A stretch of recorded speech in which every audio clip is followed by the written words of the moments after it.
Hi, but also good night. Have the best stream ever, or else I'ma come fight you, Angel. Hello, hello, hello. Good evening, morning, noon, or night, everyone, and welcome. And oh my god, thank you so much for the resub, Rook. I appreciate it. Thank you, and rest well, my dear and darling friend. Oh my god, I hope you have the sweetest of dreams. Apologies for like the minor delay in starting stream tonight. I kid you not. Asta wanted snuggles. Yeah, that was it. Oh my god. Hello, Ren. Hello, Az. Hello, Shah. Hello, everyone. How are you? Welcome, welcome. And are you ready to sip some tea?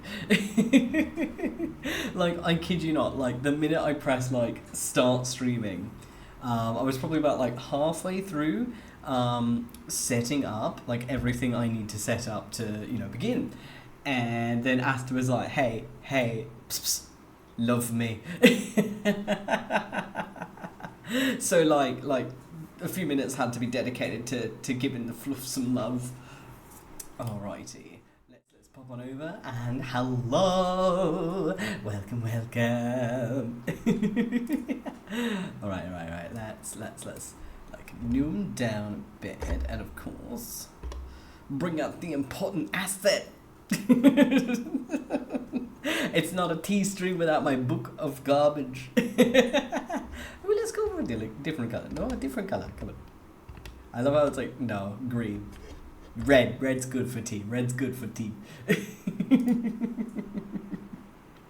Hello, Zana. Welcome. How have you been? I hope you've been good.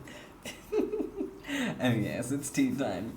As you guys are probably well aware, tonight we are going to be going on a wondrous adventure into the land of tea, baby. We'll be reading posts from r/AmItheA and enjoying them for their sweet content. Oh my god. Alrighty. So let's pop open some of these glorious, some of these glorious posts. Alright, there we go. Gotta get that sweet tea ready for the sipping. oh yeah, no, we don't judge anyone, no. We just sip tea. Hello there. That's all we do. Hello, welcome. Oh my god.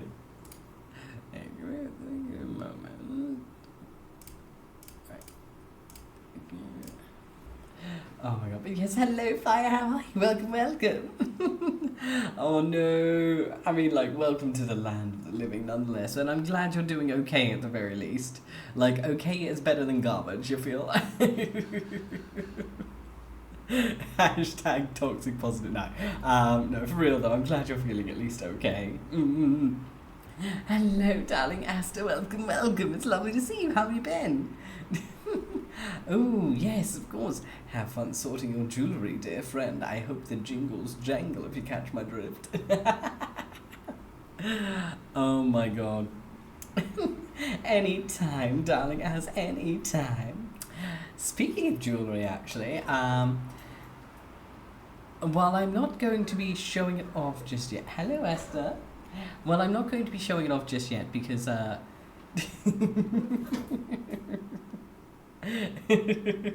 Hello, hi, how are you? Welcome. I hope you're doing fantastically. How have you been? Sorry if the music was a bit loud.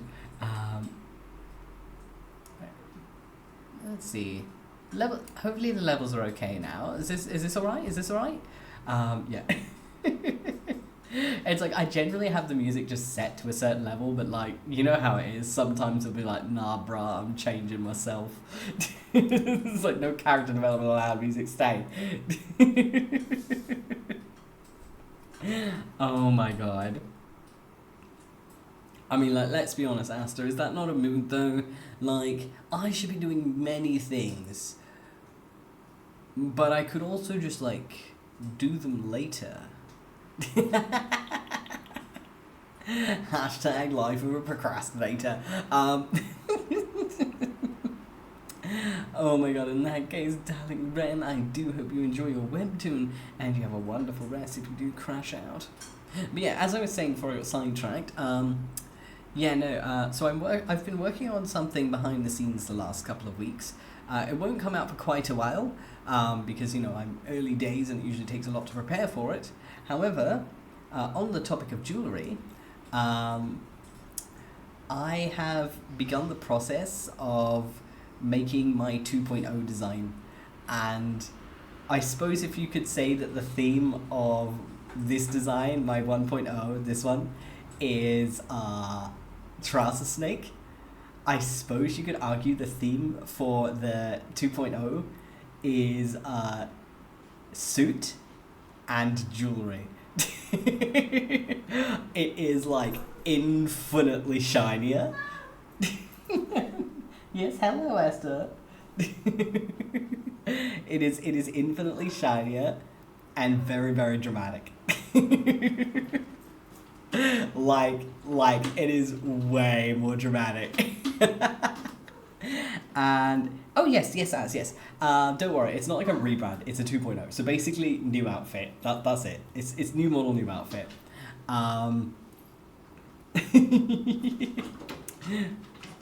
And yeah, so like I'm currently I haven't drawn any of the extra toggles. So it's like I still got like to get the hands drawn in and those kinds of things.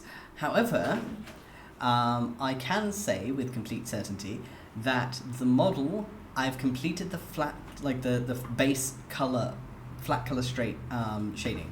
So right now with the model, I'm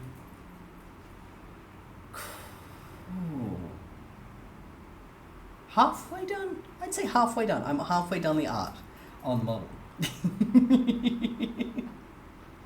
Oh yes, 2.0 design. I'm gonna be bedazzled. Yeah. So that's my announcement, and I was mostly holding off because I didn't want to, I guess, announce anything prematurely, but at this point, bro, I'm halfway through the art for the LiveTD model. At this point I'm committed. Come on. I'd be turning around after reading it going, maybe. But yeah, so I will definitely update you guys, and what I'm thinking of doing is once I finish the model art, I'm probably going to do one of those design announcement things on Twitter. You know those things that go around, give me attention and I'll give you titties. You know that agreement. The classic Twitter way. So, your boy's getting a new outfit. Yes, the likes for reveal. Yes. So I'm going to do one of those once I'm done. The art, at least, once I've done the art. And I can tell you now there's many layers. All the layers can be peeled like banana. And in the rig as well, I've drawn the guides for it because I'm going to need the guides for this particular rig, because I'm going to attempt the crazy 90-degree angle on the head, and if I'm lucky, I'll actually pull it off. So I'm going to be trying some crazy shit in the rig. Because clearly, I wasn't masochistic enough with my current one. So you know how I can go 45 degrees on my head here? I'm going to complete the angle and go full 90 degrees side angle. That's the goal. So I've drawn in my guides as well. So I've actually bothered to draw guides on this one, because eyeballing that will end badly. But yeah, so right now, the I guess toggles that I can confirm are already in the model. I still have quite a few more to put in, but the toggles I can confirm are I'm going to have a glasses and a sunglasses So glasses and sunnies, like in my current model. However, I've made the glasses extra fancy and the sunnies extra cool. I'm going to have a ponytail toggle, so a long and a short hair version. And also, there are several layers. So there's the main one, which is the, I guess, like what I'm calling the suit jacket. And then there's the robe. Then there's the undershirt, which shows me belly button. And then there's the titty version. So no shirt, because we love us some titties and trap. Look at it, just because it's true. Oh yes, oh yes. Of course, Ghosty, how could I forget? Nipples that follow the eyes.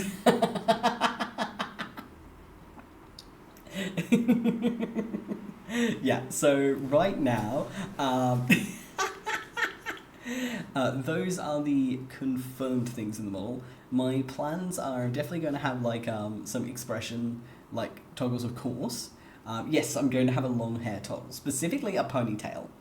And I guess as well is like the vibe is very, very weak. So like it's a weak reference to say this. However, the ponytail is it's got 𝐄𝐍𝐕𝐓𝐮𝐞𝐫 vibes from Genshin. It's got very, very slight 𝐄𝐍𝐕𝐓𝐿 vibes from Genshin.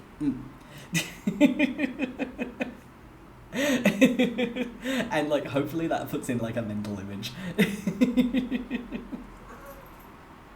So it's got that kind of vibe, the ponytail. So it's over the shoulder.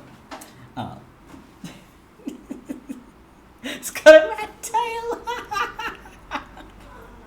What can I say? I'm a rat bastard. But yeah, so it'll obviously take a while to come out, and I'm only in the art process phase at the moment, but the design has been completely locked in, and toggles I'm planning to do is, of course, tears, the blush, you know, your standard stuff. I want to do a hand wave for hands. I'm going to do a cup of tea for my drinking, just because we can sip tea. I want to hold a book because I keep using this asset, and probably like the hearts toggles are like, and the cats, of course.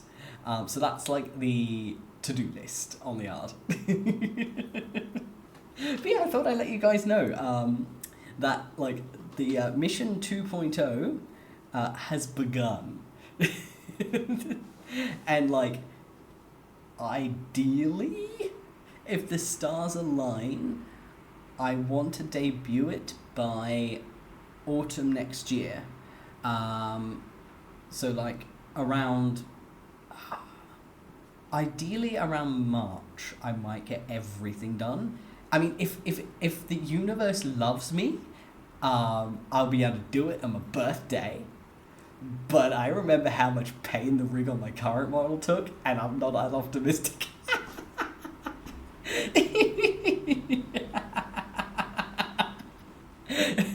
So I'm like, I'm just gonna aim for March and call my birthday a happy accident if we get that one.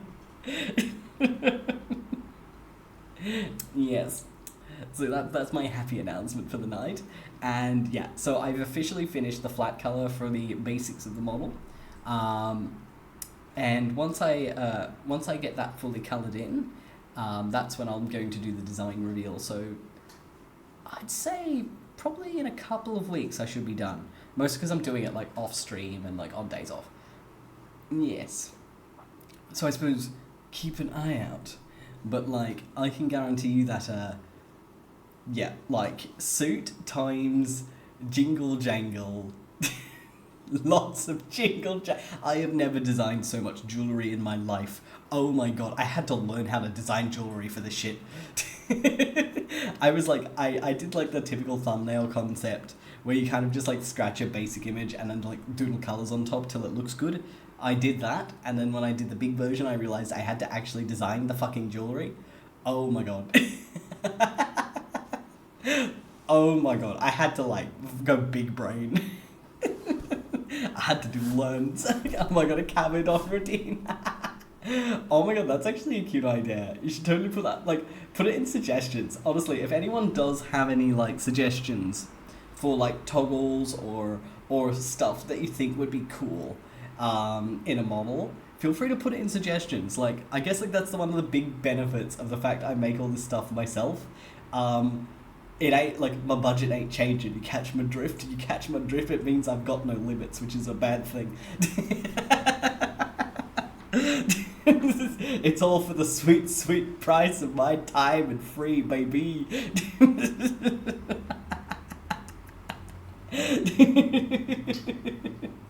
Oh, thank you for triggering my glasses, dear Celestial. I appreciate it, thank you. Oh my god. But yes. So, exciting ooh shiny announcement aside, who's ready to start sipping some tea, baby? That's like such a cringe way to say it. Oh my god.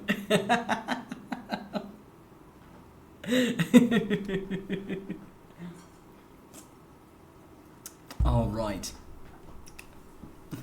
Oh yes, and thank you for the flower ground as well. I appreciate it. Okie dokie.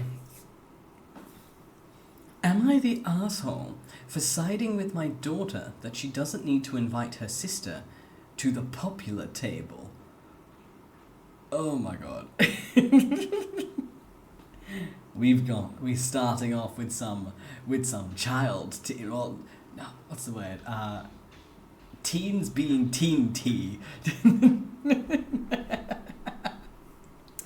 Oh, have fun of your work, dear Asta. Popular. It's so petty. Oh my god.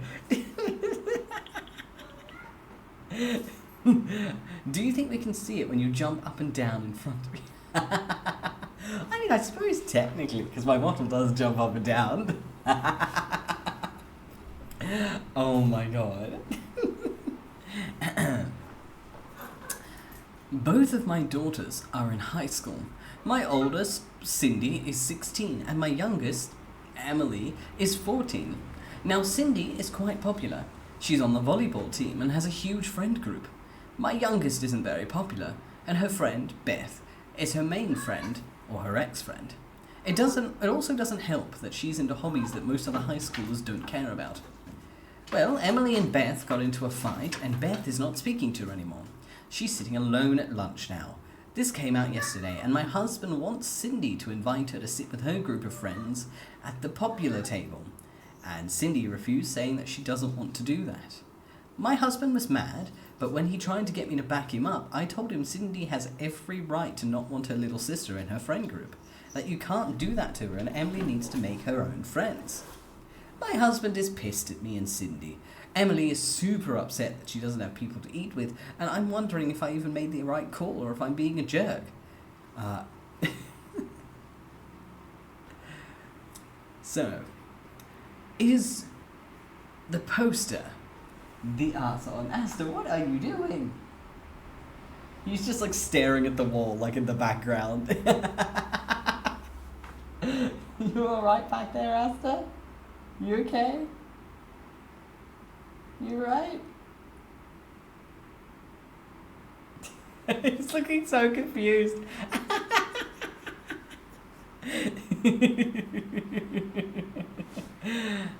But yeah, like on this one, honestly, like this is, yeah, like this is very much the kind of thing where, I mean, come on, it's so petty. Like, understandably, like, you know, to high school kids, this stuff is the end of the world, but like, I say, like, just let the kids decide. Like, if the older sibling isn't comfortable bringing the younger sibling to their table, that's fair. And like, also as well, like, the dad seems to completely forget that, like, the younger sibling isn't going to immediately be in the center of the friend group. If anything, the kid's probably going to get treated a bit worse, because it's like, oh god, you brought your sibling with you? Gross. Like, that kind of vibe, because teens are petty. Like, especially popular kids. Like, I was never one of the popular kids, but, you know, I knew them. I was very much like, I was like the neutral loner, so like, or like not neutral loner per se. I did have a small knit friend group, but like I stayed out of the drama. But like, you know, you saw it, and it's very petty. Yeah, it's reasonable to refuse, and at the same time you can't force it. Yeah, it's like, I suppose like it is a little bit of a dick move, for her to actively side with the kid, just because like it shows that she's siding against the other kid. It would have been a lot better for her on this. This is one of those situations where you go, nah, I'm not getting involved with that. You just admit, nah, nope, not my problem. If you want to sip, that's fine, but like, I'm not taking sides. I know what this looks like. I love you both equally, and as such, I trust you to figure your own shit out. Yeah, I know, right? No, yeah, that's never really mentioned. And it's like, it seems like the other sibling is very much like a quiet, artsy type. And honestly, those types generally tend to have a distaste towards the popular kids anyway. I know, right, hi? Yeah, like, she's much better finding her friends with the same hobbies. Like, it's... Nah.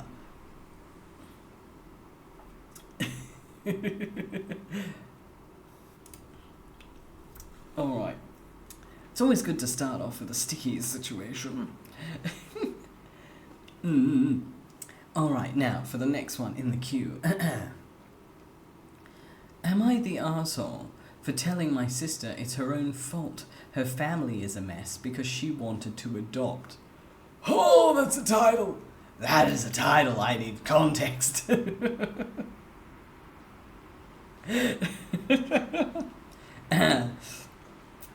Yikes, alright. My sister, Lucy, 38, has always wanted a big family. She and her husband, Tom, 40, had their son, Logan, now 9, but due to complications, Lucy couldn't have any more kids. Lucy was devastated. So, about 3 years ago, she and Tom decided to adopt. Tom never outright said he didn't want to go through with it, but it was clear to see he didn't care one way or the other, and just wanted Lucy happy. Logan said he didn't want a sibling. Lucy brushed over all of these concerns with the they'll get on board eventually attitude. Long story short, they were eventually matched with a boy, Jack, who is now 11. Lucy said that they all bonded, but Jack had behavioural issues, and whenever I saw them, I picked up on the fact that over time Tom seemed to be getting less and less keen, and many times when it was just adults he commented on his worry that Jack had latent issues because of traumatic past. Lucy adored Jack and rubbished these concerns. I brought up Tom's hesitation, but Lucy said it was just taking longer for him to bond. They officially adopted Jack about a year ago, and since then things have fallen apart. Jack's behaviour has either gotten a lot worse, or Lucy wasn't speaking about it as much as before. But it's clear Tom was at his wit's end. According to Lucy, he works late constantly, and whenever Jack has a tantrum, he helps Lucy calm him down, and then takes Logan and leaves the house. Logan now hates Jack and won't play with him, which causes more issues, and he's started to act out. He spends his last school holidays with my family and is set to spend Christmas with us again, because even the family therapist says it's good for him to have some space. Having seen all this unfold has been heartbreaking. Tom and Logan look more miserable every time I see them, and though Lucy would never admit it, she does too. Whenever I speak to her, she talks about how hard it is, but always has Tom and Logan at fault. She has never taken any accountability for the fact she didn't listen to anyone's concerns. She called me a couple of days ago to discuss plans for Christmas, and when Tom would be dropping Logan off at my home. She again started ranting about Tom has basically shut down at home with her and Jack and how she thinks he's going to leave. She was calling him every name in the book, and then started saying she was disappointed that Logan doesn't love Jack, and that she can't believe she's raised a bully. And I lost it. I told her that the real bully was her. She bullied her family into adoption as a form of wish fulfillment, and Tom shouldn't have indulged her, but most of the blame falls on her for destroying her own family. She screamed and cried, and eventually called me evil and hung up. My parents are now saying I was an asshole for telling her that, even though we all think it, but I think she needed to hear it and stop blaming her own child for being unhappy living in the chaos she created. Well, bruh. Damn. Have fun lurking. Alright, Ren, the title was, Am I the Arsehole for telling my sister it's her own fault her family's a mess because she wanted to adopt? Yeah, this is why context matters. Honestly, I don't... Yeah, it's like... I'd say not the arsehole. Either not the arsehole or, like, everyone sucks here. But, like... It wasn't like... Yeah, it's like everyone... Like, all along this entire line... Like, the Lucy character, like, all along, had signs basically going, stop, don't go ahead, dead end, stop it, don't, turn back now. And she just, like, trailblazed the lot through, and, like, called it a day.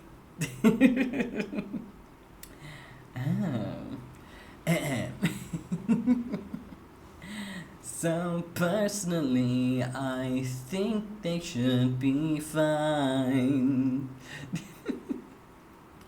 You're alright, I'll help you anytime.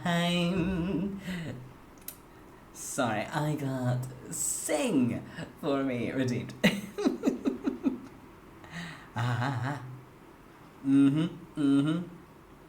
Yes. Honestly, I am fully agreeing with Xana on this one. Personally, that's a really dumb reason to go ahead and, like, I understand wanting to adopt. It's really wholesome and brilliant stuff, but sometimes it's just wrong. That is your minute. I hope you enjoyed it. Terrible timing. Oh my god, nonsense. Real though. But yeah, no, like, yeah, no. This is definitely like, yeah, like, it's a silly story, honestly. Like, how do I put it? Like, Lucy was selfish, and while, like, OP was, like, probably came off as an arsehole for being blunt about it, at the end of the day, it's a classic case of, like, yeah, but the OP's not wrong this time, though. Like, Lucy kind of did this to herself. Like, she kind of did it to herself, and, like, it was, from the sounds of this post, like, the adopted kid, Jack, had, like, been showing signs of, like, significant incompatibility with the family from quite early on, and she still, like, not only, like, kept him around, but fully adopted him into the family. Like, kind of at that point, like, you reap what you sow. Yeah, congratulate yourself. Yeah, Simone, I'm kind of behind that one. Yeah, and it's kind of like, it seems like her husband kind of just, like, ducked his head down and, like, let her do it, which was dumb on him too. Like, that the husband, like, if he didn't want to adopt that kid, or, like, he shouldn't have signed his name on that document, he also would have signed his name on it. If he did, so it's like, he's also being an idiot, because he also is, like, just as guilty. Like, he was Lucy's doormat, that's true, but he did let her walk on her in that capacity. Like, come on, like, unless she was holding a gun to his head, like, he's also guilty in this one, I'd say. So it's a little immature for him to be storming off all the time as well. Like, he also kind of signed up for it. It seems like, yeah. But, like, that's so terrible. Oh my god, like, nah. And it's like, even though the kid, like, sounds like a bit of a nightmare, you feel also a little bit bad for the adopted kid, because essentially, like, you know, he's come from a shit background, and he gets adopted into a family where everyone seems to hate him. Yeah, can't blame him for getting worse. That's pretty awful. Nah, just, Lucy's, nah. Not the arsehole. Hello, darling Mafia. How you doing? Yes. Eileen? Bitch. Alright, so we're selling Scarlet on eBay for 2 cents. I've promised to spend those 2 cents on your least favourite food. Mwah. Said with affection, of course. Yep. Yeah, get in the FedEx, motherfucker. We about to send you to the States.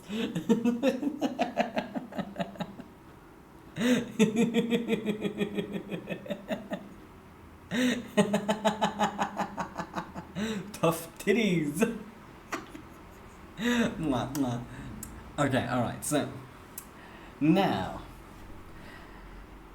am I the asshole for telling my friend's boyfriend that he shouldn't have been allowed to eat?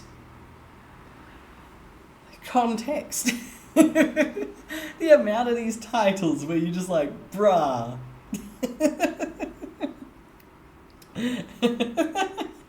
That's why, dear Nova, that's why.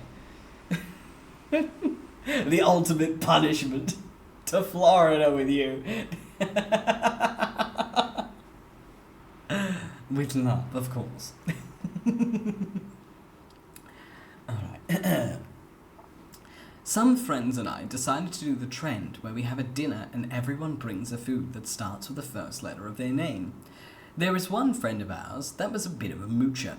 Whenever we go out, she never pays for stuff, whether it's the dinner bill, tickets for the movies, etc. We always end up paying for her, but everyone accepted this and doesn't really have an issue with it. However, recently, it's become worse. She's been dating this guy for a couple of months and she brings him everywhere with her, even when he's not invited. So now we have 2 people to pay for. Also, I feel like I have to say that they have jobs, they're not struggling. It'd be different if they were broke, then of course I wouldn't mind. But yeah, we had the dinner last night and everyone brought food and brought a lot of effort into it. These 2, however, showed up with absolutely nothing, not even a bottle of soda. We were annoyed, but nobody said anything. And it wasn't until the end of the night when they were leaving that I cracked a little. The friend's boyfriend was taking home all the barbecue ribs that were ref. I repeat, all of it. And it was a lot. Like, damn, be considerate at least. He emptied the entire tray of ribs into a container. So that's when I politely asked, can you maybe not take all of it? The others might want some too. And he got all defensive and asked, why are you treating me like I'm stealing all the food? I clarified that I never said such a thing and that I only asked that he didn't take all of it.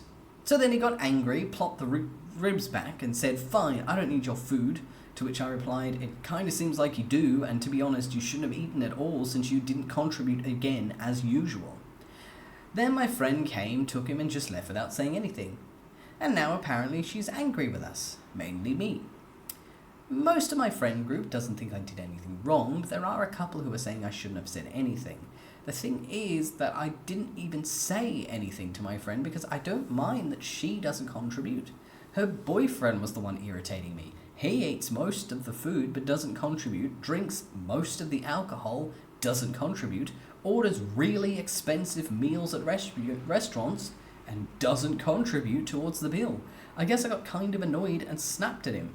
I tried phoning her to clarify, but I don't have any issue with her, but she's ignoring me. I don't know, maybe I should have left well enough alone. No. Fuck that guy? Oh my god. Bruh. That is so fucking selfish. And like the fact that they have jobs and that they're stable and they're still doing that is disgusting. Like, I can completely get behind it. Even the poster can completely get behind. Like, you know, if you've got a friend and they're down on their luck, they're not very financially stable, they're broke basically. Fair. I don't care. I'll pay for you if you're broke. That's fine. But like, bro, if you have a stable job, if you can afford it, fuck off. You're just being cheap and selfish. That's shitty. If you can afford to pay your part, but you won't because you're a twat, like, fuck you. Because at that point, you're just making everyone else's lives around you worse, so you don't have to put in $10 towards a can of soda or some shit. Like, come on, that is ridiculous. And, like, alcohol too is incredibly expensive. And if this dickhead is showing up, he's not paying a cent, bringing a single drop, and drinking most of the alcohol. Dude's probably racking up like $100 plus every time he comes in and doesn't pay shit. Yeah, no, like, I can understand why OP just told him, like, bro, no. Because, bro, no. Oh my god, this guy sounds like an absolute twat. Absolutely the arsehole. I would say, like, Poster is not the arsehole at all. If anything, the only thing they're guilty of is letting this dick get away with the freeloading in the first place. But, like, not everything's black and white. There's probably more to it, and they probably didn't want to offend the friend. But, like, bro, yeah, like, come on. Like, if you can't pay, if you can pay, then pay. But don't steal. Like, come on. Like, if you can't afford it, that's fine. That happens. Like, we've all been into situations, and, like, you know, when I grew up poor, I get it. I truly do. But, like, bruh, if you can afford to pay, don't take advantage of your friends like that, because you're just fucking them over to save yourself a dime. That's not cool. Absolutely not on. And thank you so much for the care package, Ren. I appreciate it. Thank you. Mwah. And of course, rest well and have the sweetest of dreams. Alright, have my quick and delicious hydrate. Nom nom nom nom. Stretch, arms in front, up over the head. Yeah. And posture corrected. Thank you. We have sweet dreams.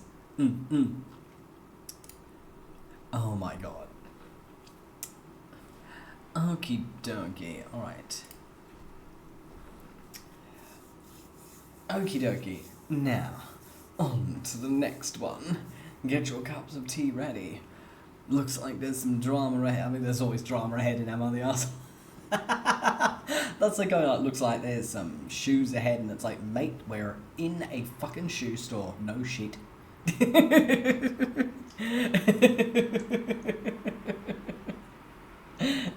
Oh yeah, like, that OP was very polite. Like, that was so, like, properly professionally handled, that was. Like, oh my god.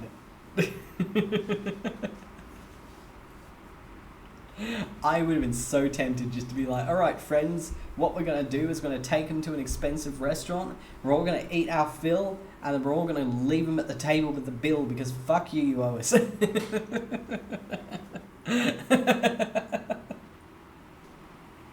if he gets the shits, too bad, learn your lesson.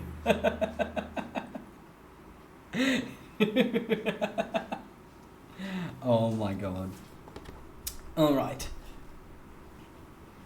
Am I the arsehole for telling my brother that his mistake wasn't in remarrying, but in how he handled the process? My brother, Frank, 40 male, was widowed 6 years ago. 2 years ago, he got remarried to Emily, 38 female. Frank has 3 children with his first wife, Ava, 14, Noah, 13, and Harley, 10. Emily also has a son, 9 male, and a stepdaughter from her ex-husband who she has custody of, 12. Frank and Emily started dating just before the pandemic hit. The kids were not aware of the fact Frank was dating. He told them 2 months before the wedding. It was a month later he announced he was getting married and Emily and her kids were moving in. Frank's kids have adapted worse than Emily's kids. The kids have refused to take part in family activities, are distant and cold with Emily and her kids, and have yelled at my brother multiple times, accusing him of replacing their mum and saying, fuck Emily, they don't care about Emily, they don't want Emily, etc. Frank, Emily, Ava, Noah, and Harley have started attending family counselling, 7-ish months or so now.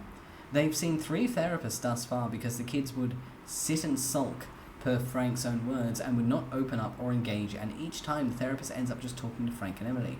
Frank started to complain about how mad the kids are at him. He said they were selfish for expecting him to stay single for the rest of his life. He said he's tired of them making no effort to make the blended family work. He said he hates how they work against it, and he hates how people treat him like he made a mistake when he remarried. He wanted to know if he wasn't entitled to his happiness, etc., etc. I listened to him vent countless times. And last time, he told me he felt I had something to say and I should just say it. And so I told him that his mistake was never in remarrying, but in how he did it. He only told the kids he was dating 2 months prior to his wedding, told them a month later that he was getting married, and 3 people were moving in and then married in that 2-month timeline when everything was still very new and strange to them. I told him most kids will struggle with the idea that their parent moving on after divorce and or death of their parent. That's why people usually spend years dating and getting the kids adjusted, so they have time to process and work through their feelings, to work through the fresh wave of grief that hearing news like that would bring. I said dating and letting everyone get to know each other over a period of time and helping the kids through is the best way to make a blended family. So then he got mad at me and told me he shouldn't have to adjust his timeline for anyone, not even his kids. I asked him how he'd feel to hear Dad is dating someone 30 years after our mum died. He told me there's no way Dad would have to do that. There's no way Dad would do that, and fuck me for even suggesting it. I told him so he'd have a problem with it, but can't understand his kids having a problem with him doing it. He told me it's not the same, and he's not judging Dad, and I'm judging him, and that makes me an arsehole. Am I the arsehole? No! Absolutely not. That one's easy. Oh my god, this dad is an idiot. This dad is a fucking idiot. Like, literally, she spelled it out in like the simplest of terms. She was essentially like, look, okay, so this right, how would you feel if our dad, who's like, and it's been like 30 years since the OP's mum passed, how would you feel if our dad remarried? And so he goes, oh, there's no way that would happen, nuh-uh. And fuck OP for even suggesting it. And so OP's like, well, okay, so you'd have a problem with your dad remarrying after 30 years that the mum died, but you can't understand your kids have a problem with you doing it 6 years after their mums died, with only 2 months to get used to it before they're around it 24/7. And he's like, yeah, nah, it's not the same, nah, fuck you. Dude, this man is an idiot. Like, goddamn, not only is not the asshole, but like the dad's not just the asshole, he's dumb as fuck. Like, damn. God, just how r/wish, how do you miss that? Even I wouldn't miss that. Yeah, I know, right? Honestly, Ghosty, yeah, I feel that. Like, it's like, I wouldn't cater to anyone, even my kids. Like, wow, that is selfish. Yeah, no wonder your kids want you to, like, die in a fire. God damn.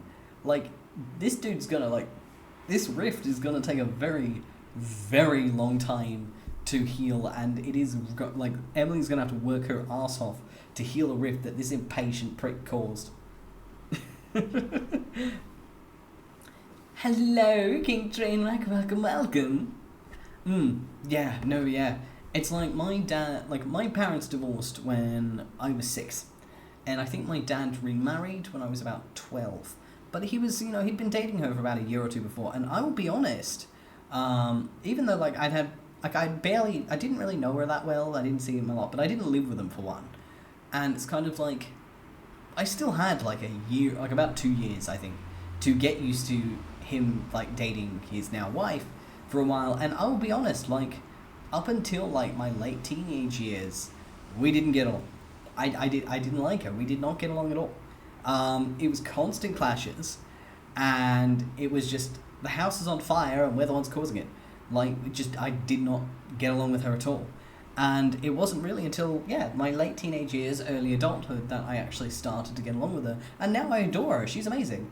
But, like, my dad, like, he definitely didn't do everything right. It was very much a case of we'd barely come across her at all until not long before the wedding. But the difference is he gave us bloody 2 years of knowing about her existence first. And it's kind of like, well, everyone's circumstances are definitely different. And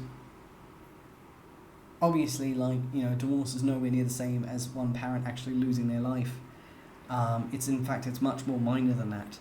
But it's kind of, I use that, I guess, life experience to kind of say, well, if in that much more minor and, I guess, like, minor and controllable scenario still went bad for a good period, of course, this was gonna go to shit. Like, like, if this is like a real life car crash, mine was like 2 Lego cars bumping on a rug. And even then, that didn't go well initially. So, like, bruh, this man's dumb as shit, like, goddamn. And the worst part is, like, the kids are literally like, we don't like her, like, we don't like this. And he's like, nah, you'll get used to it. Fuck you. Absolute double standards. Mm-hmm, mm-hmm. Oh, yes, absolutely. Yeah. But yeah, it's like, you feel bad for those kids, but it's like, honestly, like, you know, if the new wife, Emily, like, if she just keeps working on it, and she just, you know, keeps being nice and just keeps being open but doesn't pressure these kids, slowly, over the years, the kids will turn around to like her. Slowly. It takes a long time because kids, like, you know, as we probably all remember when we were teenagers, like, one tiny thing. No, Scarlett, I don't trust you. Oh my god. But, like, yeah, legit. Like, if Emily keeps being good but respectful, eventually those kids will turn around and they will really like her slowly over time. But they're not gonna forgive the dad, though. That's the kind of thing that you're like, fuck you forever, bruh. Hell nah. You trust burned.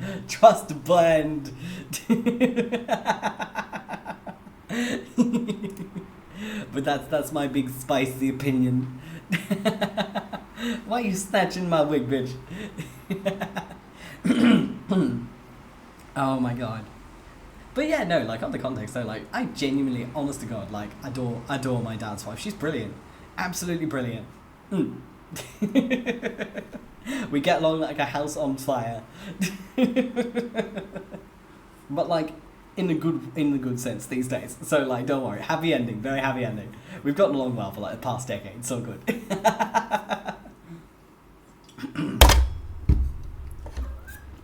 Oh my god. What is it, Asta? What? Meow meow. What do you want? What are you doing, Comet? What? You chatty, Asta. What? Hello, buddy.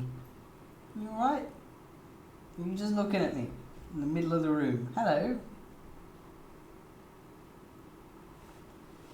There we go, have a pet.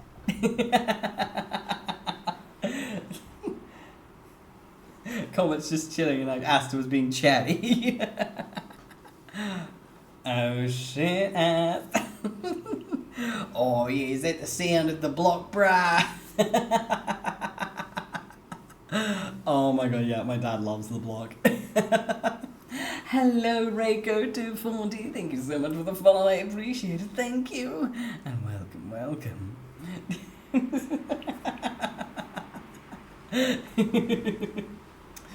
No, where's Comet gone? She's on. Comet, off that. Nope, you. Down. Off the computer. Naughty. No. Comet was being naughty. Alright, you're in bitchy mode tonight, aren't you?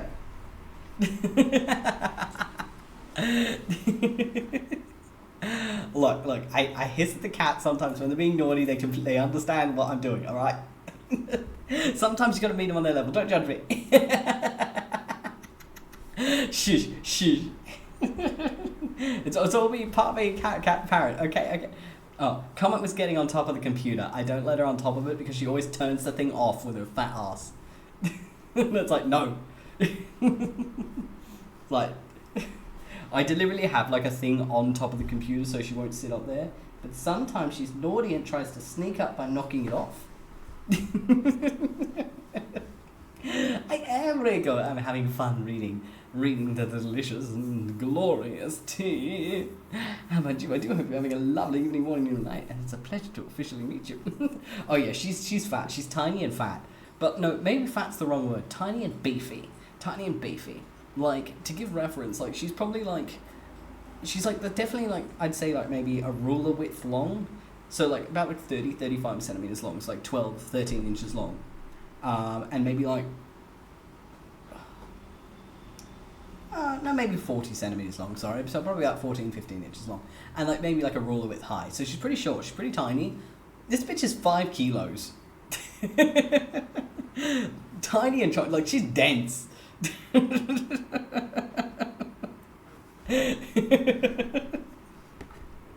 Yeah. Stream ever disconnects. Yeah, blame comment. Yeah, 5 kilos. Like, she's chunky. And it's like, it's all muscles. She's just really, really muscle. Like, if you give her belly rubs, like, it's solid. It is solid.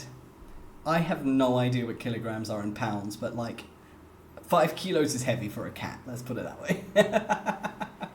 The average cat is maybe like 2 to 3 kilos, which is more what Asta weighs. But like, oh my god. Come on, I have a very fierce scolding voice. 6 kilos are also 5. Oh my god, you've also got a chunker. Aww, so cute.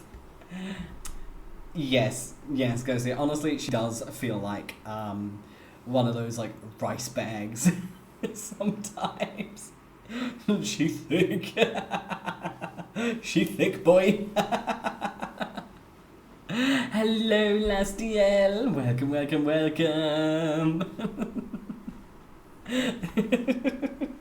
But yeah, like literally, like her belly is solid. Like it's just abs.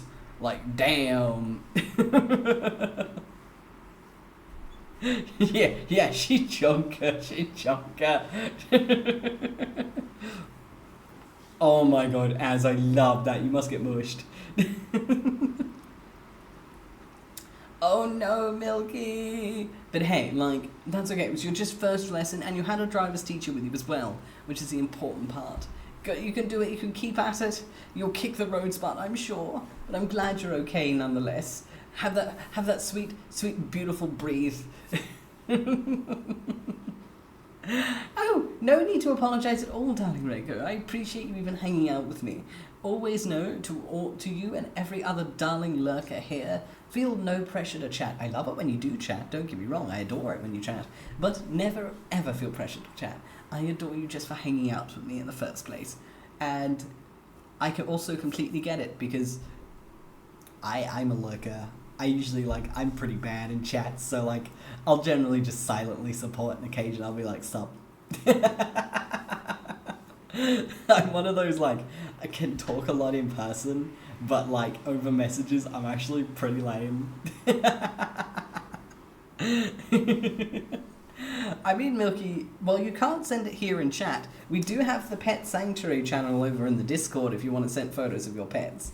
Literally, like, that channel is just like, if you ever just want to send a photo, just throw it in. Throw it into the pet bucket so everyone can look at it and coo.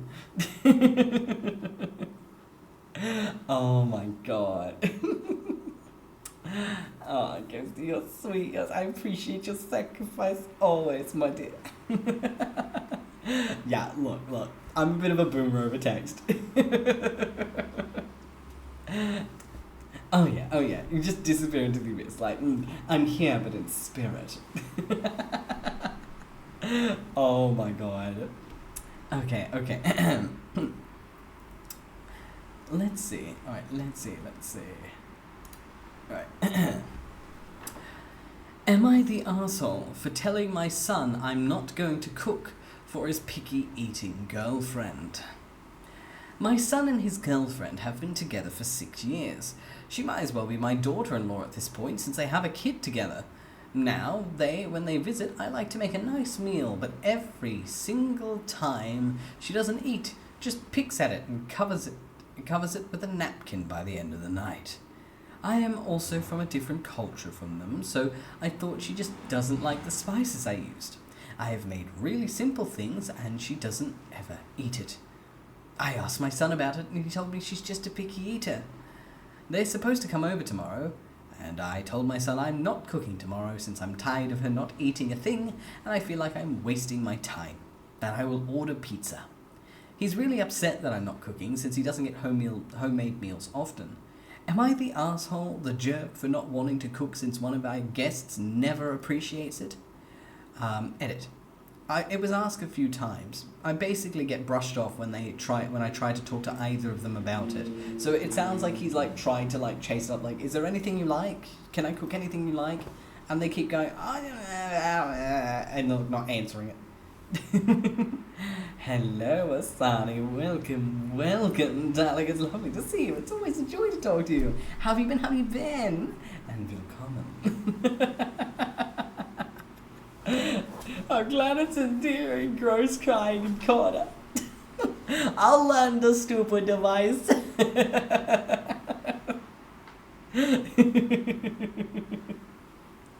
I mean, honestly, 𝐄𝐍𝐕𝐓𝐮𝐞𝐫, like, that's the good way about it. Just think of it this way.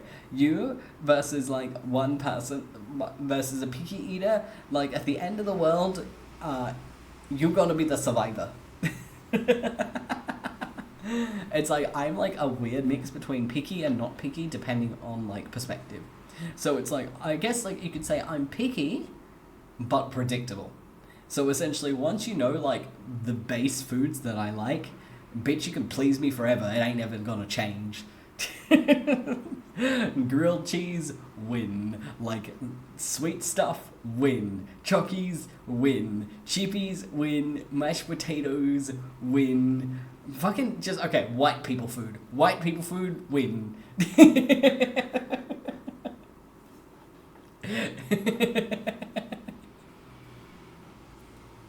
Like, oh my god, I'm basically like, once you know what I like, I am easy to please because I'm predictable as fuck. I'm definitely the guy who will go to like a cafeteria with the full intention of getting something new and being like, okay, every time I come in here, I always get this one particular, for this example, I always get this one schnitzel. But today I'm going to try something different. I'm going to spend half an hour looking at every single store. And you know what I eat for lunch today? That one fucking schnitzel, because I didn't want anything else, and it turned out I just went for the schnitzel anyway. That is me with food. Just literally just like that. I will lie to myself until I get there, and then I'll just get the same shit.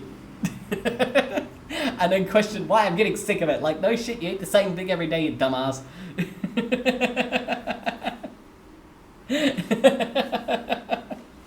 And yet the next day I will prove that I have learned nothing at all.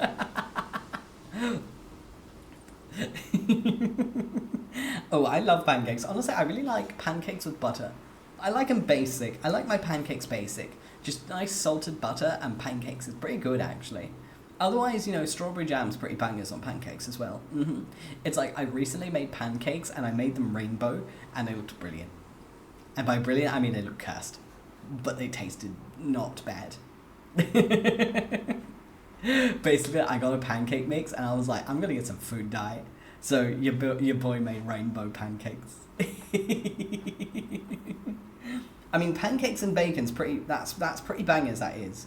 It's like, I think like the only thing, it's like I don't like maple syrup, mostly because one time I had pancakes with maple syrup and the maple syrup was moldy, and ever since then, no, I can't do maple syrup. It just makes me go. I was traumatized.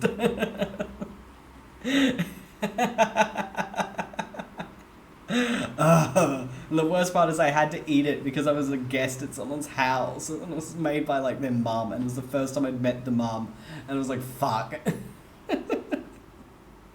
I'll take a little trauma. Oh my god, Santa, that is so sweet. Honestly, I love home cooked food. I can't make it. My home cooked food is garbage, but yeah. Yeah, so literally like my whole thing with maple syrup is literally just because of that one incident when I was like 16.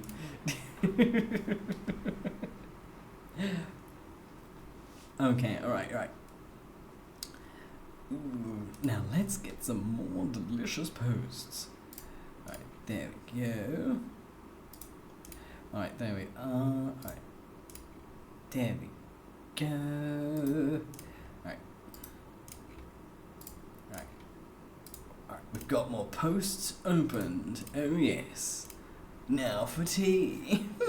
I mean, butter's pretty good. I do love butter on pancakes. Butter on pancakes, I don't know, just, it's one of those things where it's like, you'd think you gotta zhuzh it up, but like the basic's pretty good though. You know, it's a solid case of if it ain't broke, don't fix it. Ooh, are there any savoury dishes I like?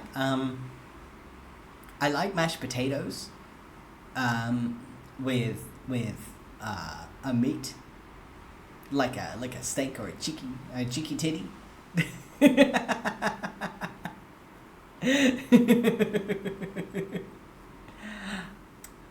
Ah, yes, very true. I mean, butter popcorn ice cream to me sounds terrifying, but respect live your best life. It's just like, it's like, I adore you, my dear, but also just stares.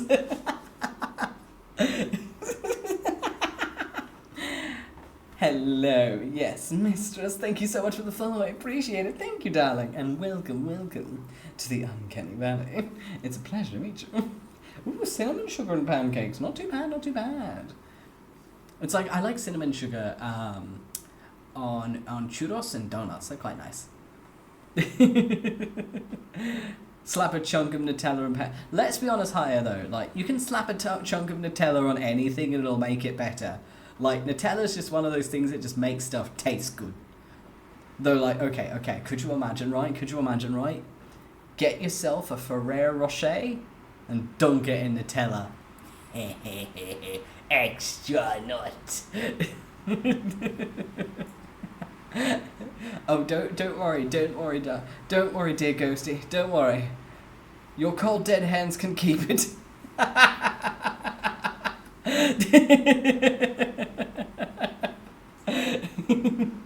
I mean, like, honestly, Korean barbecue sound pretty good though. I do like grilled meat. Honestly, Jay, I also have a big jar of Nutella in my kitchen.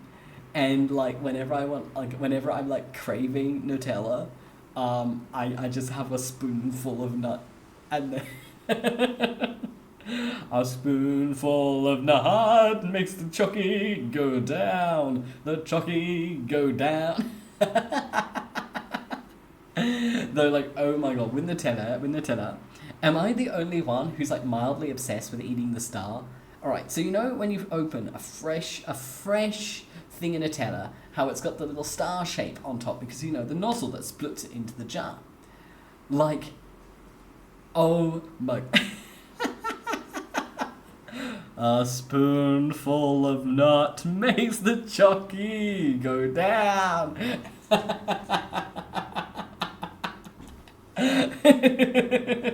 Oh my god.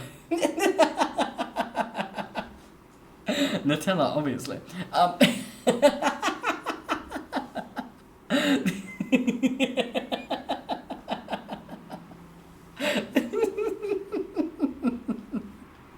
Oh my god, but yeah, like, I remember growing up, my sister and I, we used to always fight over who got to eat the star. And so now whenever I open a jar of Nutella and I always eat the star first, and there's a part of my brain that goes, oh, come on, Gibbs, it was pretty obvious.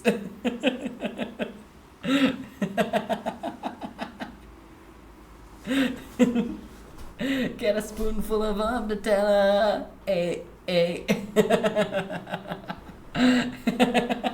The Kane instinct. What can I say? Love is war. Oh no, Milky! Rest in peace, thine eyes. I will remember them fondly.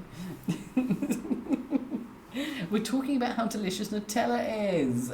I mean, Nutella is 𝐿 Hello, girlfriend. I'm good. How are you? Take them out. Oh my god. Spiced duck breast over garlic and herb mashed potatoes with a cherry rind. Ooh, that sounds very fancy. Ooh. I mean, like, that sounds pretty good, honestly. Like, garlic and herb mashed potatoes are so good. Oh, they are delicious. Or, like, I really like, it's like a steak. You can, like, pick it up from, like, Coles, and it's like a, what is it, like, it's a special herb butter that comes with the steak. Oh, it's god tier. God tier nipples. Oh, I'm glad to hear so, girl, and honestly, yes, you are. Oh my god. Alrighty. Am I the arsehole for brushing my daughter's friend's extremely matted hair out so she avoided a drastic cut? My daughter has a friend, A, 13 female, who has been going through some health issues that I don't want to put here. A's mum passed away when she was little, so it's just her and her dad. Since he started dating his girlfriend, we'll call her C, A's needs have been pushed to the side a little, and he's just not noticed that A has been struggling. She's been doing better now after getting the help she's needed. However, A's hair has been extremely matted as it's not been brushed for months. A had been hiding her hair under hats and hoods at home and trying to disguise it at school in buns. She stayed over at the weekend and I only found out about her hair when they came downstairs after getting a comb stuck in A's hair trying to fix it. I comforted A as she was ashamed about her hair, but had hoped that she and my daughter could fix it. My daughter convinced her to tell me about it, and she had been scared to say anything to anyone, as she thought she would be judged as her dad's girlfriend had made comments about her appearance when she was going through her health issues. When A was going through her issues, I made it clear to her and my daughter that our home is a judgment-free zone, and if she ever wanted to come to me or my husband for help, then she would get it. A then asked for help detangling her hair, so that's what I did. We put on some films and worked on detangling A's hair. It took hours, but it was doable. When A went home on Sunday, her hair was completely detangled and neatly braided into 2 Dutch braids. She was happy and thanked me for helping her with her hair.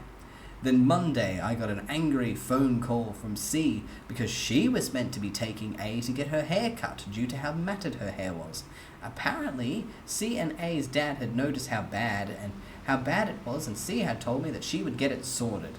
C is mad because the salon they were going to had charged her a cancellation fee for cancelling on the day of the appointment. C wants me to pay her back for the cancellation fee as it's my fault for fixing A's hair when they were going to get it cut out. I told her that I wouldn't be paying it.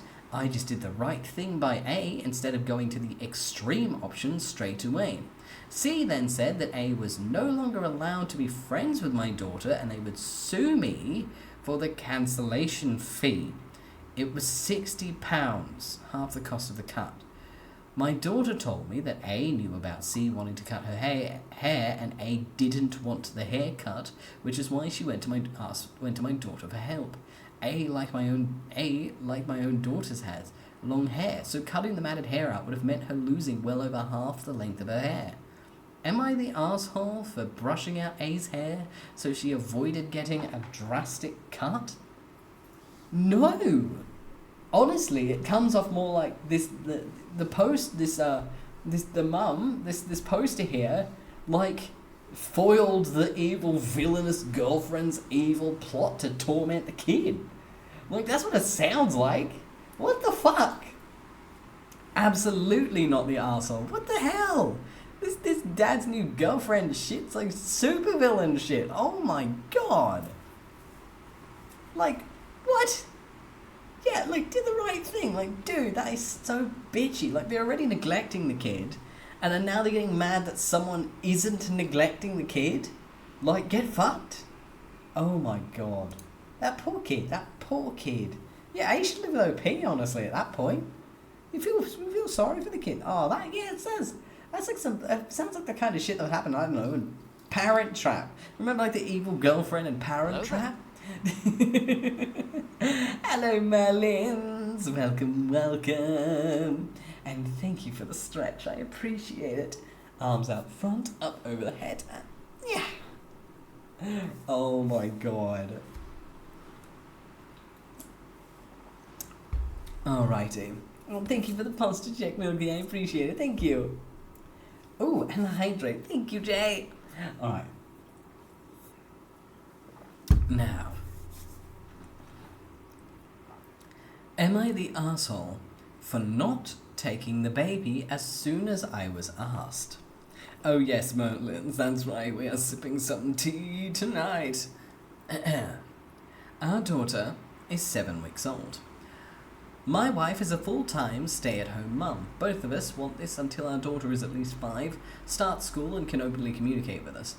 I work full-time, making $25 an hour, and while the pay is good, I've been looking for something a bit better just so that we can have more fun money, basically. I get home from work today at 3 p.m. and she asked me to take the baby. As soon as she asked, though, I got a phone call that I suspected was from an interview, so I said, hold on a second, and took the call.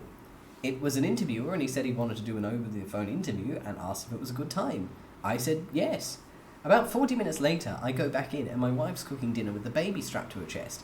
I said I could take the baby now, and she said, looks like I've got it, and dismisses me completely. She then turns off the stove, dinner was done, and goes into the bathroom with the baby and takes a shower.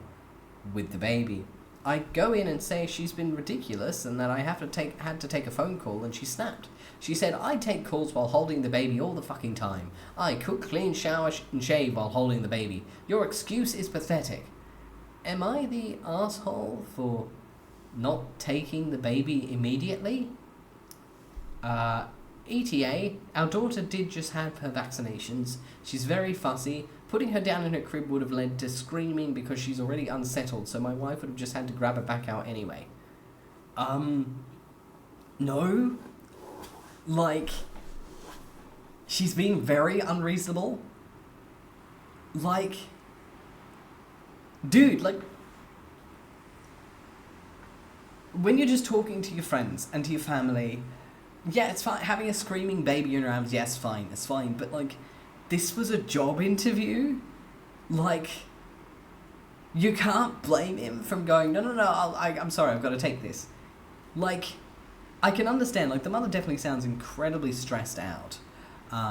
Being around the baby 24/7 would drive you a little bit nuts, because in those very, very early days, they do apparently drive you nuts. But, like, it's a job. I think he should have been let off the hook because it was a job interview, where if he got the job, it would lead to a better life for the wife and the baby. Like, there's a lot riding on it. Like, I think at that point, I think she should have just dealt with holding the baby for an extra 40 minutes and then give it to him straight after. Because it wasn't like he was like, nah, hold it forever. He was like, oh yeah, I'm ready to take the baby now. And she's like, no, I've got it, fuck you. And it's like, I can understand being annoyed by it, especially if there's like a pattern. But like, I think with the job interview, like, that's like the one time you gotta be like, okay, like, alright, fair enough. Like, I'm a little annoyed that you brushed me off, but like, nah, okay, fair. Like, come on. Like, if he lost that job, like, if the job interview failed because he was holding a screaming baby, like, she would be entirely at fault for him not getting a better job. Like, that's too big of a stuff to bank a petty argument on, I'd say. Yeah, she could have asked why he brushed her off. Yeah, they could have had a talk. Yeah, he needs peace for the interview, exactly. Like, you're already stressed in an interview, you don't be stressed doubly. And I think it would be the same the other way around. If she was doing a job interview, he would absolutely be the one holding that baby. Yeah, Zana, I'm with Zana, yeah. It's like the fact it was an interview specifically is the cincher, not the arsehole. Yep. Yeah, as long as he returns the favour, it's fair. It's like... But yeah, it's very much like the lack of communication is an F, but yeah, I'd say not the arsehole because of context. Either that, or an everyone sucks here, because they did fail to communicate, that is true. But like, yeah, The wife was definitely making a mountain out of a molehill on that one. And while there's probably a lot more like under the surface leading to that point, because generally people don't go over the top over tiny matters like that unless so many tiny matters have happened over the years that every tiny matter is an end of the world. But like, it's still a small one. It's a wee potato.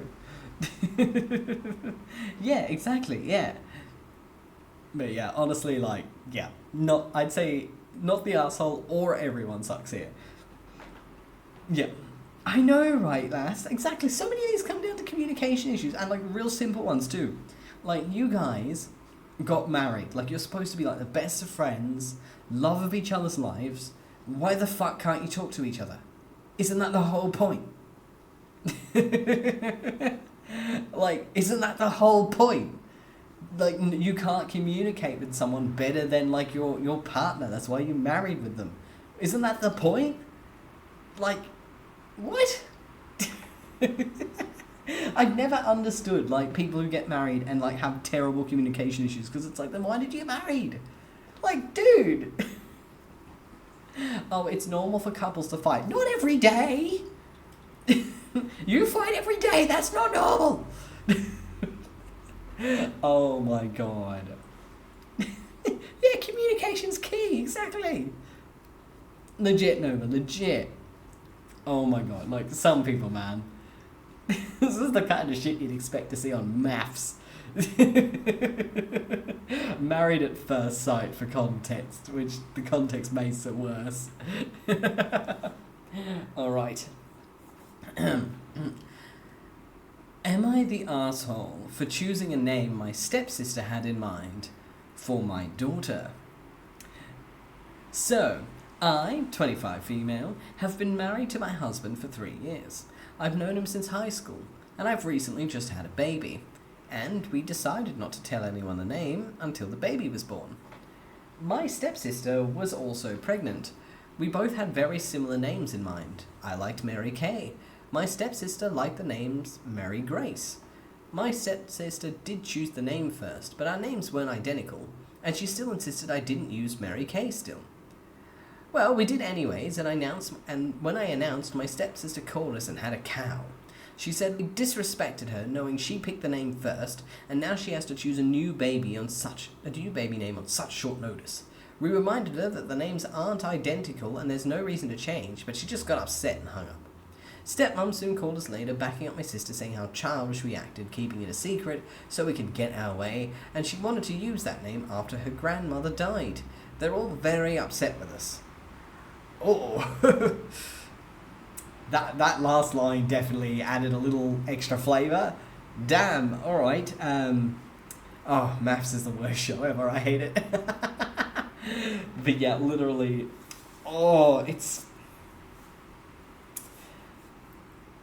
it's really one of those cases where, like, even though, like, it'd be kind of confusing having two kids basically with the same name and, you know, stepsister, so, like, pretty close family, at the same time, there's no one stopping anyone from calling those kids Kay and Grace. If one's Mary Kay and one's Mary Grace, you can just call them Kay and Grace. Problem solved. And, like, there's a lot of Marys in the world. It's not exactly a unique name. And it's like, it'd be one thing if they had identical name choices, but they're not. And it's kind of a case of, like, if this was a name that she'd settled on for quite a while, and, like, she'd wanted Mary Kay for quite a while, but even though she knew the stepsister did like Mary Grace and did pick it first, ultimately, like, the mother had settled on Mary Kay, but it was the stepsister going, no, don't pick that. And it's like, it is pretty rude to, like, try and dictate what someone else names their baby. Like, that's not your choice. And it's like the stepsister literally was pregnant. Like, you've got your own baby to worry about. And it's like, she doesn't need to pick a different name for her baby. Like, I can understand being like, oh, well, they're both going to be called Mary, da-da-da-da. But, like, Yeah, but they're gonna have different parts of the. You can give them You can give them nicknames, basically. Yeah, I think I think this is a very solid case of everyone sucks here. OP is not in the right. Obviously, like, the stepsister definitely picked the name first. OP knew that and still went for Mary Kay. That is OP's fault. But, like, OP didn't pick Mary Grace. If OP had picked Mary Grace, solid, pure asshole. But, like, everyone sucks here, I'd say, because the stepsister's also being a bit of an entitled B-word, and the OP is definitely being an entitled B-word, and the stepmom's also being an entitled B-word. Everyone definitely stuck. It's just entitlement all around. Oodles of entitlement. And it's very much like, considering there's an emotional backing to the stepsister picking that name, I think you should just pick it anyway. Like, just give the kids nicknames. It's not that hard. Yeah. Definitely solid, everyone sucks here. Alrighty. Yeah, it's like, it's very much a case of like, yeah, I think they both should have agreed to disagree and moved on. Well, I hope they move on in the future, it's a better word, but like, I do hope that the stepsister doesn't pick a different name, because they would regret it. They would absolutely regret it. Alright. Would I be the arsehole for kicking out my mother for allowing my ex-wife and boyfriend over when I was away on vacation? Ooh, that's a tricky title, that is. Oh, alright, let's see the layers. Last week, I, male 36, was away on vacation with my girlfriend, female 37, and 2 sons, male 8, male 4, to visit her family for Thanksgiving break. Both kids live with me 90% of the time since I was divorced last year. My mum, female 67, also lives with me. She didn't want to travel and wanted to stay home and have my sisters Jane, female 37, and Jill, female 32, come to visit her. The day after I left, Jill disabled my upstairs security camera, which sits on the bookshelf, which she said she was feeling watched. I've had the security camera in the same spot for 5 years because it can see the front door and kitchen. Jill has never had a problem with the camera before. Here's the sequence of events. Thanksgiving Day, we video called my son's mum, female 37, to say Happy Thanksgiving and let her see the kids while they were away.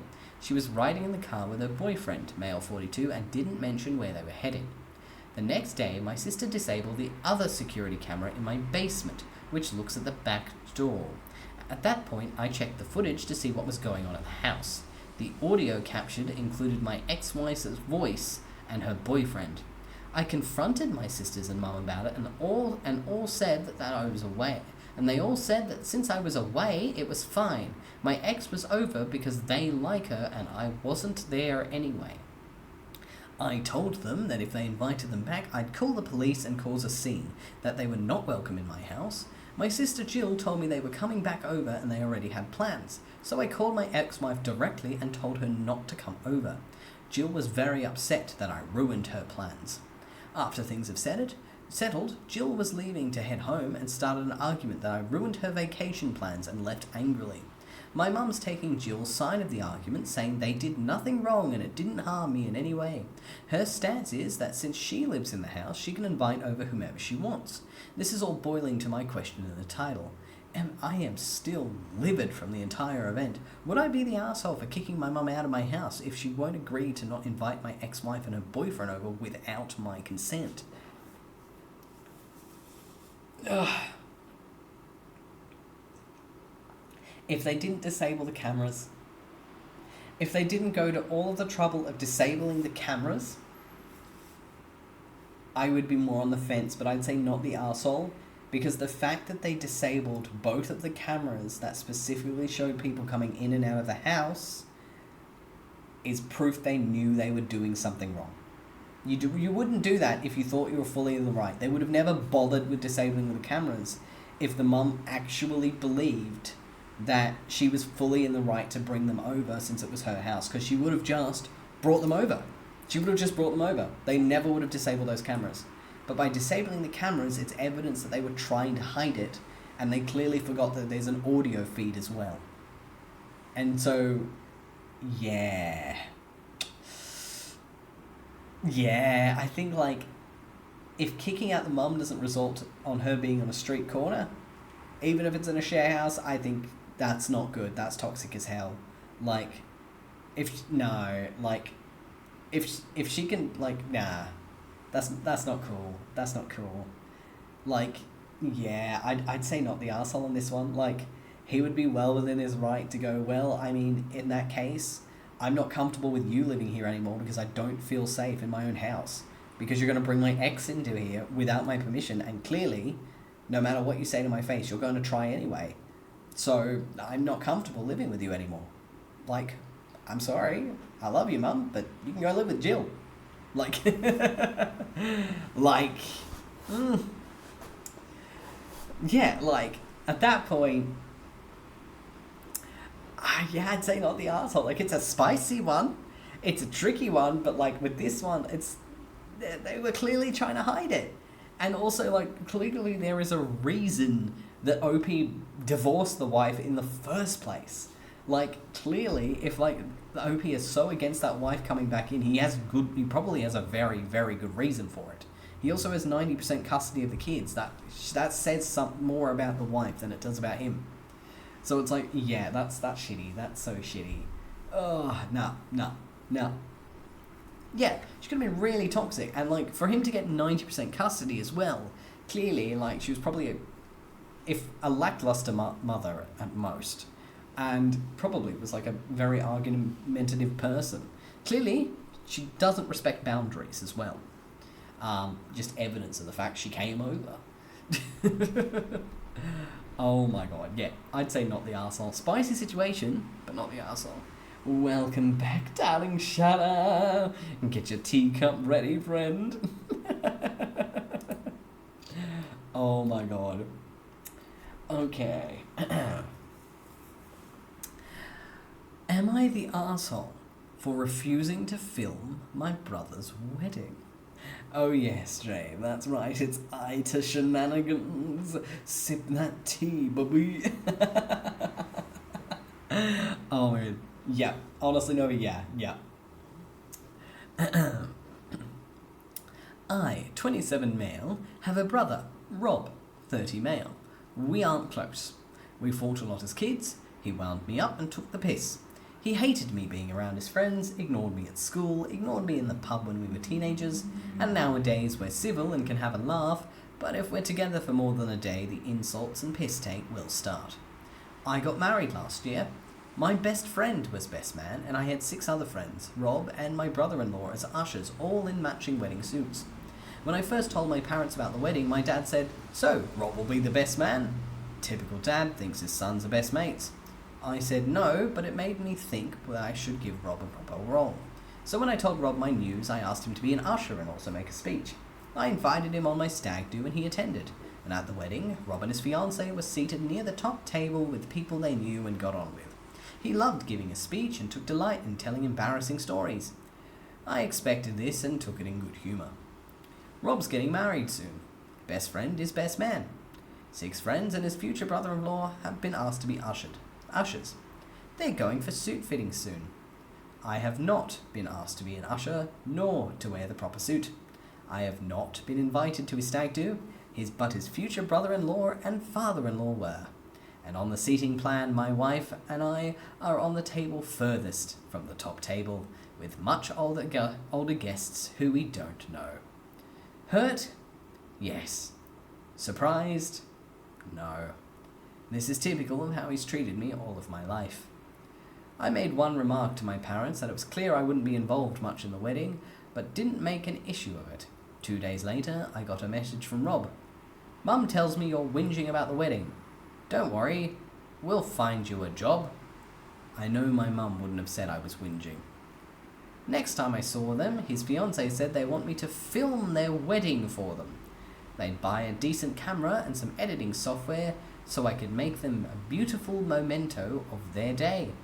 All this was said with a beaming smile, like I was being given the best job in the world. I was clearly being asked as an afterthought and to give me a role. It would be like if I was staff, working all day. Videography isn't my thing. I don't accept the argument that all you have to do is point a camera the right way. It's a task that requires skills I don't have. I would struggle with editing it afterwards, and that would be hours of work. It would look amateurish, and I know that Rob would use that to take the piss out of me for the rest of our lives, like he already does with other stuff. I said I could not accept being asked. I said I could not I could accept not being asked to be an usher, not being included in the suits, and not being asked on the stag do. I could even accept being sat as far away from the rest of the family as possible with people I don't know. But I can't accept being demoted to unpaid staff doing a job that has only been offered to me as an afterthought. I then left. Rob has messaged me, calling me an arsehole. Am I? No! Absolutely not. Absolutely fucking not. Oh my god. This poor OP. Holy shit. I hope he doesn't go to the wedding at all. Oh my god. No, like, that's awful. This brother is a prick, a self-entitled fucking prick. Like, damn, like, that is so not, that is awful. Hard not the arsehole. Yeah, exactly, Dre. And it's like, it's such, and it was like oh, well, like, you were having a whinge that we didn't include you in any of the fancy stuff, so here, be the photo guy. Like, wow, that's cold. Because the thing is as well, what OP either didn't realise or didn't even bother mentioning, is you want to know another role that the photo guy has that no one else has, which makes this worse? Let's put it this way. What's the one thing the photo guy is never in? The photos. Basically, not only did they demote him to being unpaid staff, they would have essentially also, at the same time, had him completely excluded from any photos, any videos, because he was the one taking the videos. The videographer is never in the videos. Essentially, he wanted him to erase himself from the wedding with his own hands. That's fucked. What a thankless job. That is awful. Just, every layer of it is disgusting. Like, it would be bad if he was a professional videographer. Like, if he was a professional videographer, that would still be fucked for different reasons. But he's not. So it's like, it's not even, it's clearly, oh god, I feel so bad for this OP. He would be well within his right to just completely cut that shitty brother off. Like, that is an awful sibling to have. Wow. That is cruel. That is cruel. Just, no. I honestly wouldn't blame him if he just, that was the moment he was like, I'm giving up on you, fuck you. Dust hands, I'm done. I wouldn't blame him. I really wouldn't blame him. That would be it for me. I think that would be a good moment for me to go, I can't do this anymore. No, like, you're irredeemable. Fuck you. I'm out. And just kind of drop the ball. Just step off and go, nope, I'm done. Because that is really cruel. Yeah. Just selfies. And dedication to the bit. I get you. Yeah, exactly, Drave. And it's like, wow, that's just so... just not good. Not good. Hello, Sabaru. Welcome. We are sipping tea and getting mad at unknown villains in ITAs.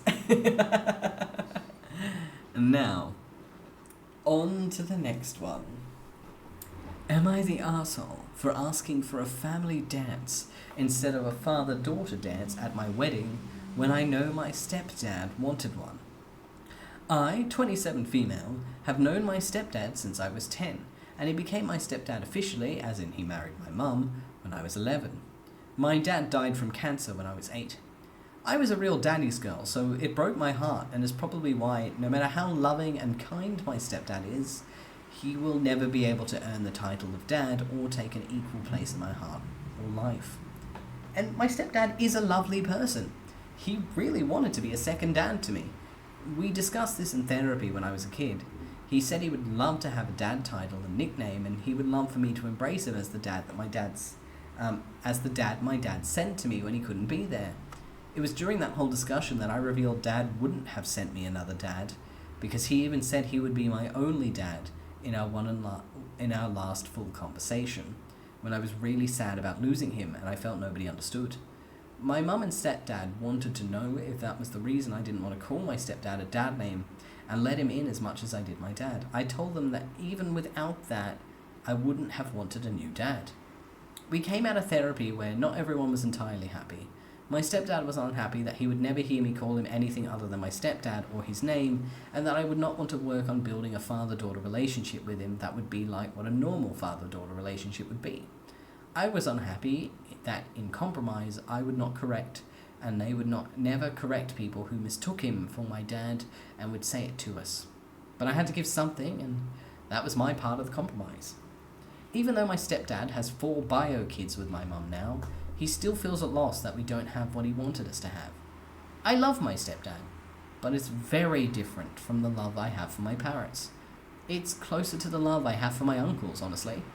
And when my fiancé and I started wedding planning, I knew the whole walk me down the aisle father-daughter dance would be an issue. So, my fiancé and I planned something more unique, an immediate family dance. For me, it would mean one big dance with my mum, stepdad, and siblings. With my fiancé, it would be his parents, his grandparents, who lived in the same house as him growing up, so our immediate family, and siblings. I asked my mum and stepdad if they would like to partake in the dance. My stepdad asked, what about the father-daughter dance? I said this would be in place of that, so the whole family could take part. He told me he wanted the father-daughter dance, that he wanted a special moment for just the 2 of us, and I told him I would rather dance with us all and no father-daughter dance. We had already discussed that I would be walking down the aisle with my fiancé, so he was incredibly frustrated and upset that I didn't want a father-daughter dance. He and my mum told me I was wrong. They told me I should do the father-daughter dance and stop trying to come up with anything but. Am I the arsehole? I don't think so, no. It's like... yeah, it's... definitely not the arsehole. Definitely not the arsehole.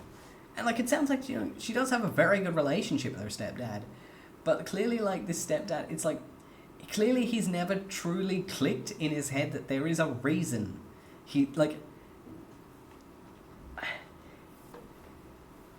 No matter what the original parent was like, if a parent dies, they're not someone you can just replace. People aren't batteries. And even if she had, like, a negative relationship with her dad, he would still not be replaceable. But the thing is, she and her late dad got along extremely well. They were very close. So, like, completely irreplaceable. Then this guy comes in a couple of years later, marries in a year after that, and expects her to essentially replace her dad in her own heart. Because it's like...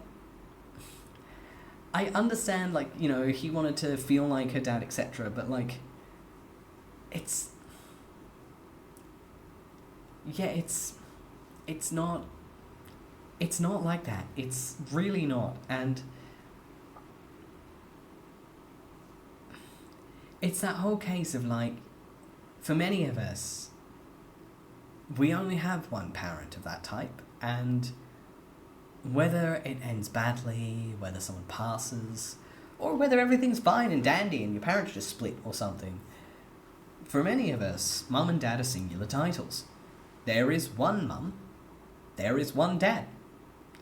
And after that, it's stepmom, stepdad, or dad's wife, mum's partner, mum's husband, or even in, you can have other names, like, and obviously it would be different with queer parents, of course.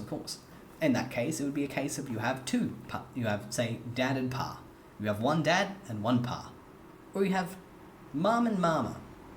You have one mum, you have one mama. That's it. No replacements. It's the same sentiment.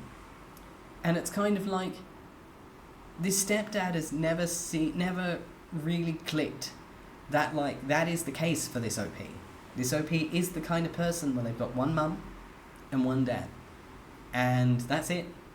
And anyone else who comes in can still adore them, but at the end of the day, the dad spot's taken. And he doesn't have to be there for it to be taken. It's taken. It was taken from the get-go. And stepdad's the best he's getting.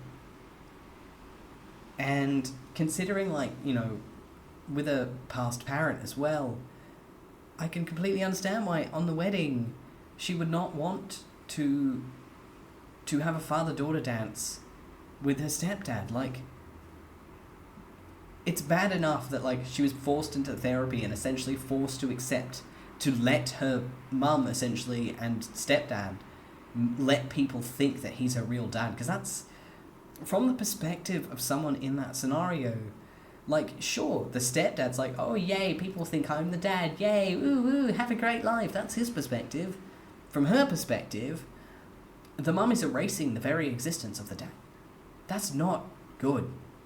Like, that's the message that's being sent to the kid. And these parents seem to have completely missed it. And I can completely understand that, like, with all of that baggage and everything, I can completely understand that when the wedding comes along, which is a major event in someone's life, that she goes, no. Like, the only dad that I wanted to walk me down the aisle passed when I was 8. The only dad that I wanted to do a father-daughter dance passed when I was 8. I only got one dad. I only got one father. And so I'll compromise. And we'll do a family dance instead. And that's fair. And she's well within her right to do that. And that's her way of honouring the dad that everyone else seems to keep forcibly trying to make her forget. And she's absolutely not the asshole. Absolutely not the asshole.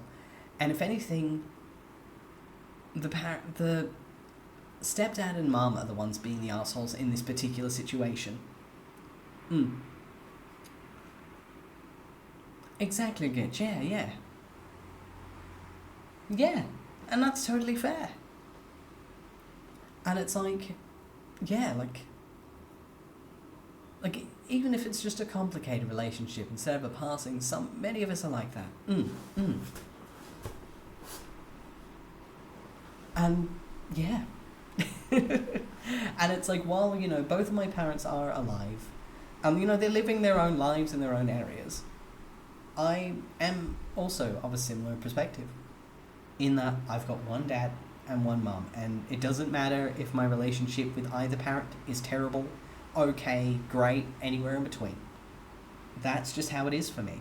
And if one passes on, say, like, if my mum passes on, I'm not going to turn to my dad's wife and start calling her mum. I just wouldn't. I adore her. She's great. I get along with her like a house on fire these days. Ironically, she feels more like a parent, but she's never going to be mum. And that's not her fault. It's just, I've already got one. The spot's been taken since I was born.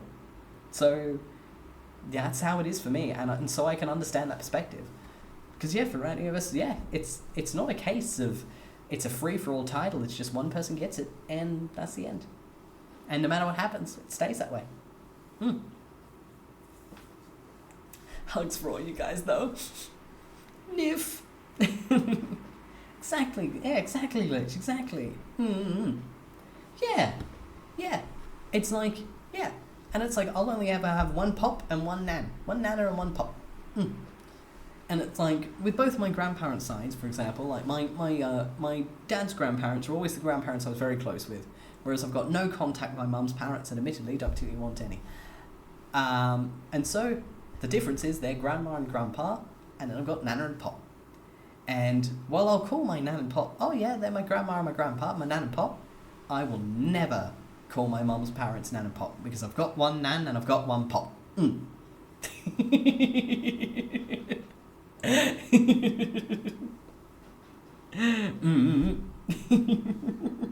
Have fun lurking.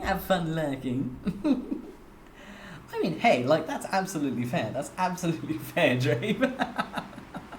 I mean, it's different in every scenario, and it depends how kids are grown up, but for many of us, that is the perspective. And it's just a way of saying that, like, you know, that person's irreplaceable. Yeah. Yeah. Exactly, Xana. Exactly. 100%. Mm-hmm. Yeah. And the thing is as well, Hire, it's like she didn't once, like, talk badly about him. She clearly adores him. She clearly adores her stepdad. He sounds like a top bloke. It's just, he's so blinded by his desire to be seen as her father that he seems to be missing the reason why she's not willing to cave on this one. It's that typical place of, like, sometimes you can't look beyond your own 2 feet, and you can't see her perspective for some reason. And I do hope they can work it out one day, but I also hope she keeps that cute. And besides, also on the bright side as well, come on, that immediate family dance idea is cute as fuck. Come on, that is adorable. Like, come on, it's so cute, and it's such a cute compromise too. Because essentially she's saying, I'm not going to do the father-daughter dance, but you can still have the first dance. Bring up all the family. It'll be fun. It's kind of, instead of a father-daughter dance, it's a family-daughter dance. Like, come on, it's adorable. That is the cutest compromise. He should get the stick out of his ass for 2 seconds and admit it's cute as hell. Come on, I love that. Yeah. Honestly, Glitch, it's a cute idea. I love it. That's so wholesome. It is so wholesome. Oh my god. So yeah, final thing, solidly not the arsehole in this one. And I do wish her the best. I hope she has a great wedding. She seems like a lovely person, that OP. You can tell there was just a nice energy in that one. It's like, oh, it's nice when you read an OP and you're like, you seem like a good person. Have a good life, OP.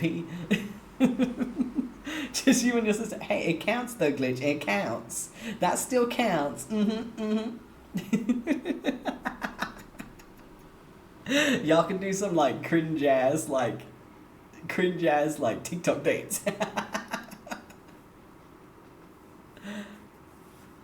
I mean, honestly, no, although, like, congrats to you for that one, but honestly, hell yeah, that would be so cute. Hell yeah, sister dance, fuck yeah, let's go. Oh my god. Or, like, you could do, like, an idea where it's like, you know, instead of father-daughter dance or you know, like, parent-child dance, it could literally just be, like, something silly, like, you know, like, best man dance, go, do your dumbest dance, you've got a minute, let's do this. You can change up anything. Oh my god, first dance will be a mosh pit. Oh my god. It's like the wedding ceremony is like at I Do, you have to leap up the stage and everyone has to catch you like in a concert.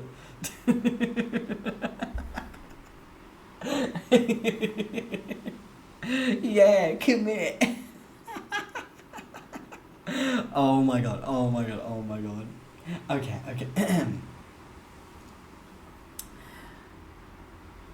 Am I the arsehole for asking my wife to look for a job after I already agreed that she wouldn't work for a year? Ooh,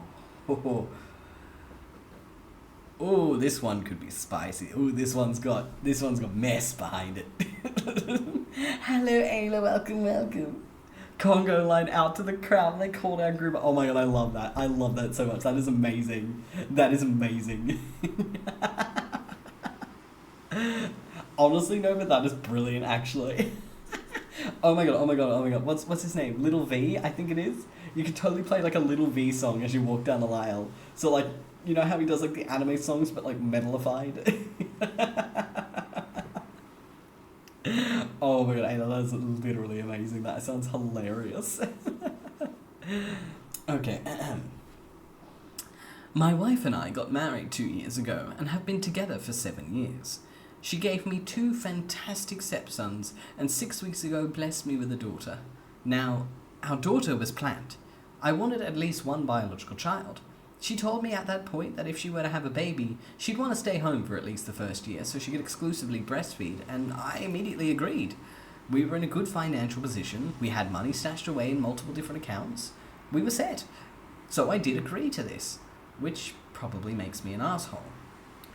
But our finances aren't doing so hot anymore, and it's not even her fault. My brother stole $25,000 off of us, got a hold of me and my wife's joint bank account info somehow. I am pressing charges, but lawyers said this could take months to even be put in front of a judge.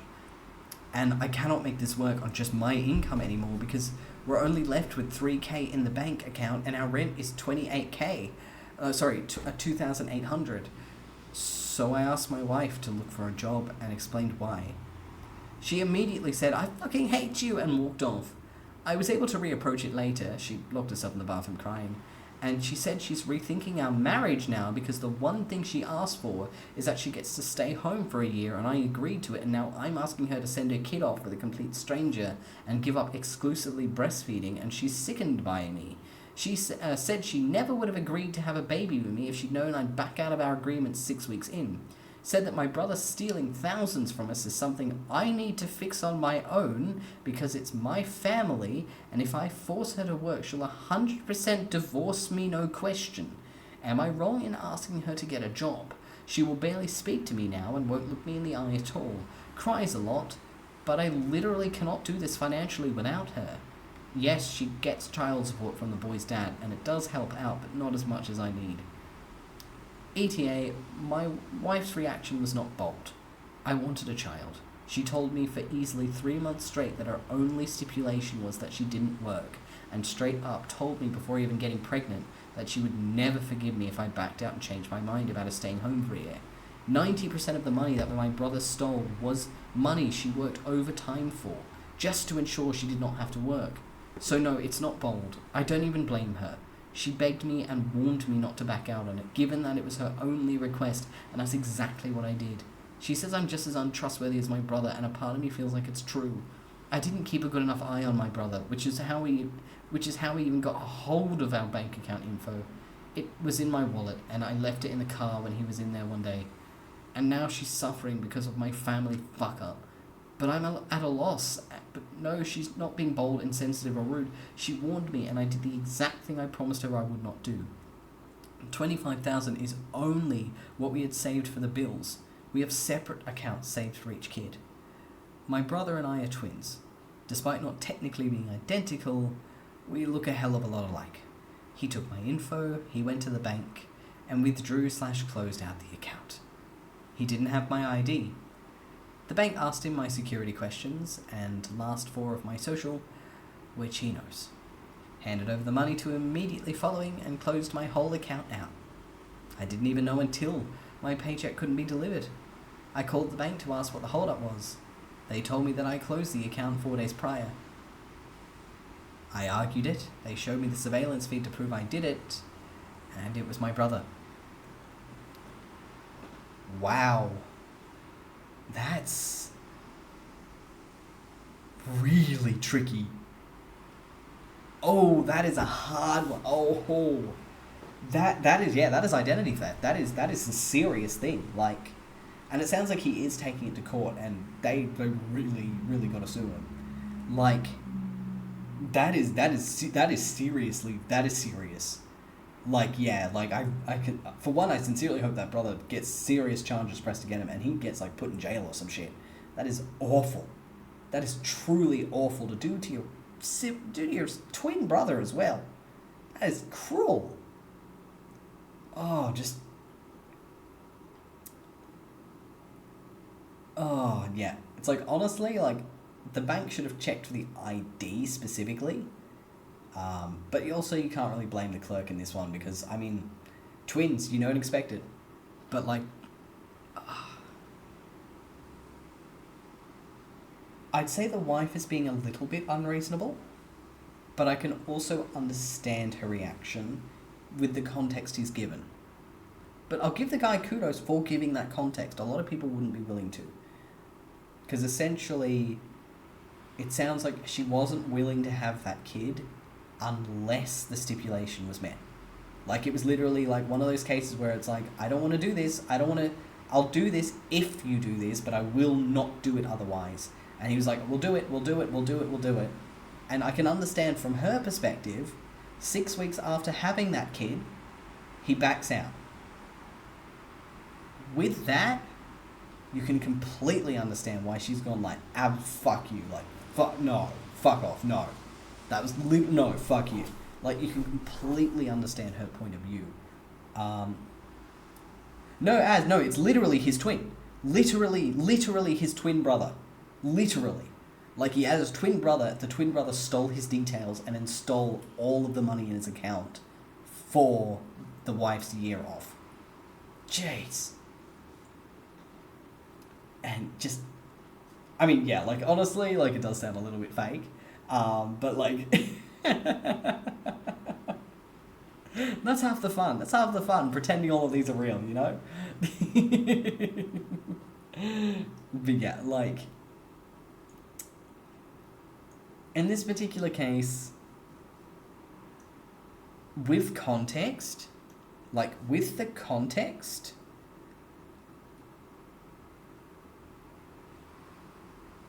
Oh... It's hard. I suppose taking everything together, like, it definitely sounds pretty fast. Like, the bank would take the ID. Like, I have a feeling y'all are right on it being fake. Like, it's very overdramatic. But, like, even if it's real though, like, on the tiniest chance that it's real, and it's always fun to pretend it's real as well. Come on, that's half the fun of it all. Thinking that real people are doing this shit. Oh my god. But, like, at this point, taking everything into account, if the brother is so financially fine that he's got multiple accounts for every different kid, he would just had 25k sitting in that account, the bank would probably be willing to give him a loan. Like... The bank would probably be more than willing to give a guy in that spot a loan. Like, there is the third option. He could just get a bank loan out. The wife gets to stay home for the promised year. Yeah, like, and then you get the 25k back for the bills. Mm-hmm. Maybe get a loan of 30 out and 500 just goes to paying off the loan for that year. And then with whatever you make back from charging the shitty brother, use that to pay off the loan. Like, getting a loan is shitty. It is very shitty, but, like... I think it's a solid compromise, because it's kind of like the wife kind of gets what she's promised, because, like, having a baby is a big deal, and it is a big deal that promise is being broken, even though she is acting a bit unreasonable with circumstance. It doesn't change the fact that, like, she's not wrong to be pissed. Yeah, I mean, you could just get a bloody loan if he's that well off. Like, come on, that's what banks for. Like, credit cards, max out your credit cards or some shit. Like, it sucks, but it is an option. There is a third route. It's just a bit trickier. Oh my god.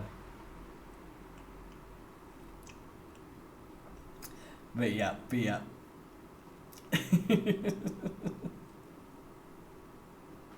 I know, right? It's the worst financial advice. It is the actual worst. But, like, it's an option. It is an option. And look, keep in mind, this is, like, totally financial advice coming from someone who's never had a loan taken out, so, like... Oh, bro, I don't know what it's like, but, like, it's that whole case of, like... If he's so well off, he's got multiple accounts with oodles of money for the kids, he's got a well-paying job, if he can afford to live in a place that's $2,800 a month, a bank would be willing to give a loan for that. That is true.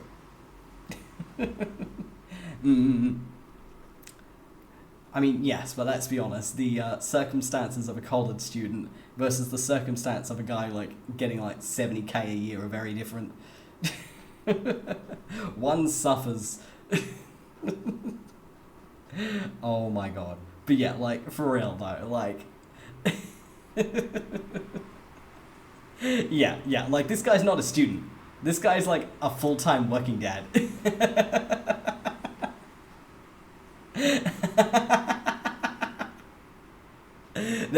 Nah. This guy's not Pov, that's the whole thing. He just had his savings hit. But yeah, no, like, obviously, like, nonsense aside, like, don't actually go for a loan unless you very, very seriously need it. Like that, they're there for like desperate situations. You know, like stuff like that. Don't just go get them for shits and giggles. That's bad.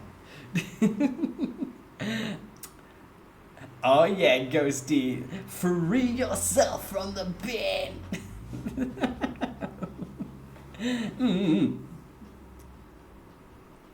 Yeah. Okay, now. Oh my god. Alright. Am I the asshole for refusing to watch my stepsister on my day off? Ooh, I hope you have a lovely day at work, Dream. I'm sorry for distracting you. Oh yes, don't forget to take your meds if you need to. Something bank loan. Basically like full drama, full chaos, with a tale of identity theft and a twin brother stealing like 25k from OP, and a wife threatening to divorce because she won't stay home with the new baby, and it's a whole like soap opera level drama.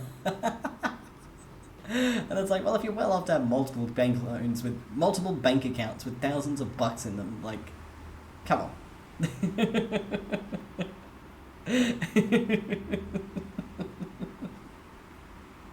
I mean, hey, yeah, at least you're getting paid. That's the important part. They really do know, but oh my god. Alright. Am I the asshole for refusing to watch my stepsister on my day off? I, 24 female, work 50 to 60 hours a week. My boyfriend and I have our own place. My sister, 24 female, works a lot too and also has her own place with her husband. My mum has an annoying habit of asking my sister and I for favours with very little notice. Both of us have dropped everything and cancelled our plans because our mum needs us to watch our stepsister. We've asked her so many times to give us enough of a heads up to avoid making conflicting plans, and she won't listen. My stepsister lives with my parents. She's disabled, physically as well as mentally, and can't be left home by herself. Next week, my boyfriend and I are going on vacation. I only have 1 weekday off before then, and it's filled with appointments that I need to go to before vacation. Last week, during Thanksgiving, my mum asked my sister and I if one of us could watch my stepsister this Thursday, my day off, from noon to midnight because she and my stepdad are going to a concert. I told her I have appointments that day and still have to get up at 5 a.m. the next day for work. My sister said she could, but would need to change around some plans and advocated for me saying that I work early the next day. Last night, my mum called me and said I'm her last hope. My sister has the flu and can't babysit. I told her that I'm really sorry, but I have appointments I need to go to before going out of town next week, and it's my only day to do it. Also, that I still work early the next day. I told her that I would have to make my plans around that day if I'd known ahead of time, maybe like when she bought the tickets months ago. She got mad that I wouldn't just cancel my plans for her. I apologized a lot, and all she said were things like, yeah, thanks a lot. Since then, I've been feeling so guilty.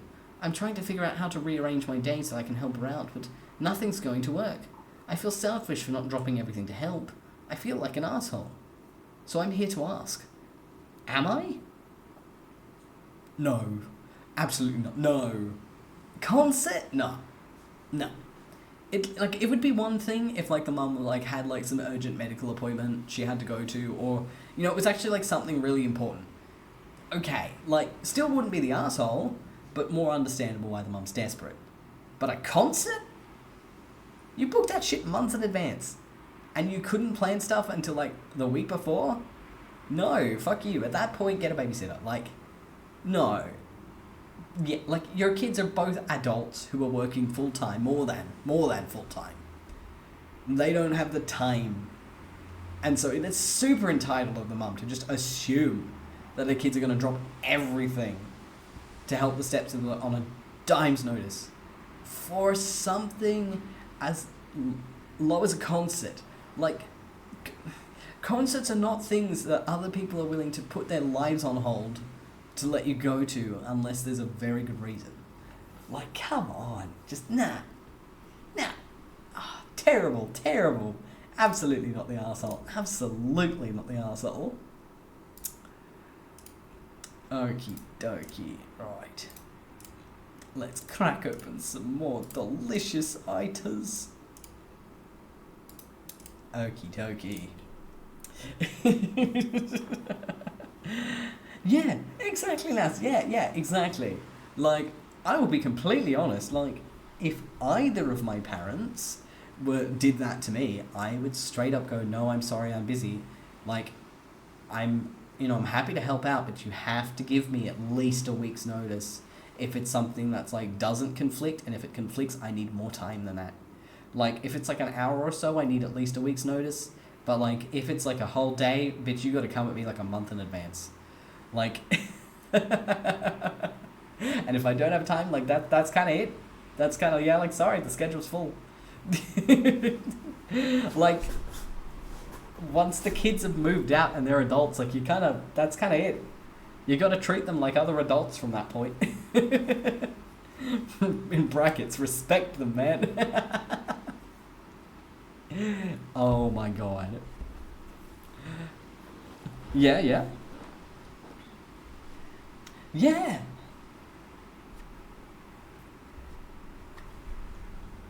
Yeah, because, like, they were like, no, I'm sad you couldn't go to that, but, like, also, like, yeah. It's like, it's not like you're like, nah, take me to the movies. Or, like, anything like that, because, you're not an asshole. Like, come on. Yeah, I can't blame you, Nova, honestly. Gosh, like, nah. If you did it with a pair of crutches, honestly, you could probably be like, hey, can you sign my crutch? Thank you. And I suppose, in a way, they would be very effective for getting shitty people out of the way.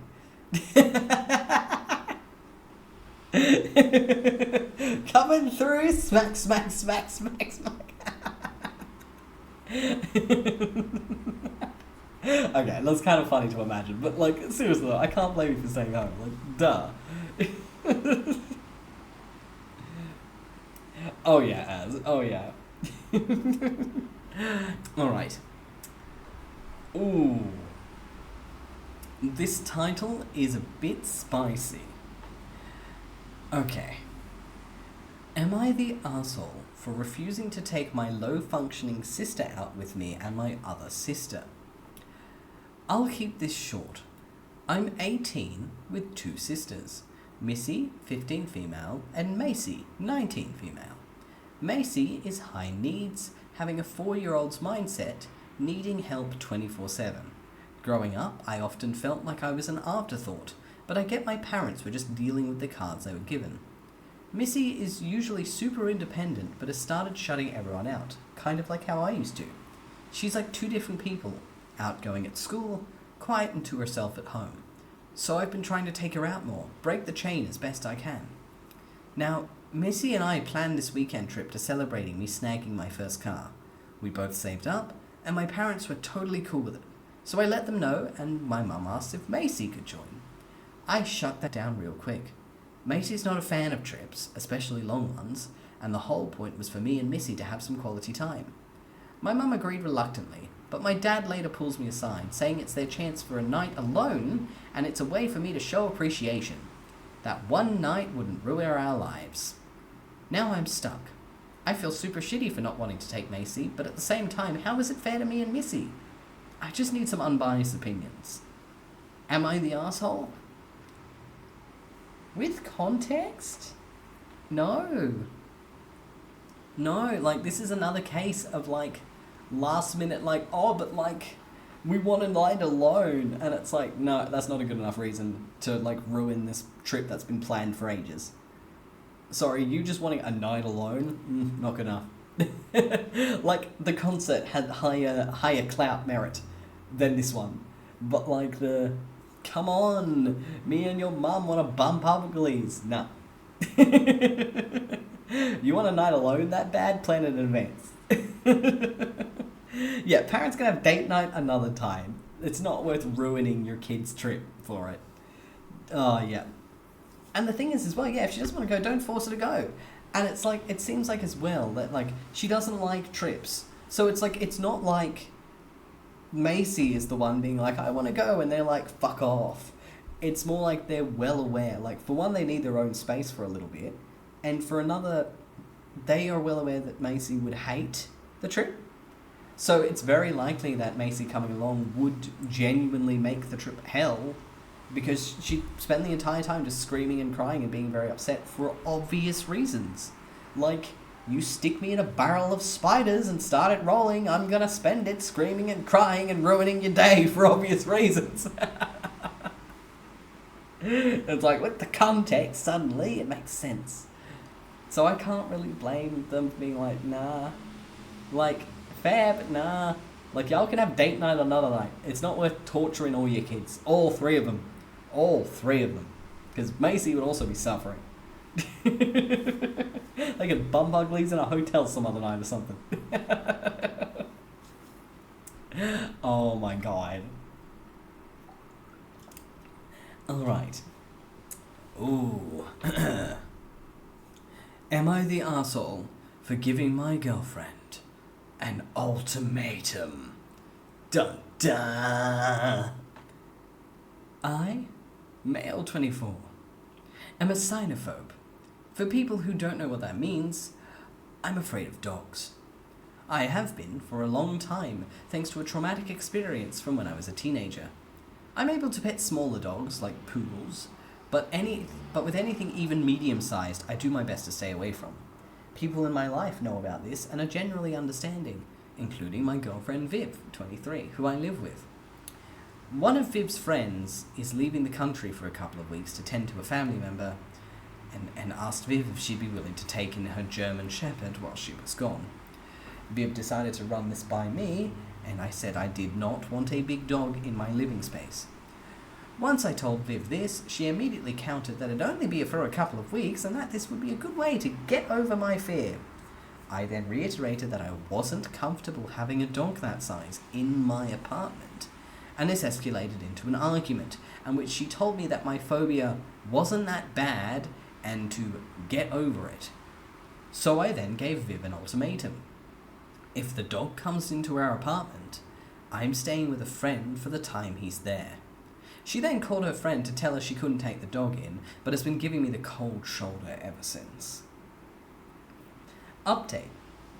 I talked to Viv about this, and we came to a compromise that she'd go to her friend's place to dog sit during the day and come home at night, when apparently another friend will tag in. We also had a long talk about boundaries and respecting each other, and she apologised for her behaviour. So I'm sure this will upset some of you, but no breakup is imminent. Oh my god. Honestly, happy ending. I mean, I'm kind of a happy ending. Like, definitely I'm not the arsehole for this one, but I'm kind of glad. Like, the update kind of... They communicated. Like, they actually communicated. They talked it out. Holy shit. Oh my god. Amazing. A rare sight. A truly rare sight on r/iter. Some beautiful, healthy communication. Ah.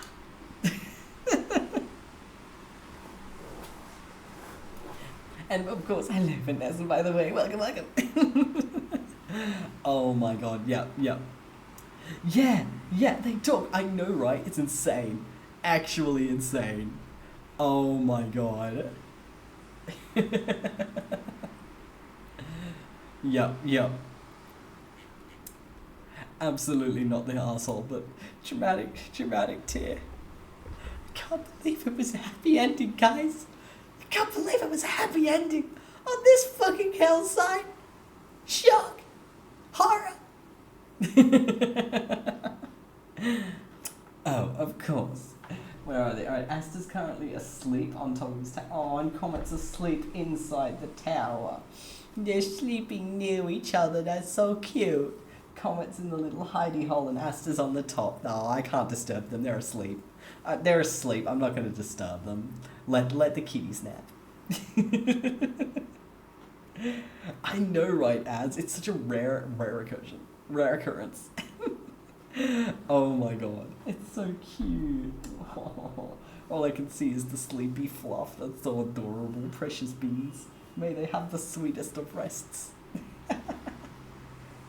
Alright.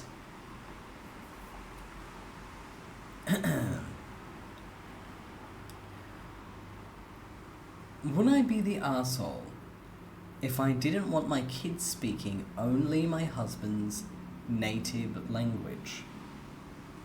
My husband, 26 male, and I, 24 female, have been married for 2 years now. My husband was born in America, but his parents are from Ukraine. I was born in Moldova and moved to the US when I was a toddler.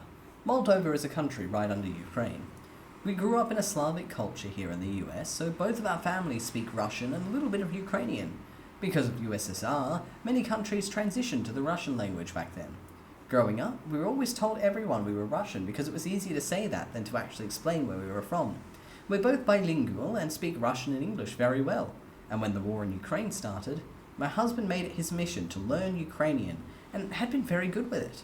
I was supportive, and now I also understand Ukrainian and can hold a short conversation. Due to everything going on, many Ukrainians are dropping Russian as a language and going back to their native language. They're starting to hate everything Russian related, and with the war going on, I kinda understand that. My husband and I had a conversation about our future kids and what language we want them to know. We obviously agreed they need to know English, but that's where we kinda hit a nerve. Growing up speaking Russian, going to a Russian church, I expected my husband to want the kids to know Russian as well. He wants to stop speaking Russian altogether and only speak Ukrainian. I don't mind if the kids know all three, but he wants nothing to do with the Russian language. Ever since his parents' hometown was invaded, he completely cut it out of his life. He only speaks English and Ukrainian to me and anyone else. He wants our kids to know only English and Ukrainian. That's it. Anyone speaking Russian can easily say the Russian language is more active in the US than Ukrainian. Everyone important in our lives speaks Russian, but none of them are actually Russian, which that was never an issue. I wouldn't make a big deal about it, but I just found out I'm pregnant, and he doesn't know yet. So this issue needs to be resolved a lot sooner than I expected. I told him that all of our family friends speak Russian, I speak Russian, and so our kids will at least know Russian too. Am I the asshole for wanting that? I mean, no, definitely not the arsehole for wanting that. I think that's a fair thing to want. Oh, yeah, I'm with Ghosty. This one's really tough. Because it's like, this is really tough. Like, you can completely understand both sides of this one. Because it's like, on one hand, like, you know, they both grew up speaking Russian, and like, it's very dear to her, and she wants her kids to speak the language she grew up speaking, which is fair, which is absolutely fair. Whereas the husband, like, he's Ukrainian, and like, his parents' hometown was invaded, so like, it's even closer to his core than some folks. So I can understand him being like, I don't want anything to do with anything Russian. Fuck them, fuck their language, fuck everything. I get that. I think we've got a no arseholes here. I think there's a no arseholes here situation, because they are both completely in the right from their perspectives. Like, I suppose if I was to take a side, if I really had to, I'd probably be on OP's side in the sense of having the kids speak all three. So, Russian, Ukrainian, and English. I think that's a fair compromise. Because, yeah, like, being able to speak the language doesn't mean you agreed with it, and I suppose you could also argue that if they know the Russian language, considering, you know, the contentions with Russia, it's better to be able to understand your enemy than to have no idea what they're doing. So if they learn Russian, it will allow them to communicate, or at least understand communications from those who are Russian as well, which could end up protecting them in the future, for all we know. So I think all three is the fairest, and kind of I think the best way to put it is maybe teach them all three, and also have them just very aware of each perspective, and let the kids decide for themselves if they want to drop one. I think that would be the fairest. Kind of give them the opportunity, let them learn all three. But, like, you know, obviously they wouldn't sugarcoat it. They'd be like, yeah, you know, Russia's, you know, done all this, Ukraine, they've ruined our history, etc.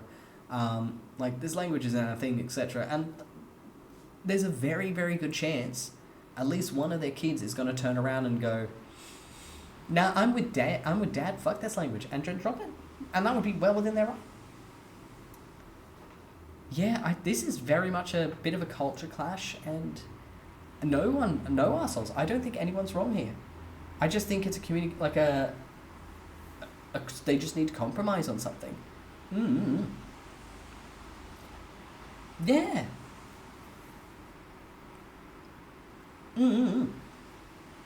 Exactly, Lassiel, exactly. So, yeah, like... Yeah. And even most people in the comments seem to be on the side of, yeah, just teach them both. Like... Yeah, like, teach them both. I think most people are on the side of that's the fair compromise, honestly. Of course. Well, in that case, I appreciate you popping in for the final time before clock out. You're always a joy to be around, dear Shara. Welcome back.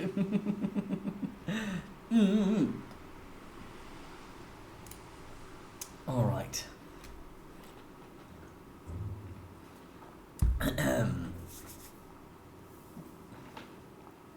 Oh, yes. Yeah. Definitely, Vanessa. Yeah. Absolutely. No arseholes here, I think. No arseholes here. Alright, now, the next one on the list. Am I the arsehole for not wanting my cousin as a bridesmaid? My instinct reaction is to go no, but in these stories we always need context. Hey Reddit, I, 24 female, am getting married in a few months, and I've been having some family drama regarding my choice of bridesmaids. My cousin, 26 female, let's call her Sarah, has been pestering me to be a bridesmaid ever since I got engaged. However, I've decided not to include her in my bridal party, and now it's causing quite an uproar in the family. Here's some background. When I was 19, I became a single mum unexpectedly. It was a challenging time, and I had to navigate parenthood while juggling college and work. Sarah wasn't supportive at all, and made hurtful comments about my situation, shaming me for being a young single mum. Her words were harsh and deeply affected me during a vulnerable period of my life, and it really hurt me as I considered her an older sister. I had 3 amazing friends around me all the time helping with expenses, babysitting, taking me out, etc., and one of those friends is now my fiancé. Fast forward to now, I'm happily engaged to an amazing partner, planning my wedding, and trying to mend relationships with my family. Sarah recently approached me, assuming she'd be a bridesmaid, and I had to break the news that I'd already chosen my bridal party. She was furious and demanded an explanation. I couldn't bring myself to tell her the real reason, that her hurtful comments from the past, so instead I just mentioned that I'd already made commitments to other friends and family members. Sarah hasn't taken this well, and has been telling everyone in the family that I'm excluding her for no reason, painting me as the bad guy. My family is now insisting that I quiet the drama by including her, but I don't want to. She knows I'm planning a week-long trip with my bridesmaids, who are just my 2 friends. Fiancé's doing the same with his boys, and I feel it's the only reason she actually approached me again when I told my aunt. When I told my aunt this, she called me an arsehole, saying that Sarah was family and deserved more than my friends. So am I the arsehole for not wanting Sarah as a bridesmaid due to her past behaviour, even though it's causing family tension? Or should I just give in to keep the peace? Edit with a bit of an update. Thanks so much for all of your comments. My fiancé actually read this post since we share the account, and shared it with our group and close family group. He told me word for word, sit back and I'll handle it, because tonight we're having the whole family over for a big dinner. More info. The special party would take place the night of the wedding. Me and my fiancé, as well as the whole group, are very, very, very needy, geeky, call it what you want, but we're all cliche of the Big Bang Theory boys. So I always planned that after everything official and normal, we would stay in the venue, lose the dresses and tuxes, get in pajamas and play D&D video games, anime songs, karaoke. Okay, that's just kind of wholesome. I kind of love that shit. That vibe is amazing. Oh my god. But like, dude, she's marrying a good man. Like, absolutely not the asshole. And like, this man, oh, he amazing. Just that tiny snippet is like, you getting yourself a snack. You're getting yourself a prize. You hold on to that, boy, and she is. That's a good man. That's a good choice in husband. He got her back. He got her thick and thin. Get that man the best husband cup. Hello, Squishy. Welcome. Oh my god. Yeah, that husband sounds hella wholesome, man. Thank you for the hydrate. I appreciate it. Thank you. Mwah. Oh my god. But yeah, absolute, like, not the asshole, and husband is amazing. Man, you gotta get you a partner that's got your back like that husband, man. Just like, I'll take care of everything. I'll whip your family into shape. And it's like, oh my god, you're speaking the words, man. You're speaking the words.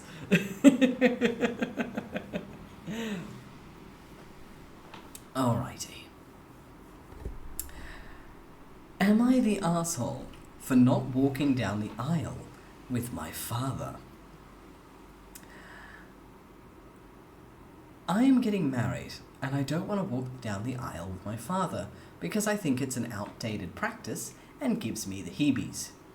I love my dad, but the practice of giving me away to my husband is disgusting and outdated to me. For what it's worth, I'll be 39 years old at the time of my wedding. I've had numerous long-term relationships. The symbolism is lost on me. Anyway, my parents are not happy with that decision because they're older and more traditional, and my mum basically thinks I should throw my dad a bone on this one, but I really don't want to. I mean, we're getting married at a pizza place, and my wedding dress is black, so it's not like I'm specifically eschewing this one tradition. Am I the asshole? Nah, I mean, I think that's pretty reasonable, actually. I mean, like, it sounds like she's gone, like, if she's getting married at a pizza place, and like and wearing a black dress, at that point, like, yeah, it's not like she's focusing. She's like, nah, fuck all these shitty traditions, man. Like, not the asshole. It's her wedding. It's her choice. And like, bro, that is such a base wedding. Like, yeah, legit. So yeah, bride and groom have absolutely the final place of the wedding. Yeah, exactly, Ghost. Yeah, it's like it's a sweet thing from some perspective, and it's not from others, and that's just complete respect. Because it's like, hell yeah, like, it's like, with like the white wedding dress example, like, I've always loved the idea of, instead of like, you know, the black tux and the white wedding dress, I've always loved the idea of either swapping it around, so like white tux and like the coloured dress, or like the husband and like bride like matching. I've always thought that's a cute idea too. Or both in white. I've always loved the idea of like both in white. I always think that's super cool. And like with like an accessory of a matching colour or something. I think that would be cool.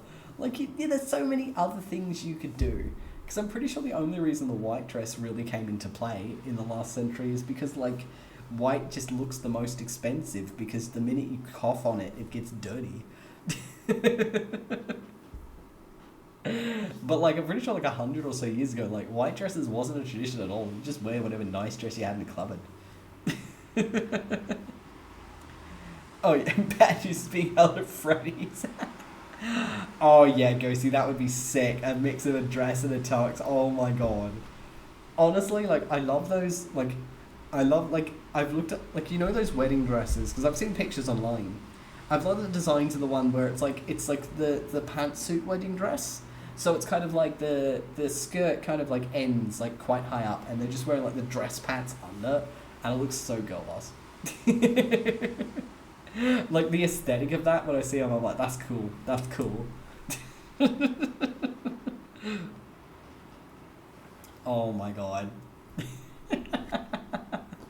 I'd like, let's be honest, if I ever get married, I'll probably be in like some basic bitch suit, but still. A boy can like the aesthetics, man.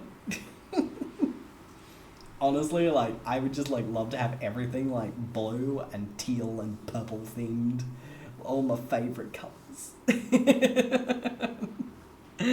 Rest well, sweet Nova, and sweet dreams, dear friend. Mwah. Oh my god, yeah.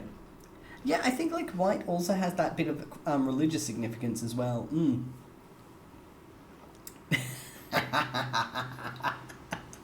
Okay, Ghosty, that would be kind of funny though, if I showed up in the tuxedo boxes. But like, rest assured, the only reason that wouldn't happen is like, I know that like my nan would eviscerate me. Like, even if this was so far in the future she passed on, she'd come back from the grave to eviscerate me. I know she would. She would pop out of the grave if it was at that point and have dragged me down and like... She's still very much alive and kicking, so she'd probably kick me into the grave herself. I'd have my ass kicked.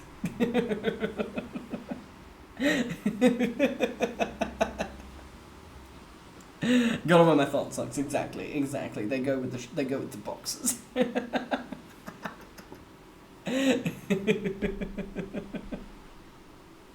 Oh my god! In the pants shirt, could you imagine? Now that is pizza wedding fashion right there. Oh my god. Okay. Am I the arsehole for telling my best friend that she can't care for her child? Ooh, this one's got history. Ooh, purple wedding dress. We love that. That's cool. Tux for the first half. Second half will be the dad shirt, box the dance socks. Okay, goes. I kind of love that. All right, could you imagine? Right. So it's like the wedding to like whatever wanky venue. Like you come out of the, like, you arrive in the limo and you come out of the limo in the tux and you do all the wedding things and you get back in the limo and like the bride slash groom, I'm not fussy, gets in the other side in their whatever outfit they wearing, all fancy, and then they drive to where the reception is and the limo stops and the door opens and I appear in my thigh-high thought socks and my dad boxes and my pants shirt and I'm like, I'm ready to party.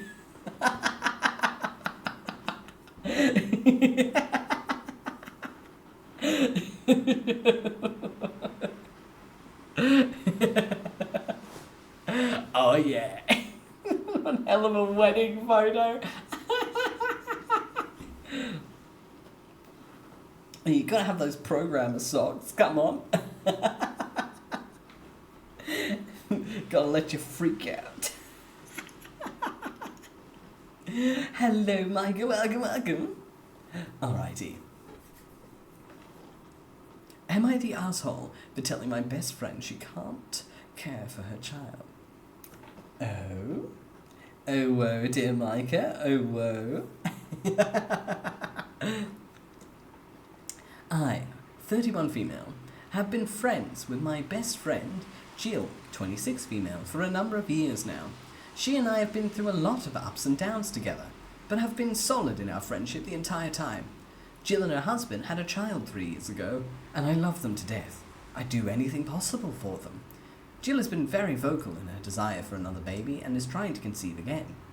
Jill and her husband struggle financially in a very big way. Every month they're asking people for money to cover rent or their other bills, but then constantly order out or indulge in their habits when they have spare money. I have helped them several times as well, as I don't want to see them be evicted. About 6 months ago, I came into an inheritance with my great aunt passed away. It wasn't much, but enough for me to have a nice starter retirement fund and some money for an upcoming vacation for my husband and I. Jill asked me if I could help her, and I ended up giving her a somewhat large amount of money, more than just a couple $100s, but nothing crazy, so she could keep caught up on bills for a couple of months. However, she ended up spending it all and saving none of it. Yesterday, she called and asked if I could help her, as she needed groceries. I said I'd already helped her immensely and declined to give her more money, but offered to buy her some groceries. Jill complained, saying I should help her family because I was not struggling like she and her child are. And I became angry and I said, "And you want another one when you can't even care for the one you have now without handouts from everyone?" Jill became upset, called me an arsehole and hung up. She's now not speaking to me. My husband's on my side, but I feel bad for blowing up at her. Am I the arsehole? Oh, you sweet dear Mike, I do love me a hot chocolate. Yeah, I'd say on this one, not the arsehole. Not the arsehole. Like, she's not lying. Like, this friend, like, is mooching. This friend is really, really financially irresponsible. Like, this friend is clearly very, very financially irresponsible. And, like, the key part as well is she still offered to buy the groceries. Essentially, the message wasn't, like, no more help for you. The message was, I don't trust you with money, so I'll spend it for you. So basically, she was willing to buy the groceries with a friend, but the friend chucked a tantrum. Clearly, the friend probably had other intentions for that money. Otherwise, they would have been like, fine. Like, they would have gone along with it. Because, okay, at least you're paying for the groceries. But, like, that's so bad. Like, what a trash friend, come on. But, like, come on, like, not the arsehole, absolutely. And the thing is as well, like, that friend has no shame. Like, if you received, like, from the sounds like it was probably like $1,000 handout or something like that. If you received like $1,000 from your friend, and they told you, oh yeah, it's got to last, like it's to last for a couple of months, and you blow that all in a couple of weeks, and like it's probably all on dumb shit too. And then I would not have the balls to turn back around to that friend and go, hey, can I have more money, please? No, I would feel awful. Dude, have some shame. Limits. Like, if that friend just given you like I don't know, it said more than just a couple $100s, but nothing crazy. So I'd say like over $500 at least. Like, the audacity is insane. Like, dude, the goal, yeah, exactly. Like, dude, your friend is not a bank account. And if you're going to treat them like one, then maybe they shouldn't be your friend. That's awful behavior. Oh, awful. Actually awful. Alrighty. Am I the arsehole for not wanting my mother-in-law to move in? For some context, my mother-in-law is always a strong, overbearing personality. My husband's brother and wife have no contact with her due to how she treated my sister-in-law in the past, and they don't allow her to see their children. 2 years ago, my mother-in-law, who worked as a janitor in a school, tore her rotator cuff. She subsequently had surgery on it, then proceeded to sue her school district.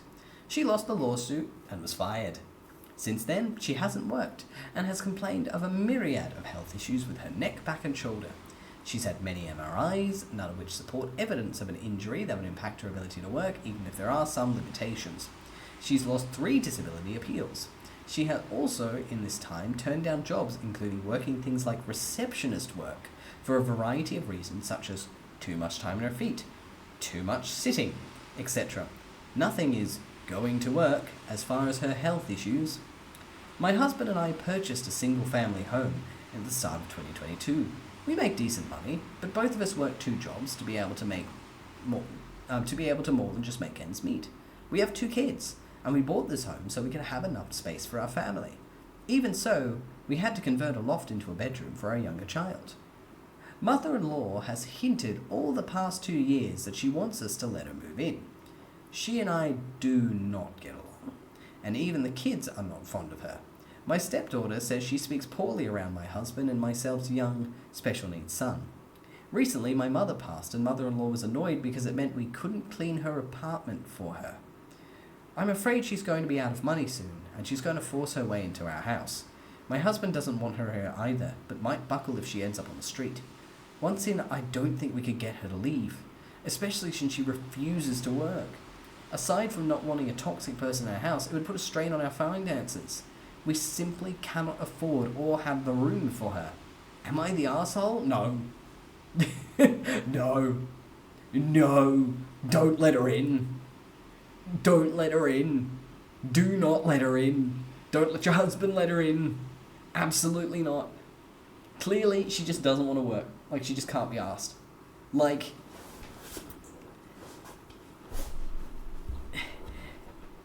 if your complaints are as contradictory as, oh, this one's too much time on my feet. Oh, that's too much time sitting. Okay. This isn't the Goldilocks and the Three Bears, sweetie. What's worse, sitting or being on your feet? If it's being on your feet, take the sitting job. Ultimately, having something small to at least carry you over just a little bit of time is better than nothing. Yeah, even vampires have to ask for permission to be let into your home. Yeah, keep her out. Don't let her in. Just not the asshole. Nah. Oh my god, she sounds like some kind of, like, she sounds like a Karen, to be honest. Oh my god. Yep, just straight up, like, nah. Just boundaries. Keep her out. Salt the entryway, lock the doors. Get the security cameras.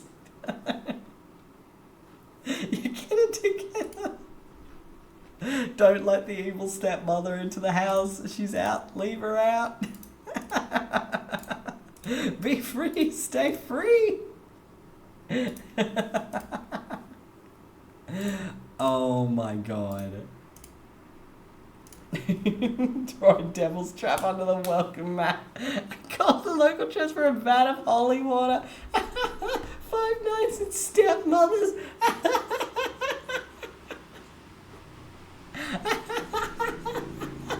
You're just like at the window with a spray bottle, like, get big on, foul demon.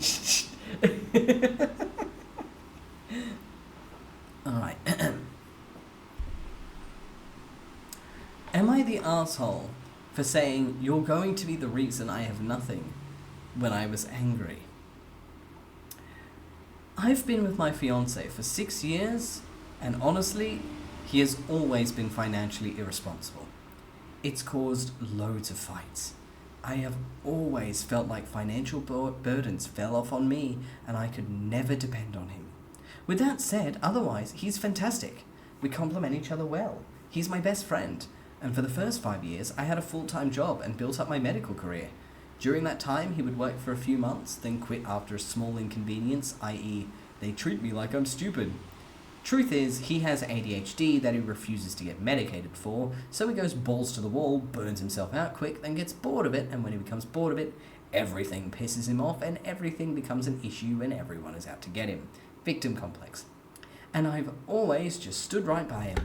It has caused fights, but, like, at some point, I just stopped trying to get him to work. It no longer pegged me as being worth the fight, and that's when I knew I had a huge problem. But he thoroughly surprised me. Back last year, he got a job, and he stayed there for 8 months, worked his way up to manager.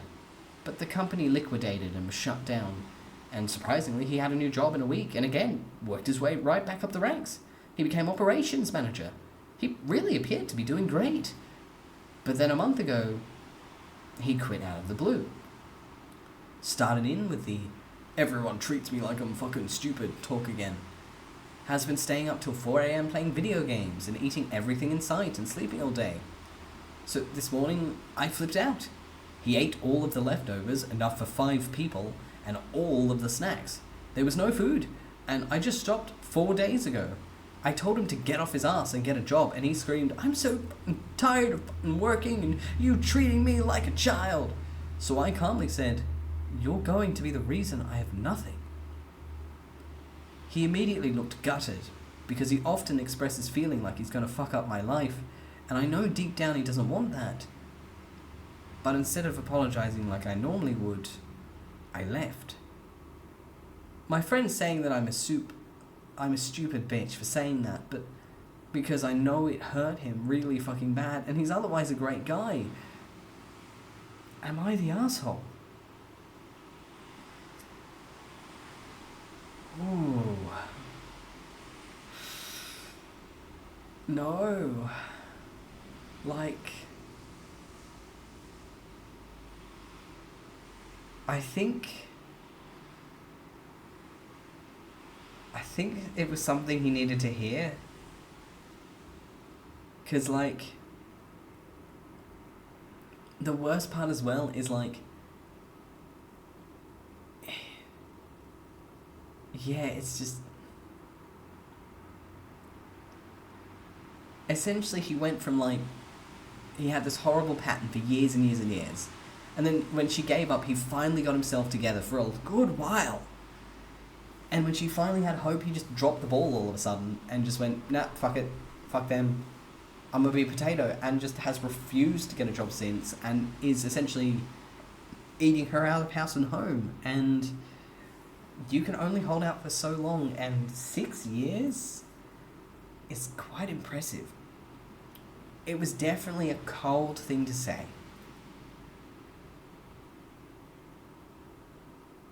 But is she wrong? That's the real question, because if he keeps up this pattern, she really would have nothing by the end of it. And that's sad. Yeah, like, yeah, man can't blame all his problems on, like, treat me like I'm stupid. Like, come on, if they treat me like you're stupid, maybe you're acting a bit stupid. Like, have a little self-reflection. Why? Why is everyone treating you like you're stupid? Maybe there's a reason. Like, oh, you're right, Ghosty. Yeah, but yeah, it's like, definitely not the asshole. Or it's like, dick move, but I wouldn't call it an asshole-ish move, because it was a long time coming. And the thing is as well, it's like, if you've got the old ADHD and it's like, it's ruining your life to that extent, like you can't hold a job, you can't do anything like that, like if it's like very, very serious, and like you're being told by everyone around you, like you've got it, just please just get tested and get medicated, please, and you're just refusing to do so based on pride, that's on you. Like, that's on you at that point.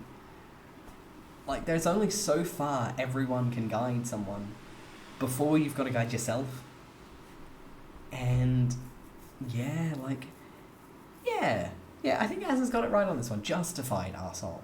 So, like, yes, it was an arsehole move. It was an arsehole move to say it, but it was justified. Like, things have to be written out in crayon for you. Ask for yourself why. That's a roast right there. Yeah, exactly, Xana. You can bring a horse to water, but you can't make it drink. And it seems like this girlfriend is quite close to... She's giving up on him, it seems like. It seems like she's very slowly getting to the end of her rope, if she isn't already there. And I do hope he gets his act together and he gets medicated. Or he finds some way around it. Because I feel like I would not be surprised if this ends up in a really sad breakup. If he doesn't start meeting her in the middle. This horse don't want to drink at all. This horse thinks the water treats him like he's stupid.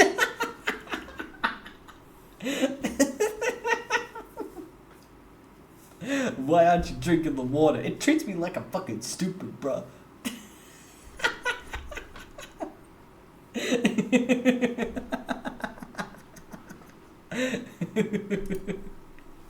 Oh my god. Well, to OP and the random guy, I hope the random guy does get his act together and OP's got his back while he does so. There's, of course, needs to be some apologies, but I hope she doesn't completely retract that statement. Emphasizes, of course, but I'd hope she doesn't retract it, because he needs to know that he is really fucking up. It makes me want to think of it because it treats me like I'm stupid. If I would have said my brain was smooth again.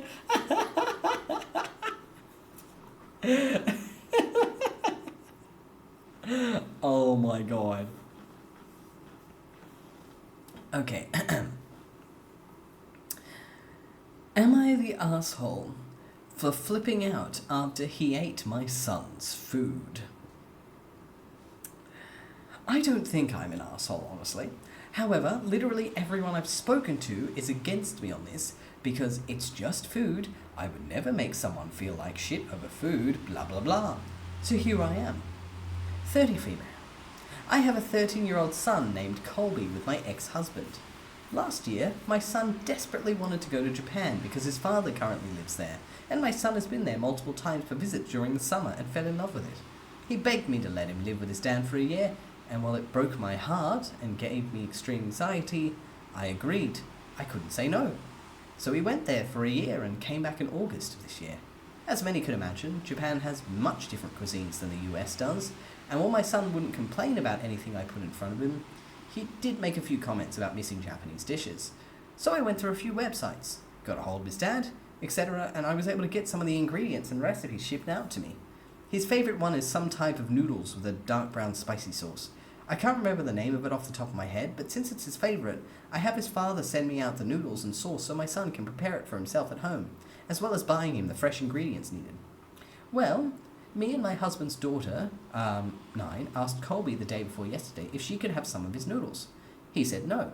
He only said no because he's made the dish for her before and she wasted the entire thing because it was too spicy. So she doesn't like it, and therefore he said no and reminded her that she didn't like it. Before my daughter could even respond, my husband pipes up with, "Give her some, there's no reason you can't share." So I stepped in and said no, and that she's already had it, threw it in the trash, and that this is his food. He doesn't have to share his food. He just kind of walks off. Well, this morning my son asked where all his noodles were, 4 packages, and my husband says, "I ate them." I asked him why the fuck he would do that, and he said, "Because I wanted to." To me, this felt like a big fuck you because I told him my son didn't have to share his food, so I did lose him. He did this on purpose. I just know it. I told him he was a fucking pig on a power trip and he should be ashamed of himself for eating my son's food. He says I'm ridiculous and I'm an arsehole for calling him a pig because he's overweight, simply because he was hungry and wanted to eat. Everyone says I'm an arsehole too, as I said. Am I the arsehole?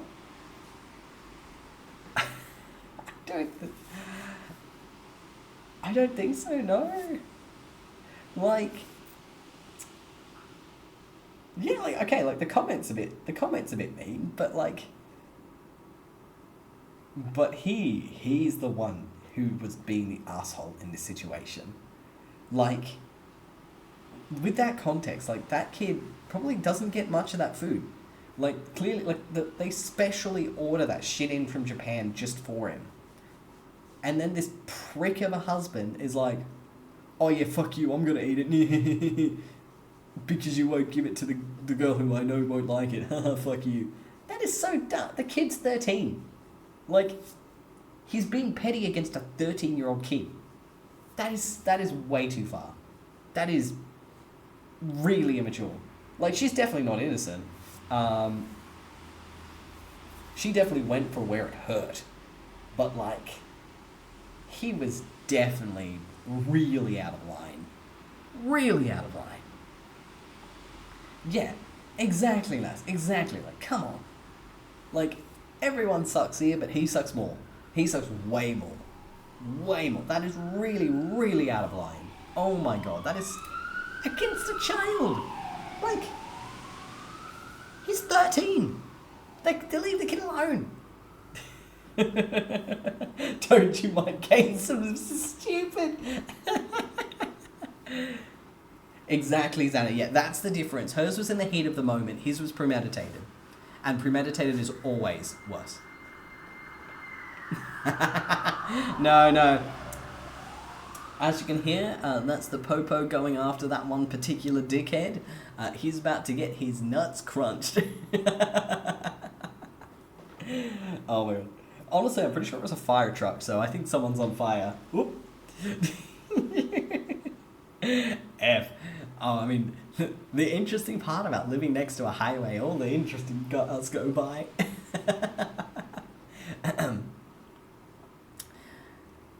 Am I the asshole for yelling at my husband after he told me that I owe him? Yeah, exactly, Haya. Like, come on, chill. What did the kid ever do? Leave the kid be. Let the kid have his noodles. Exactly, Xana. Like, that's so petty. It would be petty if he only, like, it would still be petty if he ate one, but eating all four is such a dick move. Like, come on. Alright. I, 30 female, have been a stay-at-home mum of 3 kids, 8, 4 and 2, for the past 4 years upon my husband's, 33 male's, request. I decided it was not for me and asked to start nursing school, but maintained all aspect of stay-at-home mum duties, so all he had to do was work. Work, gym, sleep and eat. I am nearing graduation and talked about starting a job. With 12-hour shifts, I would need to either find morning childcare or husband would have to take the kids to school. He said he would not be adjusting his schedule for me and the kids, and that all of my income will be going to him, and I'll get an allowance each month from it because I owe him for all the years I've been a stay-at-home mum. Mind you, he asked me to quit my job, which I loved. I have never complained about his spending whenever he was making big money and buying Rolexes and a new car and gaming computers and anything his heart desired, while I remained frugal and got my clothes, if any, from Target and Amazon. So I yelled at him that he clearly doesn't respect my job as a stay-at-home mother that allows him to not have to worry about anything except working his job, and that I am always thankful and respectful to his contributions, but if he doesn't think I do anything. He locked himself in his office pouting because he thinks I'm making it bigger than it is, so I told him he can give me a dollar figure and I'll pay him back and give him back anything that wasn't gifted to me, but he will have to contribute 50% of the housework and childcare once I start working. So am I the asshole for yelling at him and saying those things? Jesus, that is fucked. Oh, wow, that is terrible. That is so, hard not the asshole. Dude, what the fuck? No. She gets 100% of the money she earns at her job, mate. What the fuck? That is so controlling. It's bad enough he made her quit a job she loved to have kids in the first place, but now that she's finally getting back and getting another job that she's passionate about because she doesn't like being a stay-at-home mum, he's trying to steal her wage and give her a pittance allowance from her own money. Oh, disgusting. That's controlling. That is really bad. Yeah, she was well within her right, and points to her for sticking up to herself. So, all right, fine. How much do I owe you? Give me a financial figure. I'll pay you that. I'll pay you that back, but you're paying 50% of that, doing 50% of the housework, 50% of the childcare. Fuck you. Well within her right. Oh, what a prick. Jesus fucking Christ. Like, Jesus, that is so toxic. Oh my God. That is so bad. He doesn't even want to be with the kids. He just wants them just for the sake of having kids. Oh, that is such shitty behavior. Jesus Christ. Like, it'd be one thing if he was like, it would still be shitty if he was like, well, you can pay for the childcare out of your wages. That would still be really, really shitty, but not as shitty as demanding her wages to give her a tiny allowance out of. Ugh, that is terrible. Awful. Can we get you to eat that one? Oh my God. Honestly, is that it? Yeah. Yeah, like, that's gonna end bad. That's toxic as hell. That toxicity is through the roof. Holy shit. Alright. Am I the asshole for pointing out hypocrisy. My girlfriend and I have been together for just under 3 years. One thing she really hates and has regularly gotten angry about is people who cheat in relationships, which I agree with. There's never an excuse for cheating, and we both seem to have the same values about that. One of my friends cheated on his partner last year. I didn't try to make any excuses for him, and I agree with my girlfriend that she got annoyed and ranted about how wrong he was, and I did mention to him that he was out of order for doing it, and most of the friendship group agreed. My girlfriend went on a night out with some friends last weekend, and the next morning she was talking about it, and she mentioned one of her friends who's in a relationship was dancing with other guys, going up to random guys and having her arm around them, and she even tried to kiss a couple of them. One rejected her, and another she only didn't kiss because another of her friends stopped her. My girlfriend was laughing when she was talking about it, and I just pointed out that her friend is actively trying to cheat on her boyfriend then. My girlfriend disagreed and said it wasn't like that, and she wasn't cheating, but I just pointed out that she's trying to kiss other men on nights out, so yeah, she's a cheat. My girlfriend got annoyed and said I was wrong for talking like that about her friend, and I just said my girlfriend is being a bit of a hypocrite considering her previous attitude towards cheating and her reaction when it was one of my friends. She said I was being unfair to her, but but I just pointed out she's making excuses for bad behavior when it comes to her own friends. She just repeated I was being out of line and too harsh towards her for no reason. Am I the arsehole for pointing it out? No, that's cheating. That is cheating. That is cheating, dude. Like, come on. Shockingly, you don't need to, like, get to the point of insertion for it to count. Like, you don't need to bump uglies for it to count as cheating. Like, the cheating line is a lot earlier. That's just the end of it. Hello, Nara. Welcome. Yeah. It's like, honestly, teacup. But, like, even then, it's still cheating. And it's like, yeah, like, walk the talk, girlie. Come on. And it's the hypocrisy as well. Like, it's clearly the hypocrisy. Like, she will, like, rip into his friend for doing it, which is still fucked. Like, cheating is fucked. But the minute her friend do it, oh no, it doesn't count. Oh no, fuck you. You're just being unfair. Like, no, your friend's the cheat this time, sweetie. Admit it. Oh nah. I'd say not the arsehole. See, as well, I would have pointed it out. Be like, you're being a hypocrite right now, man. Alright. Am I the arsehole for wanting to treat a real estate transaction with a family member like a business transaction? My husband and I own a vacant lot worth $150,000 adjacent to our home that my stepson wants to build his new house on. He doesn't have the cash to buy it and is unable to get a loan that will fund both the lot purchase and construction. He wants us to just deed the lot to him and refinance at completion and pay the lot off. No promissory note, nothing. Despite having some equity in both his home and a commercial building, he does not want to give us a lien on one of those in exchange for deeding the lot to him. My husband, of course, is in favour of deeding the lot to him. This has created an untenable situation between us.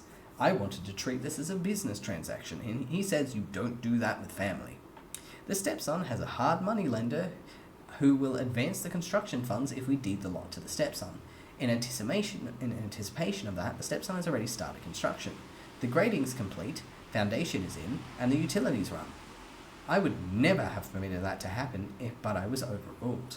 He now has put us in the position of a huge debt that he cannot pay unless we deed the lot to him and construction loan proceeds become available, and we hope for the best. I have spent my entire career in real estate, including 15 years in banking, and I have seen many deals like this go south. I understand the risks of things like construction problems or delays, changes in market conditions which affect value. The stepson's also living with his girlfriend and their child, and that relationship could go south, and she'd be entitled to half of everything, or even the death of the stepson, which forces the estate into probate. The value of this lot represents a huge portion of our retirement plan. We're in our mid to late 70s. So am I the asshole for wanting to treat this as a business transaction? No, not the asshole, not at all. Not at all, no. Late 70s? Dude, don't try and fuck over your elderly parents. That is so scummy. Dude, your mum's in her late fucking 70s.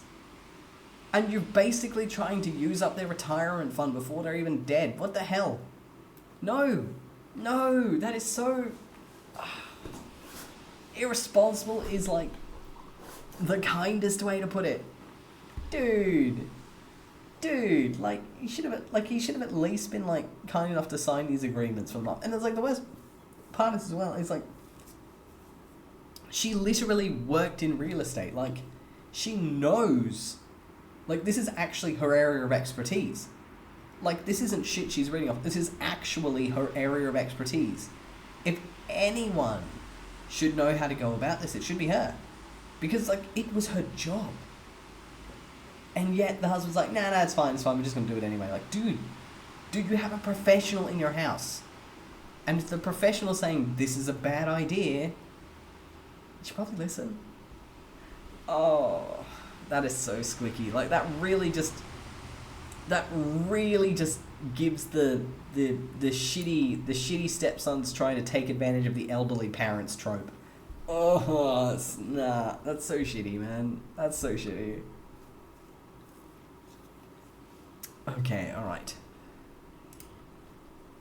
Let's see. Am I the asshole for snapping at my husband? There's a lot of marriage drama tonight. So I, 29 female, and my husband, 32 male, got into a nasty argument yesterday. For context, I homeschooled our 3 kids while taking care of our other 2 that are not in school. Our kids are 9, 8, 6, 4, and 2. I do most of the housework. Our oldest son does the dishes, and our oldest daughter cleans the table after meals. And I also have a work-from-home job.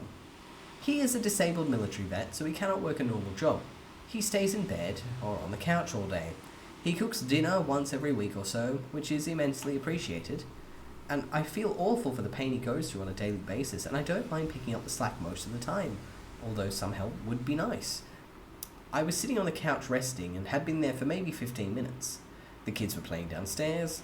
I'd forgotten to clean upstairs this morning because my youngest son had an accident, so I started doing laundry, which reminded me that I needed to fold and put away some clothes for sitting out. Then I got distracted cleaning the kids' room downstairs, and I realised I needed to start homeschool, and that took a few hours, and then I made them lunch and sat down. He walked out and was immediately mad that the upstairs was a mess. The floor needed vacuum, the dishes needed done, and there was clutter all over the table, and our laundry needed to be put away, the bathrooms needed cleaning, and the floor needed to be swept. I told him I was planning to get to it, but then he accused me of not participating around the house and not spending time with the kids. So I snapped at him and told him, well, that's rich coming from you. I felt bad instantly, but was too mad to apologise. He didn't talk to me for the rest of the day and slept on the couch. As soon as I came out of our room this morning, he went into our room and slammed the door. I tried apologising, and he said he forgives me, but there's still a lot of tension. I feel bad. Am I the asshole? No. Like, I mean, this sounds like your typical couples fight, but like, there are a lot of things that someone with chronic pain can still help with. And even if the pain was to the point where he couldn't move around, which clearly is not true, he can move around fine. He's just got chronic pain, so he's got his limitations. But like, if say you've got a bad back and you can't bend over, okay. Vacuums come with handles these days, like the stick vacuums. And there's, you get the tall brooms. Like, I'll be honest, I have a bad back. Like, that's what I gotta deal with. So I've got the vacuum with the stick vacuum. And I've got the long broom, and that's how I clean my shit up, because I'm a big boy and I don't like living in a mess. And like, you compromise, you find ways around it. And like, fold the laundry. Okay, you can't bend over. That's fine. She'll put the basket on the table for you. Now you don't need to bend over. And like, if it's a knee issue, then There are tables that you can bring over next to or on top of the couch. You've got like the TV dinner tables. All right, you can get one of those. You can sit on the couch and fold the laundry. And like, come on, like, there are a lot of things you can do. Like, if you can't carry things that are heavy because you've got that kind of limitation, then your partner can definitely move the heavy thing to where they are, and then you can do the light thing. You can, it's the whole, like, you can clean the dishes and put them away. If your hands are shaky, things like vacuuming and stuff like that they don't require precision. You just gotta go near, done. Like, there are so many chores that if you are physically compromised that you can help with, especially with a partner who's willing to pick up the vast majority of the slack. Just being helpful or even offering to help goes a long way. But like, to not be grateful for any of the work she puts in, and on top of that to treat her like a housemaid the second that like she falls behind in an area, that is not on. There is no excuse for that. Like, if you treat your partner like a housemaid, you don't have a partner, you have free labor. And eventually that partner's gonna leave because no one signs up to a relationship to be free labor. No one. Nah. Exactly, lads, yeah. Your partners, work on it together. Yeah, what should not be doing? Yeah, exactly. Live together, meet in the middle. Like, both sides will have things that they struggle to do. And like, another thing as well, like, of course, have fun lurking. A big thing as well is the homeschooling. So he doesn't do anything. She works from home. She homeschools. She takes care of the kids. She cleans the house. Okay, if he's doing nothing, he can homeschool. Because all you need to do is sit and say words. Okay, kids, we're learning multiplications today.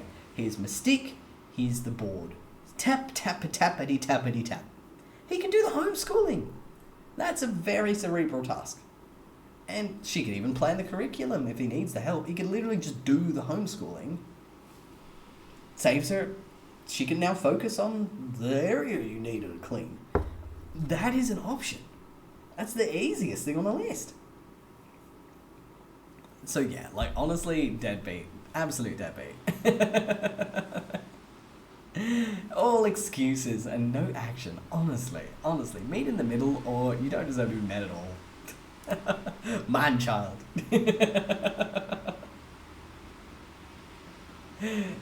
A real man will compromise.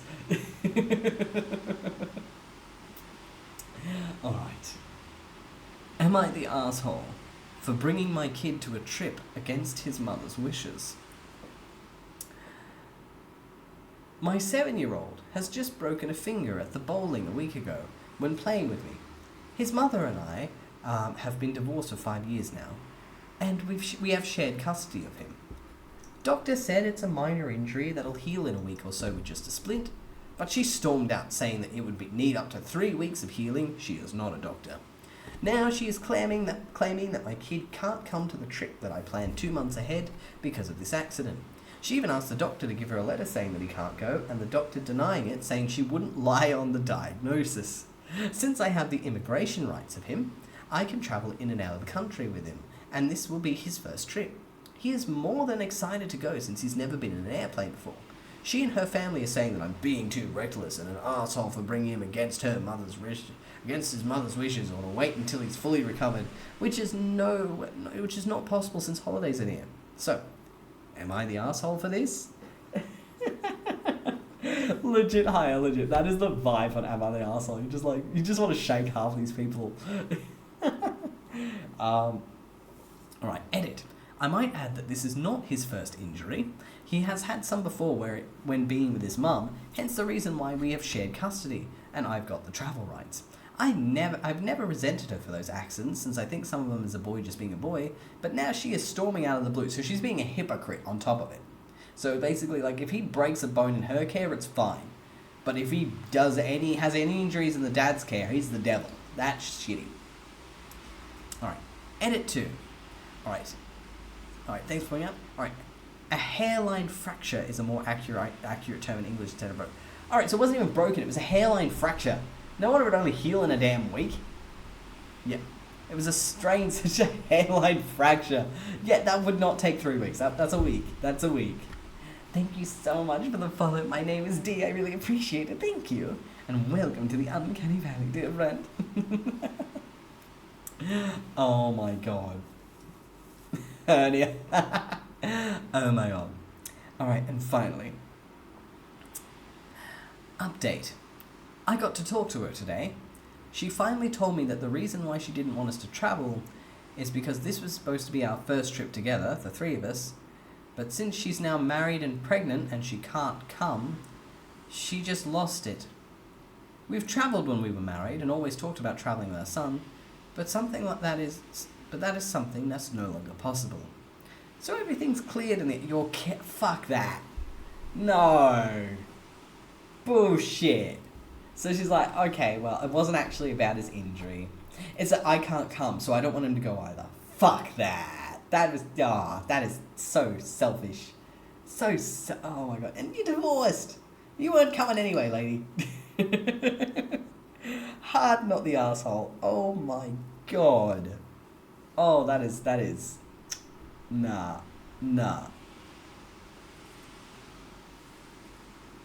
Yep. Absolutely not the arsehole. Absolutely not the arsehole. Oh my god. Yeah, big boo. Just boo! Dickhead! She's a dickhead! Exactly, Hire, exactly! Out of sight, out of mind. Oh my god. Goes to show that a lot of these irrational people do have ulterior motives, which usually is why they're being so irrational in the first bloody place. But yes, I suppose since it's 11:30 now, let's call this next story the last one we read for tonight. So, am I the asshole for reducing my cleaning lady's bonus for throwing away a Christmas present? This could go both ways. I honestly feel like the asshole. We have a cleaning lady who works for us 10 hours a week. I need her as I can't handle the stress of cleaning myself due to mental illness, and having a cluttered house is terrible for my mental health too. She's thrown out things in the past that she shouldn't have. I've rescued stuff that she was about to throw out, like my artwork. And three months ago, she threw out a bag of fabric that I was going to use to make myself clothing. She's done the same thing multiple times, even though I've asked her to please check with me before throwing things away. I was willing to let it pass after a verbal warning in the past, but it's become a pattern and I feel I can't let it go again after she threw away an expensive present that my son bought for his best friend. The reason why I feel like the arsehole is because she doesn't earn much, and even though I pay her substantially more than the minimum wage for the hours that she works, she struggles to find work on days she's not working for me, and the major part of her income is from the wages I pay her. The only Christmas bonus she gets is what I give her. But I just can't afford to replace the present because my own finances are constrained during the festive season, and I don't get a Christmas bonus myself, but I know it will affect her harder than it affects me. So, am I the asshole? By the way, she's not a thief. The things she's thrown out in the past weren't really valuable beyond sentimental. This is the first time it was something expensive. It was small and it was in a delivery box underneath packing paper, so she thought it was just an empty box with packaging paper. Oh, genuine mistake, but not the asshole. The fact this wasn't the first time is what tips it for me. Because it's if this was the first time this ever happened, still wouldn't be the asshole, but it would be, you'd feel a lot worse for the maid. But there's been multiple times where the employer had been like, hey, can you not throw things away without telling me, because you tend to throw things that are important away. And she's done this, she was told to check before tossing things multiple times, and she keeps not doing it. It's a pattern. And in an essence, it's finally come to bite her in the butt. And yeah, like, I feel like, Ghosty, like, these kinds of jobs, they're hard jobs, and you're gonna have full respect for the people who do them. But like any job, you do still have to do them correctly. And just as I would get in trouble in a restaurant for shattering a pile of plates, she would definitely get in trouble for throwing out the important belongings of a house that she keeps at. In fact, her main one too. It sucks. At the end of the day, it's just a job. And people in housekeeping positions and dirty jobs at any job deserve to be treated equal to everyone else who, have jobs. At the end of the day, all employees are equal. We just have different positions in society, and we all do different jobs. And so we should all be held to a similar standard. And that is, you're rewarded when you do well, and you're not when you fuck up. And considering it's a pattern, like, a dish hand would be fired if they continuously kept damaging dishes despite being told to handle them more carefully. And so, like, you look at it from that perspective, she keeps being told over and over again, don't throw out things without asking me first. Right. I mean, that is fair, Kaneko. Essentially, like, she mistook it for an empty packet, like an empty box. But the thing is, like, it was in the son's room, and it belonged to the son. It was an expensive gift for a friend.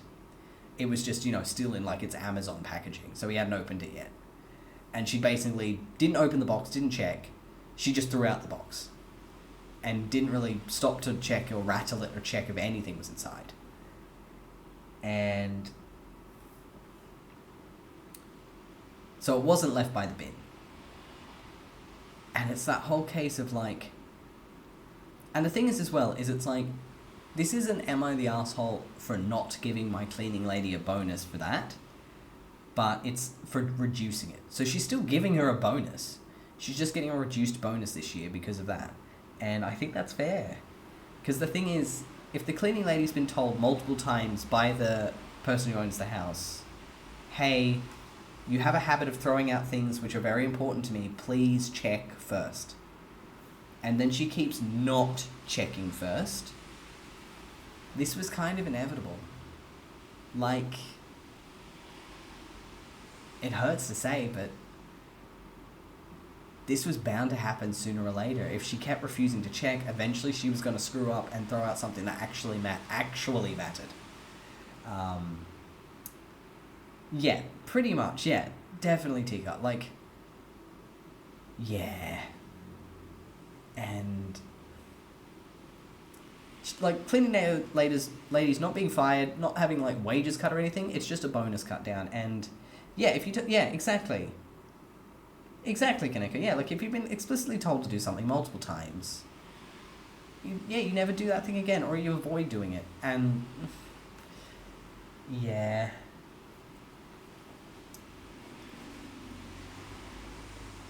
I think in this case, I think that's fair. I think that's a fair trade, because having the Christmas bonus reduced, because it's not being taken away, it's just reduced, might actually teach her in future that seriously check.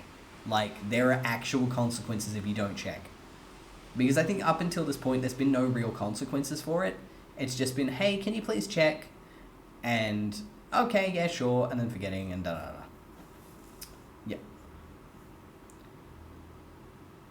I mean, like, that is, I suppose that is true. And, like, she never specified whether it was in writing or not, but we don't know if it was. Because, like, she could have gotten in writing and just never added it to the Am I the Asshole post. We never know. We'll never know, really. But I suppose, like, at the end of the day, like, I suppose, yeah. I'd say Poster's not the asshole. They're not doing anything mean. They're not kicking her butt. But yeah, we shall never know. We shall never know. But full respect for people who work in those kinds of positions. Like one of my friends from high school, we don't really talk much anymore just because, you know, we're old and we've got new lives. Mostly because I just live in Melbourne, they live in Sydney, so you know how it is. But like, yeah, like she was a housekeeper. Amazing person. Loved her to bits. Loved her to bits. So, you know, sometimes I'll still see your life updates on Facebook. Yeah, like, people in those professions deserve complete and full respect. And let's be honest, almost everyone at some point in their life has worked a shit kicker job. Most of us have worked shit kicker jobs at some point. I mean, like, I was a waiter. That was my shit kicker job. And I did waiting for a while. And, you know, many have come from, like, you know, supermarkets, like cashiers and floors people right there. Housekeeping, garbage trucks, etc. Like, the vast majority of us, at least in the working class and below, have worked shit kicking jobs. We've all worked one at least once. And yeah, she still has a job, and bonuses of her doing it well, yeah. They aren't mandatory, yeah, literally, 𝐄𝐍𝐕𝐓𝐮𝐞𝐫, yeah. And that's kind of seems to be the gist of it, and I'd say not the arsehole on this one. And it seems like everyone's agreed as well. Look, hi, my grandparents and my parents are on Facebook, so like I can't leave just out of obligation. It's the only way I can keep in contact with them. If you think I'm a boomer, they're the actual boomers. Like, fun fact, my mum is like actually a baby boomer. Like, legitimately, my mum is a boomer. Like, my mum is actually a boomer.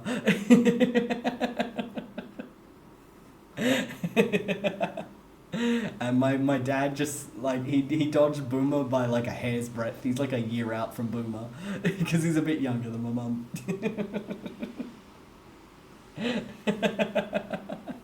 Oh, she does know Instagram exists. I don't know if she uses it though. Yeah, 𝐄𝐍𝐕𝐓𝐮𝐞𝐫, yeah.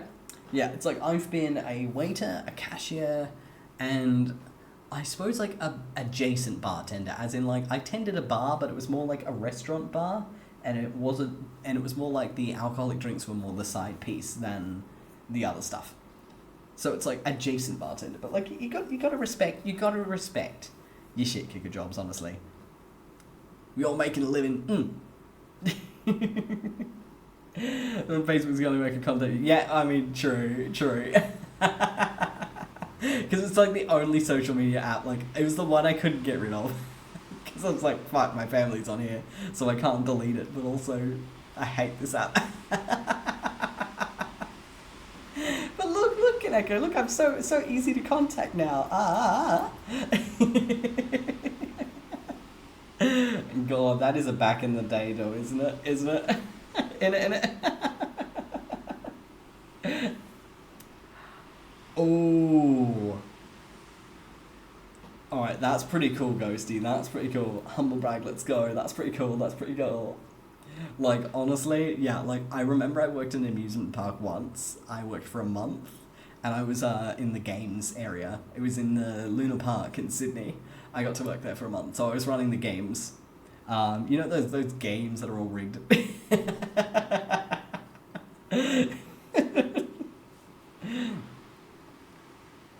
It would be cool working in a concert hall though. That would be totally bangers.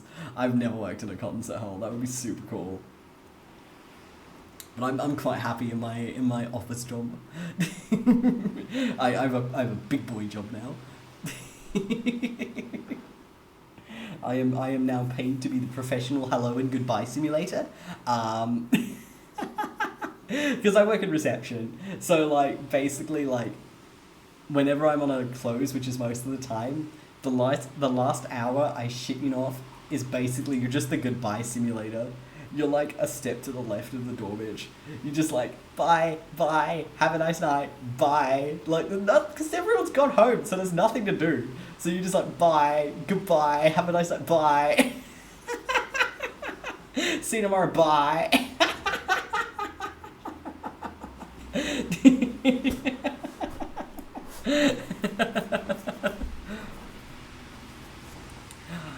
Oh no, Ghosty, not front of house concert. Ugh.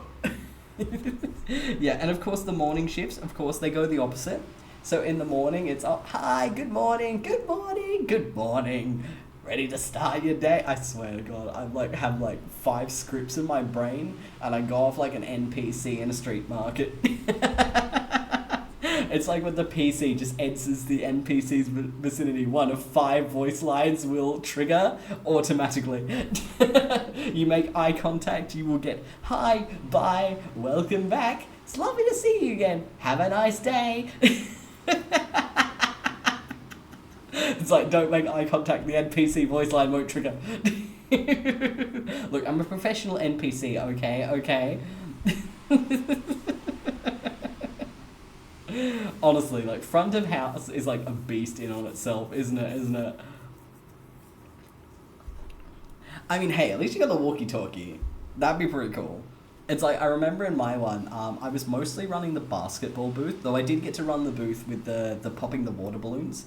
And I remember, like, I got to control the spruiking machine, because we had to do spruiking as well. It was the first job where I learned what the fuck spruiking even was. And, like, basically I got to control the spruiking machine. So basically they gave me a mic attached to a little speaker, and then I had to, like, be like, come on, play basketball. Don't you want to try and be Michael Jordan? If you hit the ring in 5 times, you can win a PS4. That's right, come on. Or was it a PS3? I can't remember what was hip at the time. But, like, just $5 a ticket, ladies and gentlemen. Don't you want to play? Basically, I got to be that guy. And, like, me and the other workers, we'd just be, like, playing with the basketball, like, because it'd be dead. Dead, like, during the week. Oh my God. Oh, you work in like the huge amusement parks. Oh, look, in my defense, I live in Australia, and like Luna Park is like basically like the biggest organic Australian park there is, and it's fucking tiny. It's like a cul-de-sac of like amusement park, and that's it.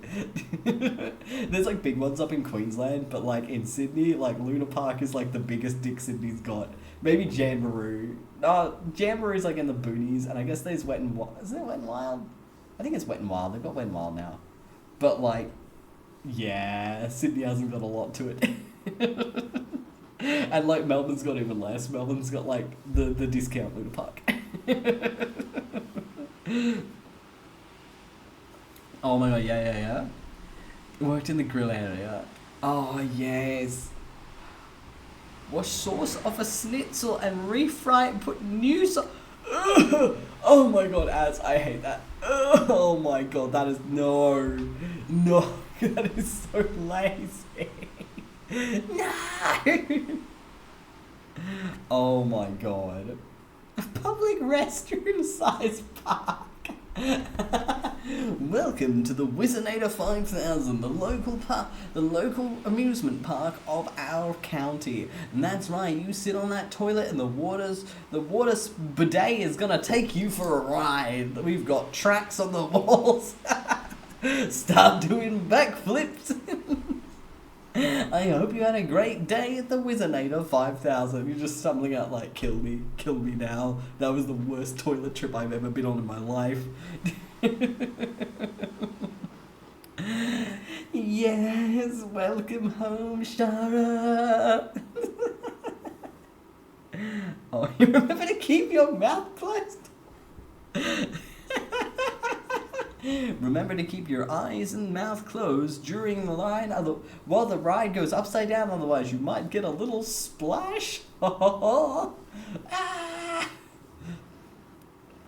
Unclench your butt cheeks.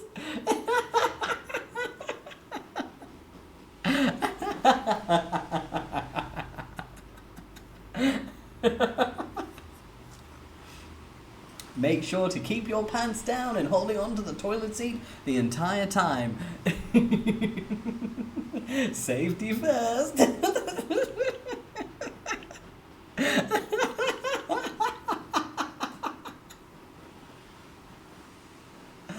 Oh my God, Kaneka, you based crazy bastard.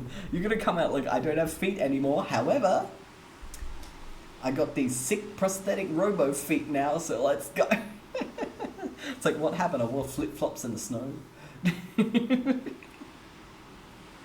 The question though, dear friend, is your scarf fabulous though? Is your scarf fabulous? That's the real question. How much bling does that shit got? How much bling? It can shoot you into space. Does it slay? Mm-hmm. Oh, you got top tier grippers. Uh-huh. Alright, Hobbit feet, let's go. Fighting words. Edgy. I can accept edgy. Edgy can be approved. Let's kind of one to drip as fuck.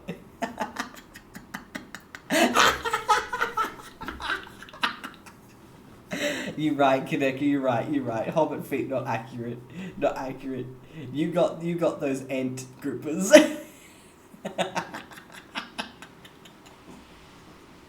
You move those tree roots, good sir.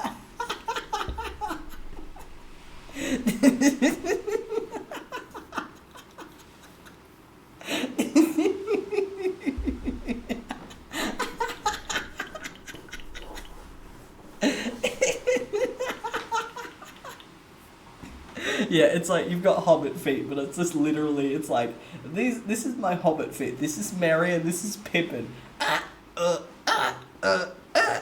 They're very squeaky.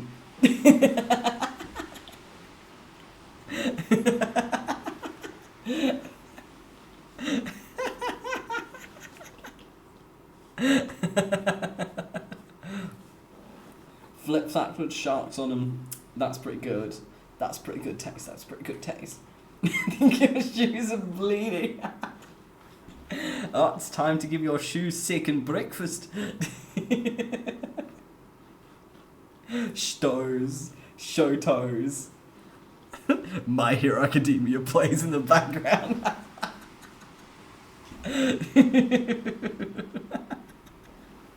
Chateaus, toes. You boil them, mash them, stick them in a stew.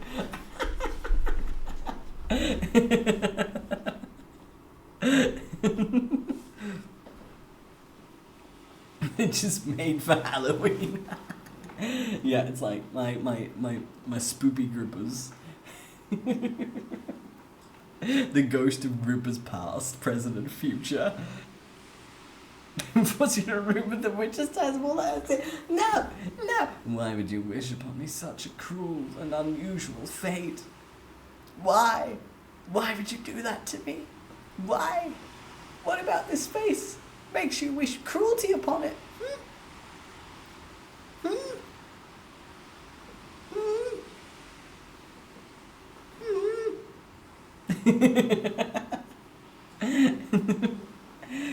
But pity this face. Come on, you wouldn't lock me in there. You wouldn't lock me in a room with you mean, oh shit.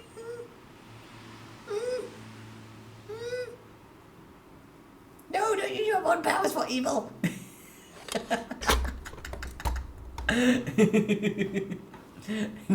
MC to seize it. Who will win? You lock me in a room. In a rubber room filled with rats, and rats make me crazy. Crazy? I was crazy once. They locked me in a rubber room filled with rats, and rats make me crazy. I was crazy once. They locked me in a room.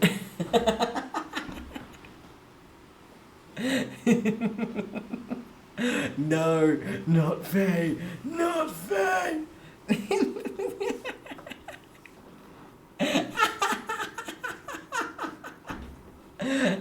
No! You wouldn't harm little old me, oh won't notice his bulge, ooh woo.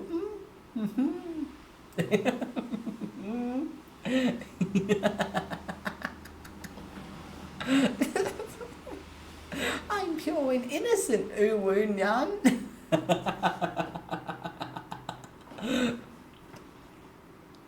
No, don't step on me. I'm sorry. ooh woo. That's a line, not the ooh.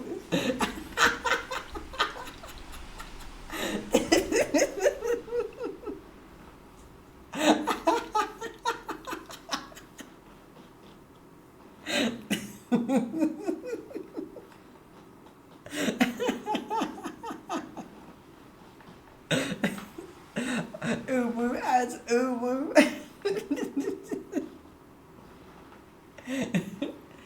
Do woo, you wanna uwu meet spin woo with me woo woo.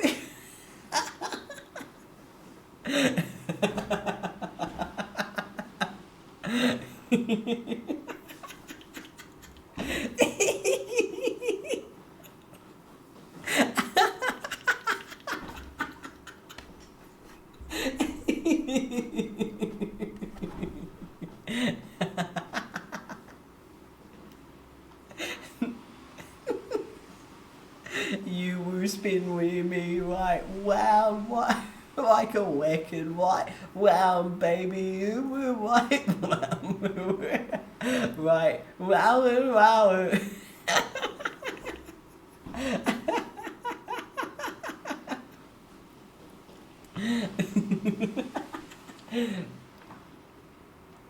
I mean, honestly, Scar, like, I'm still only taking 𝐄𝐍𝐕𝐓 commissions. But, like, if it's specifically just paw prints over the screen and, like, nothing else, like, I don't mind if you just, like, give, like, half price of the normal 𝐄𝐍𝐕𝐓 price, but that would literally be it.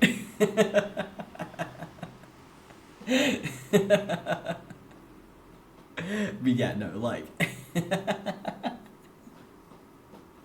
My comments are still open, by the way.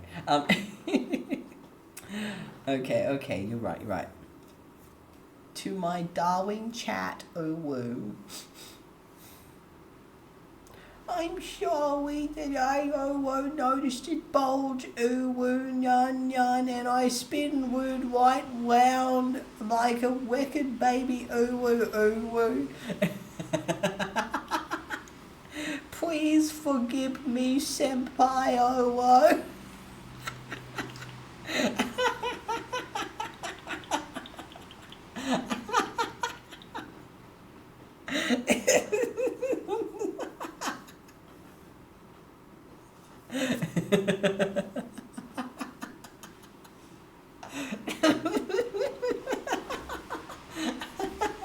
What? No, don't, Cliff. You're gonna make everyone think I'm weird. Why would you bug me? Just say it in the language.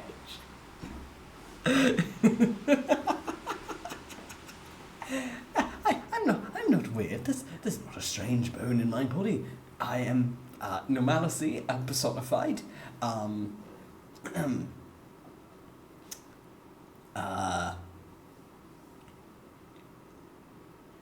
Politics are a topic which adults like to discuss quite a lot. I believe all cats are awesome, and dogs are cool too. I'm very normal. Would you like a 𝐄𝐍𝐕𝐓𝐮? It tastes very coffee. See, I'm very normal passing.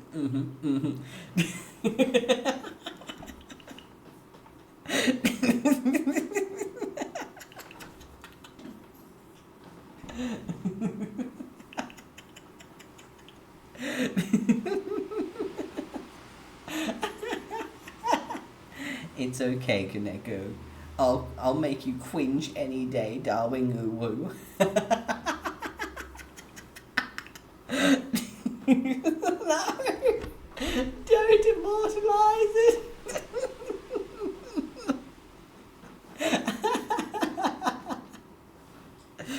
You're right. I'll stop. I've sinned. I didn't mean to harm anyone. I just wanted to spread the fun. I'm sorry. Anyway.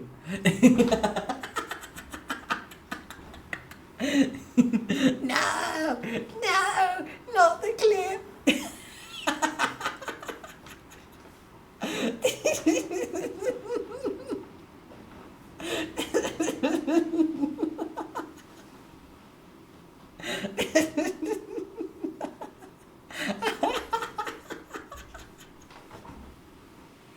I upload to TikTok occasionally.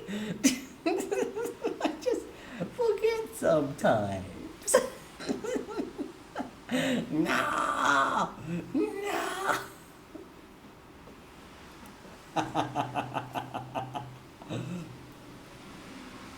Oh my god, oh my god. Honestly, how could you not preserve my refined dignity?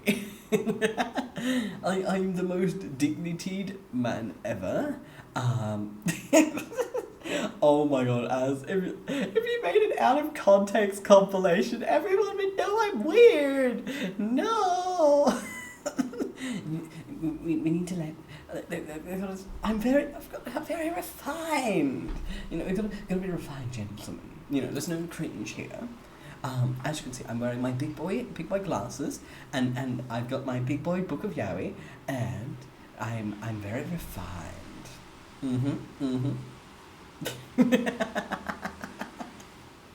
Do it, meow. I see, Shara, you also are speaking in Mew.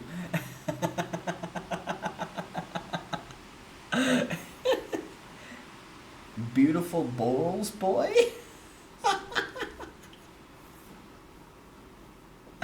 It's okay, Shara. Mew. What is BBBOY? Beautiful boy? Balls, boy? I don't know. Is that a nut compliment?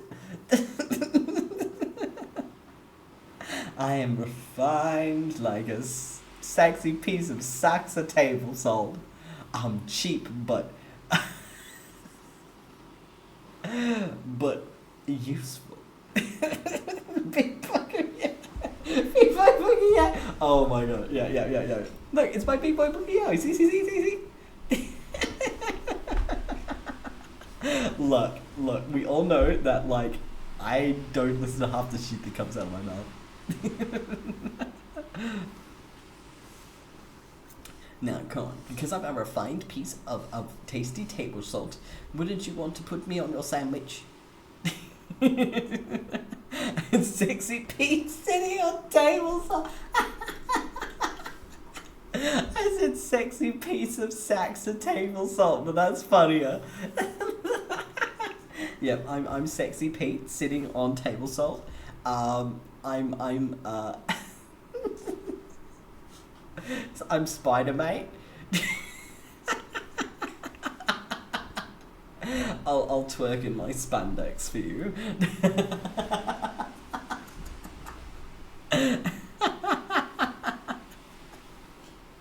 Look. I am extremely refined and very professional and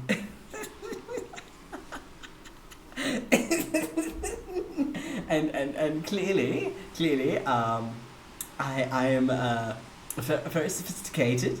I'm a very sophisticated VTuber, and I know long and intelligent words like loquacious and defenestration, and as such, I am a very professional,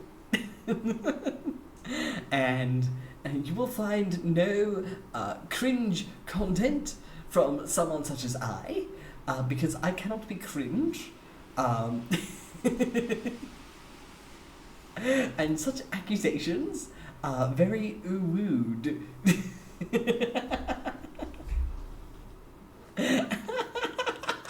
No, don't defenestrate me. Glasses. No. Why would you hold me accountable? I mean that clip is doctored. That's not me. That is someone else. It's just breathing.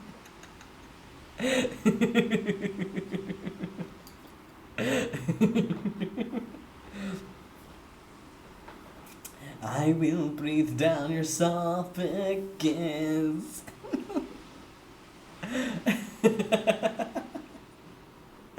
Oh my god. Look, just because you're judging the contents of my throat sausage does not mean that they are not refined contents. Why would you put me in the stew, huh?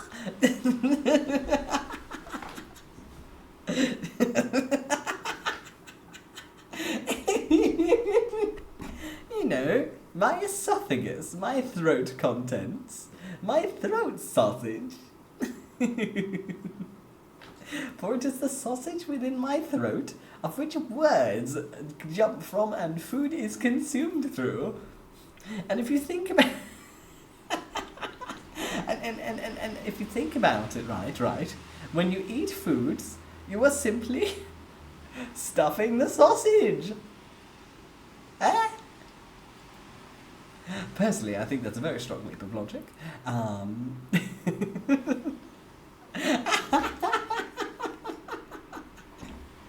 There is also the defecation sausage, which is on the other end.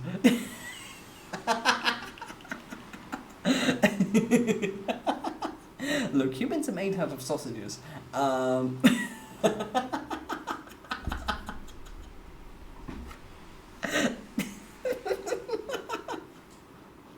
Hello, Ghosty's dad.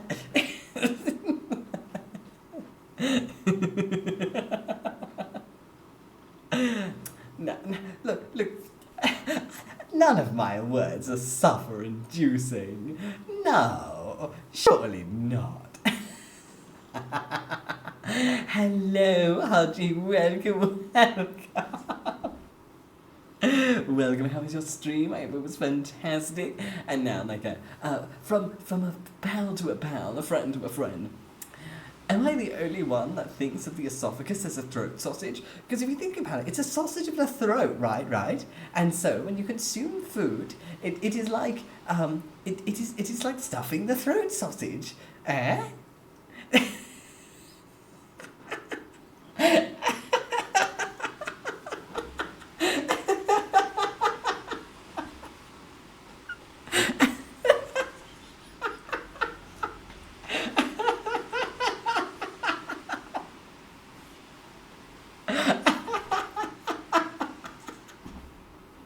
Okay, OG. Alright. What I asked was,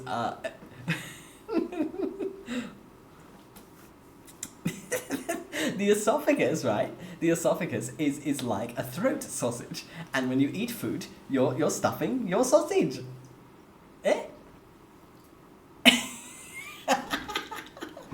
I personally think that's a very, very, very strong point of logic.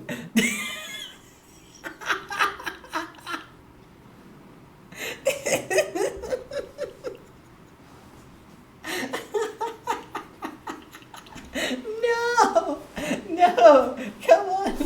Aren't my facts beautiful? I hope your stream went fantastically, by the way. Well, I mean, you know.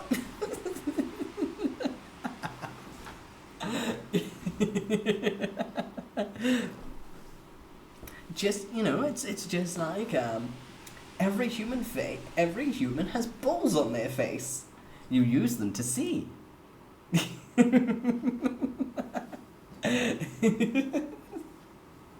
It's like...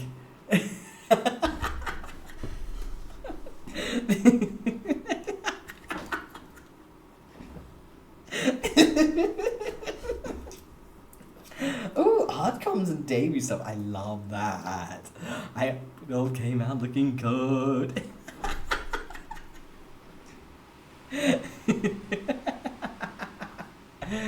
And if you think about it, when one wears glasses, they're just wearing portable fly screens. Hugh Jackman wearing the balls on his neck. Yes, I love me a man with a pair of truck nuts. Ooh, B-Day preparations coming soon. Conservation balls are melting. It's okay. Your brain juices will keep them plenty lubricated, so they'll stay inside your meat suit. Exactly, Elastian, exactly. It's like you go up to someone and like you're just like, hey, can I caress you with my exposed muscle.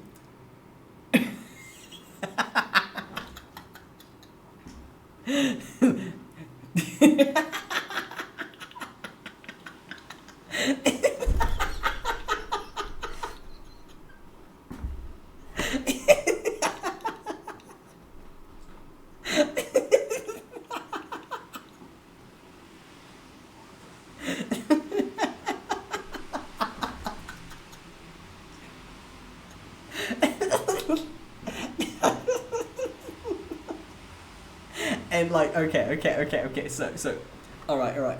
So, we've got the OG Aussie, we've got the bussy, would the mouth be the mussy? You know, just asking for a friend. Like, would that count?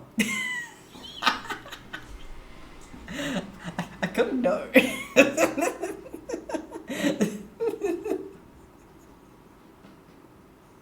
The mussy.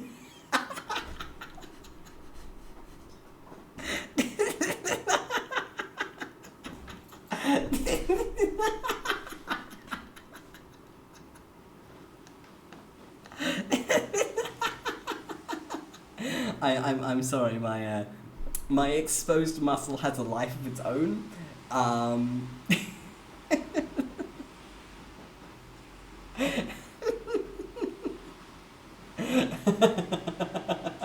It's Coraline! No! Don't Coraline me! Just because I speak the truth. Daily voice clip! No! Now we can leave all these glorious observations in the depths of the VODs where it belongs. We can't let the people know the truth. Of course. See, my muscle gets exposed every time I open my mouth. Ah.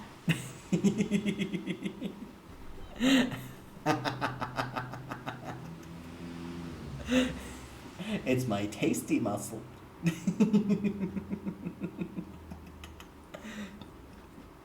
Oh my god. I love giving body parts weird names. Also, like, if you think about it, right? If you think about it, your hair and your nails are made out of keratin, right? So they're made out of the same stuff. So, like, technically, your nails are just like your really hard hairballs, and your hair is like all your itty bitty head nails.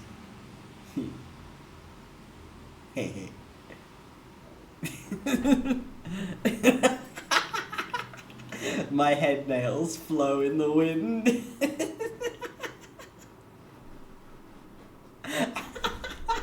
So if you think about it, hairy grippers is describing the same thing.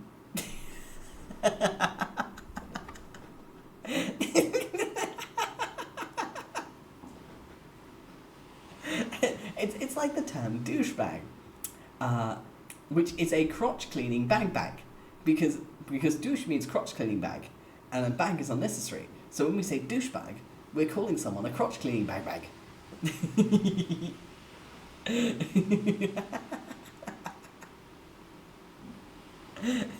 See, knowledge is amazing.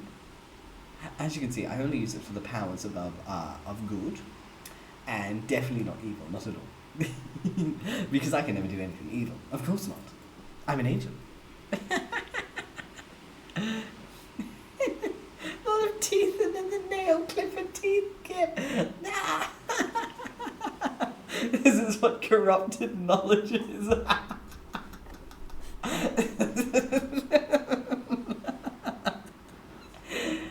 Think of it this way, Kaneko. You're not traumatized. You've been enlightened. Exactly. Last year made me do it. The two different ways of seeing the same thing.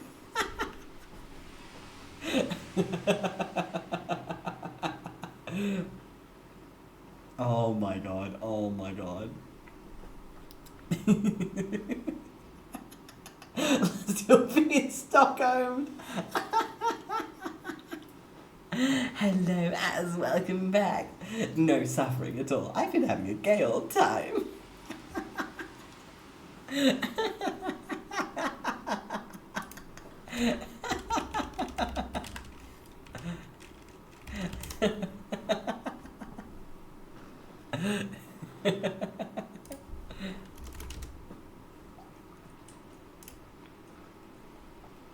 It's like, what's another fun word? Ooh, I know a fun word. I really love to masticate. I really love to masticate with my teeth. The word masticate, or mastication, means to grind or crush food, like with teeth.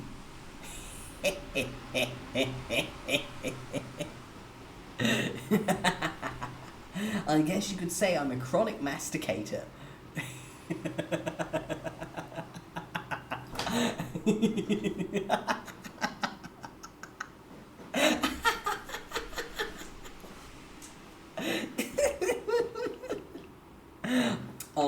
Honestly. Death penalty! I mean, I can't help it. I masticate every single day, multiple times a day. Sometimes I masticate on my way to work.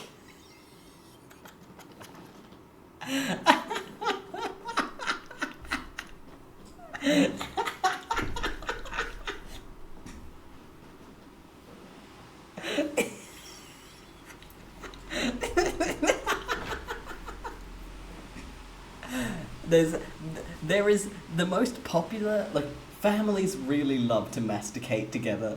It's such a lovely bonding activity.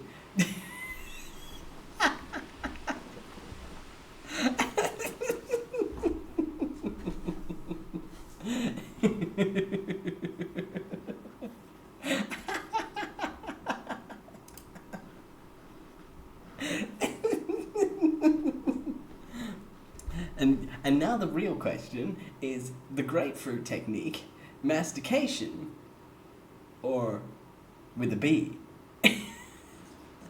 Next time on Cursed Questions. Okay, bet. Alright, I will admit, I am a little tired. I think my brain's melting.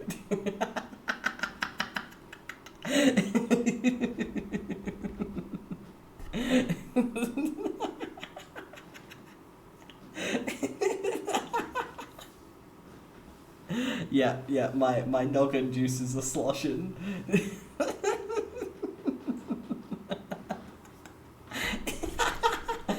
Oh, come on. There's nothing demonic about me. I'm an ooh-woo cutesy, ooh-woo pure and precious, ooh-woo angel snake.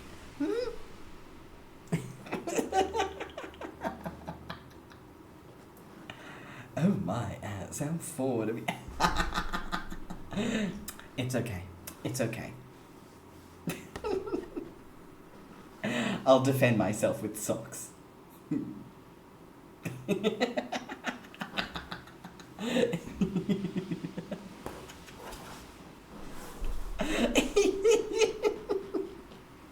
Honestly, I feel like I'm the only streamer who gets bullied offline. How cruel. I personally have just been sharing the love of eating food and bonding with friends. I love me some good friendly bondage, don't you? Bonding is amazing.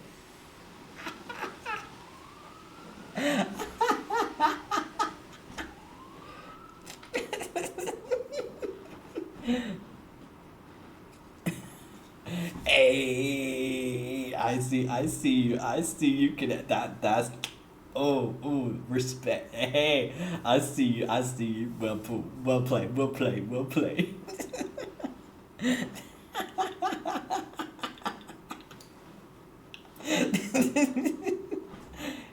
Here lies Mayo. A true fighter until the end, do.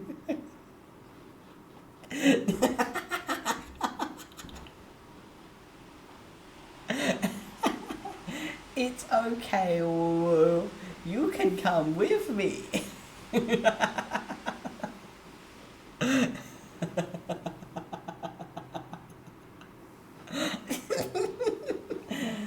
what can I say? I'm such a romantic. People love to fall for me, honestly. Bling, bling, bling, bling, bling.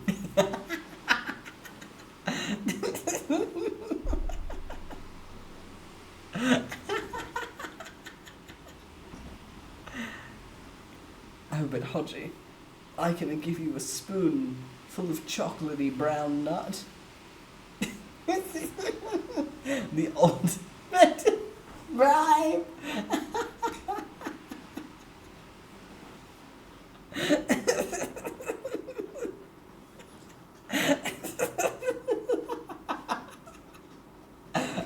The spoon full of nutmegs, the num-nums go down. Nutella, obviously.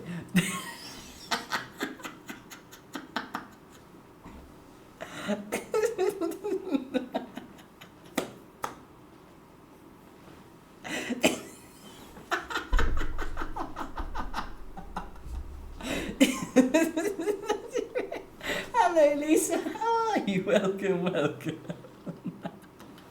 I'm just blessing Hodgie with beautiful knowledge.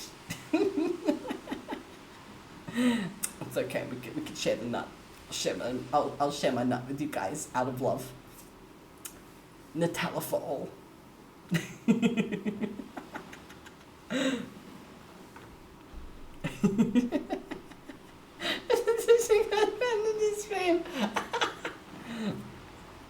But you see, Sharon, that is my evil plan.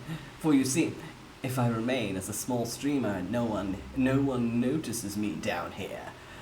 No one will notice.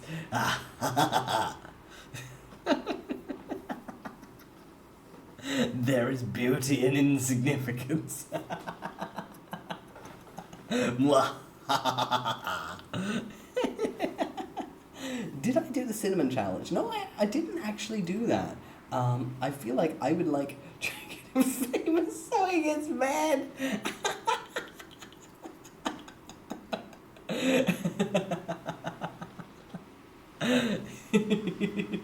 Y'all just want an uwu apology video.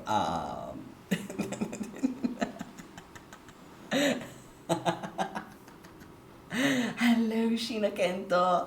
Thank you so much for the follow. I really appreciate it. Thank you. And welcome to the Uncanny Valley. It is an absolute pleasure to meet you. Oh, yes, true. It's just like, it's just like, I'm sorry, guys. I've committed big sins. Tiptoe through the tulips. Yeah.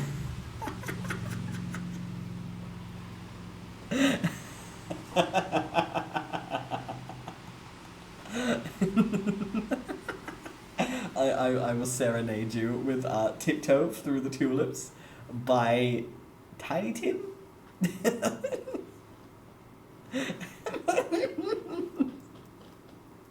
Oh yes, of course. It's the toxic gossip titties.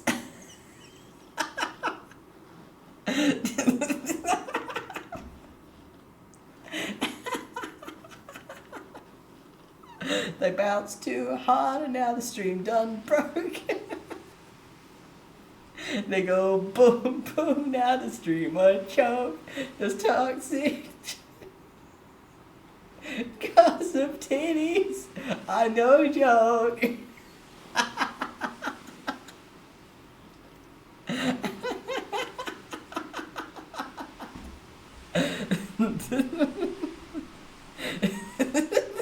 And that's like the end of the apology video.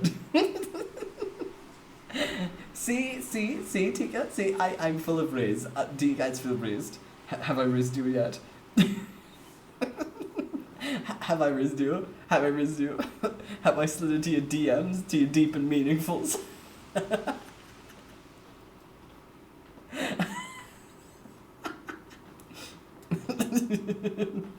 Yeah, this is my lightning riz. How am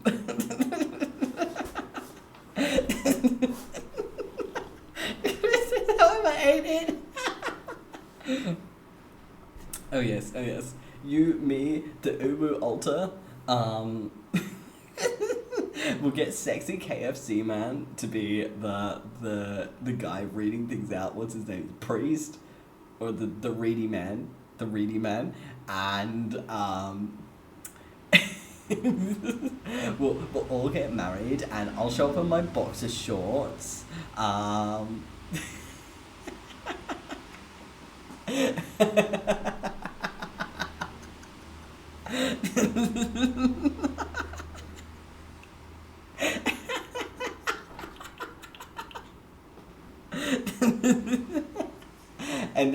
And then like right at the crux before the document is signed, I will like disappear into a flash of smoke like Tuxedo Man, and then you'll get married to Faye from Witches Times Warlocks. You've been debated.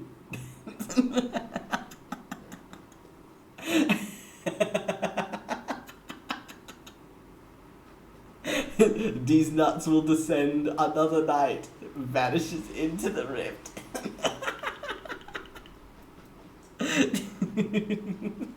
Taking Lawrence and right.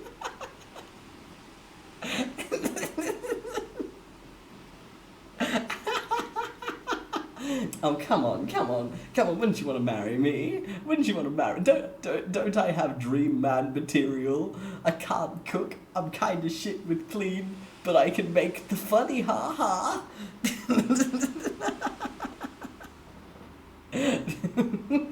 I got rizzles for days.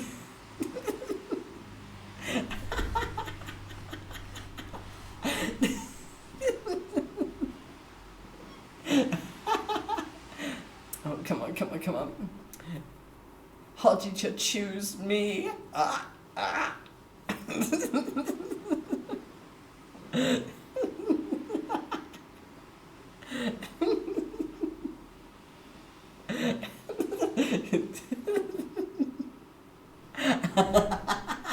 See, I'm full of Riz. I am the Rizziest. I'm the Riz master, confirmed. Yeah. The governor could make him worse. If you think about it this way, right? If my cringe transcends and you lock me down, then I'm like the perfect guard dog against like fuckboys, because I cringe them into the abyss.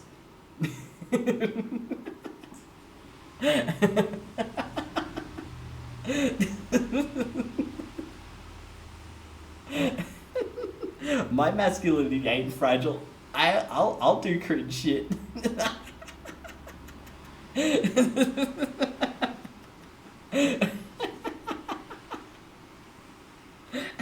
I'll just run for the hills.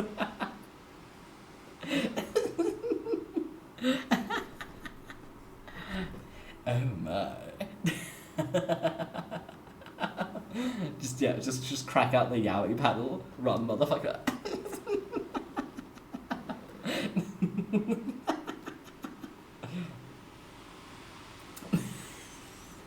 No, not my boo boy.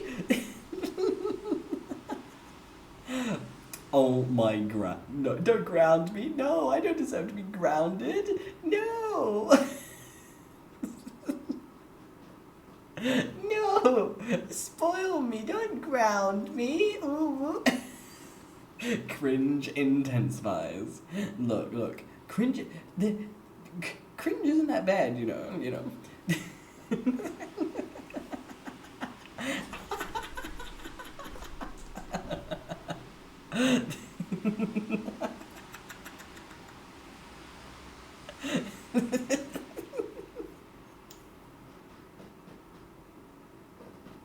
Honestly, I read that as you are Delulu.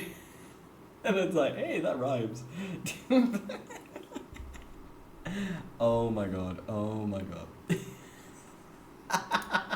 Yeah, the Uwu browser extension is stuck. There is no escape. And this is life forever now. Here lies Mayo. We love and adore them. Alright, let's see. Alright. I'm now taking mercy and looking for a target to invade. Let's see. Let's see.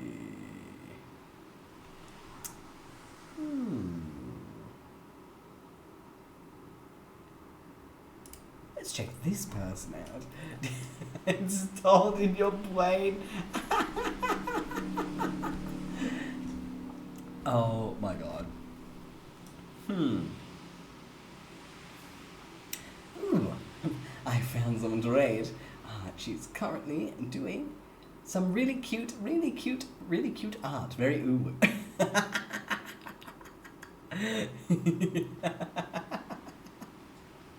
I'm going, I'll leave it, God, but it's okay, because I'm gonna be back tomorrow. Alright. But yes, I really am though. Like a zombie virus. It's like, look, I'm like COVID, okay?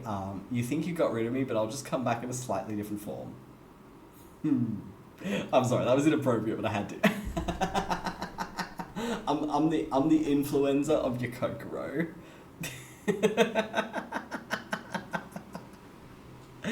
Sniffle me, bitch.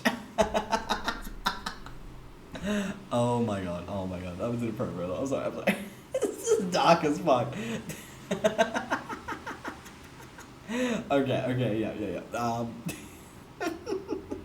Lock me down, Bobby. Anyway.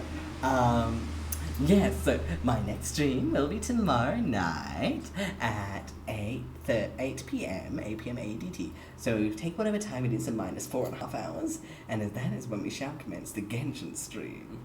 I will be continuing with the Fontaine story quest as a heads up. So I suppose, spoilers ahead. Would you call them minor, moderate spoilers ahead? Moderate spoilers ahead, let's say. Oh, I would never mask your mind. What have I done? Honestly, like, if I was a D&D character, I would definitely be a bard, because this bit, I got that 1d4 psychic damage, son. I miss D&D. Anyway,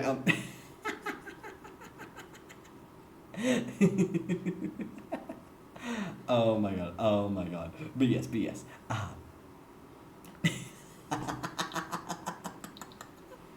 Hey, y'all are supposed to, like, disagree and say I'd be something cool and not just go, yeah, you're a bard.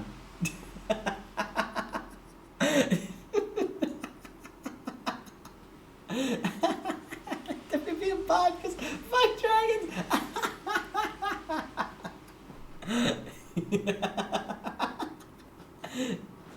See, you can have cantrips in real life. Yeah, prestidigitate these nuts. Anyway, yeah, so my next stream tomorrow will be Genshin. And of course, thank you all so much for joining me tonight. I've had a wonderful, wonderful time hanging out with each and every single one. It's too late now. You've signed the contract with your soul. Tough titties. You're now all my waifus, my male waifus, my husbandos, and my benches, and you may choose your moniker respectively.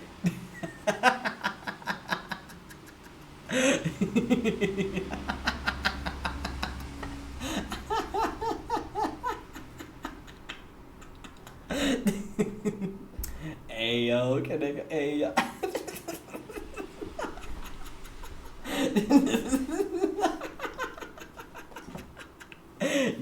Yeah. This is some, like, cursed ass 90-day fiance shit.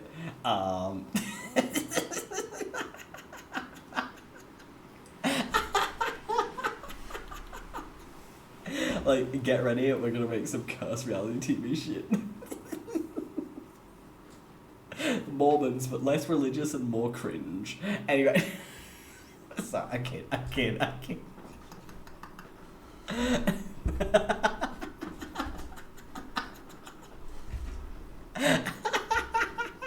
Yeah, Hodgie, what? See, it's Hodgie's fault. Okay, Hodgie did it. Hodgie did it. I'm just the innocent bystander.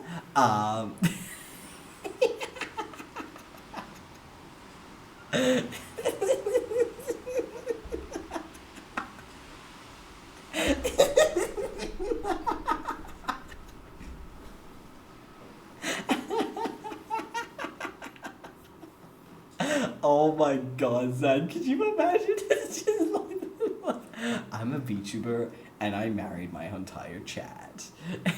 And it's just like this whole series and like each episode dedicated to a different person, and it's just 20 minutes of like, I did not consent. This was an accident, I swear to fuck. I don't know what happened. Can I get a refund?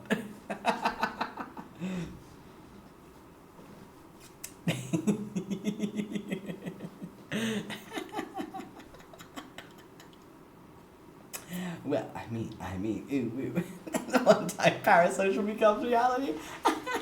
It's just like, yeah, like it was parasocial at first, which was fine, but then it got social and I realized, hell no. But it was too late and I signed a document, so I want a divorce.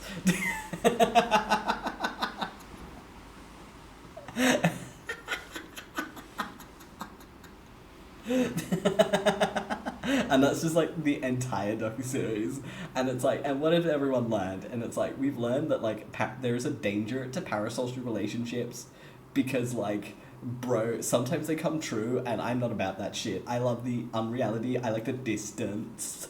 There's nothing sexier than an end stream card. Okay, we can't have that going off stream. It's weird. Whatever. And look, it's like the most cursed way of like mental health support, okay?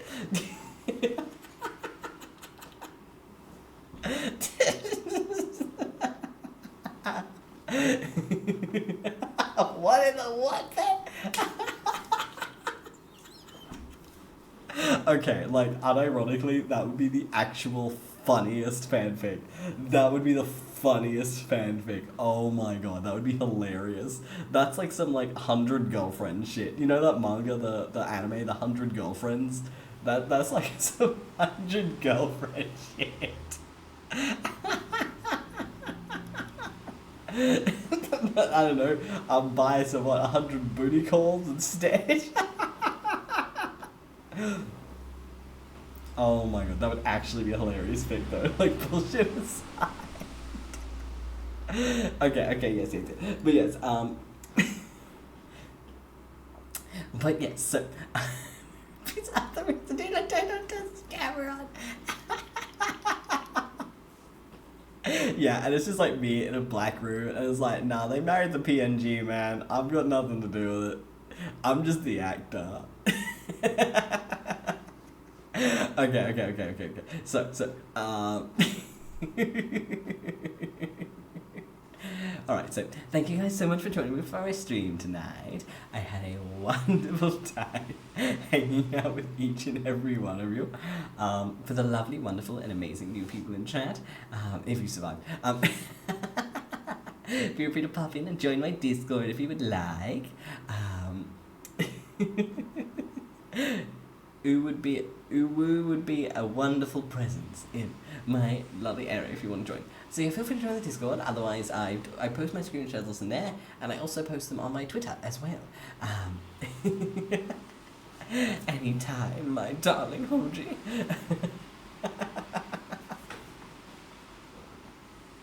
You know what they say, ho ho ho, is Santa and the three hoes. Anyway, because I will next be on tomorrow, and I look forward to hanging out with you while we play some comfy Genshin Impact. It's been a while since I played that, so watch me run into a wall and get confused by the water. See, it works now. It works now. See, it works now. See. Alright. Oh, you hire. Alright, let's set up this raid. Alright, so she's currently drawing a really, really cute image at the moment. Alright, Yeah, see. Okay. Why are you doing in caps, huh? That blinks S. It's just like...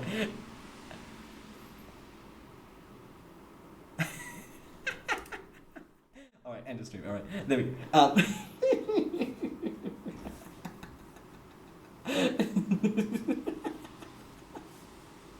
It's okay. Y'all the ho-ho-hos of my ha-ha-has. Thank you guys so much for joining me. I had a wonderful time hanging out with you, even though the last hour was like overtired babbling. Ooh and yan, random cringe words here. What's the cringe word? Exams. Exams are cringe. I need to go to bed. Anyway, yes. But have a lovely evening, morning, and night. Thanks again for joining me. I had a brilliant time. And finally, rating.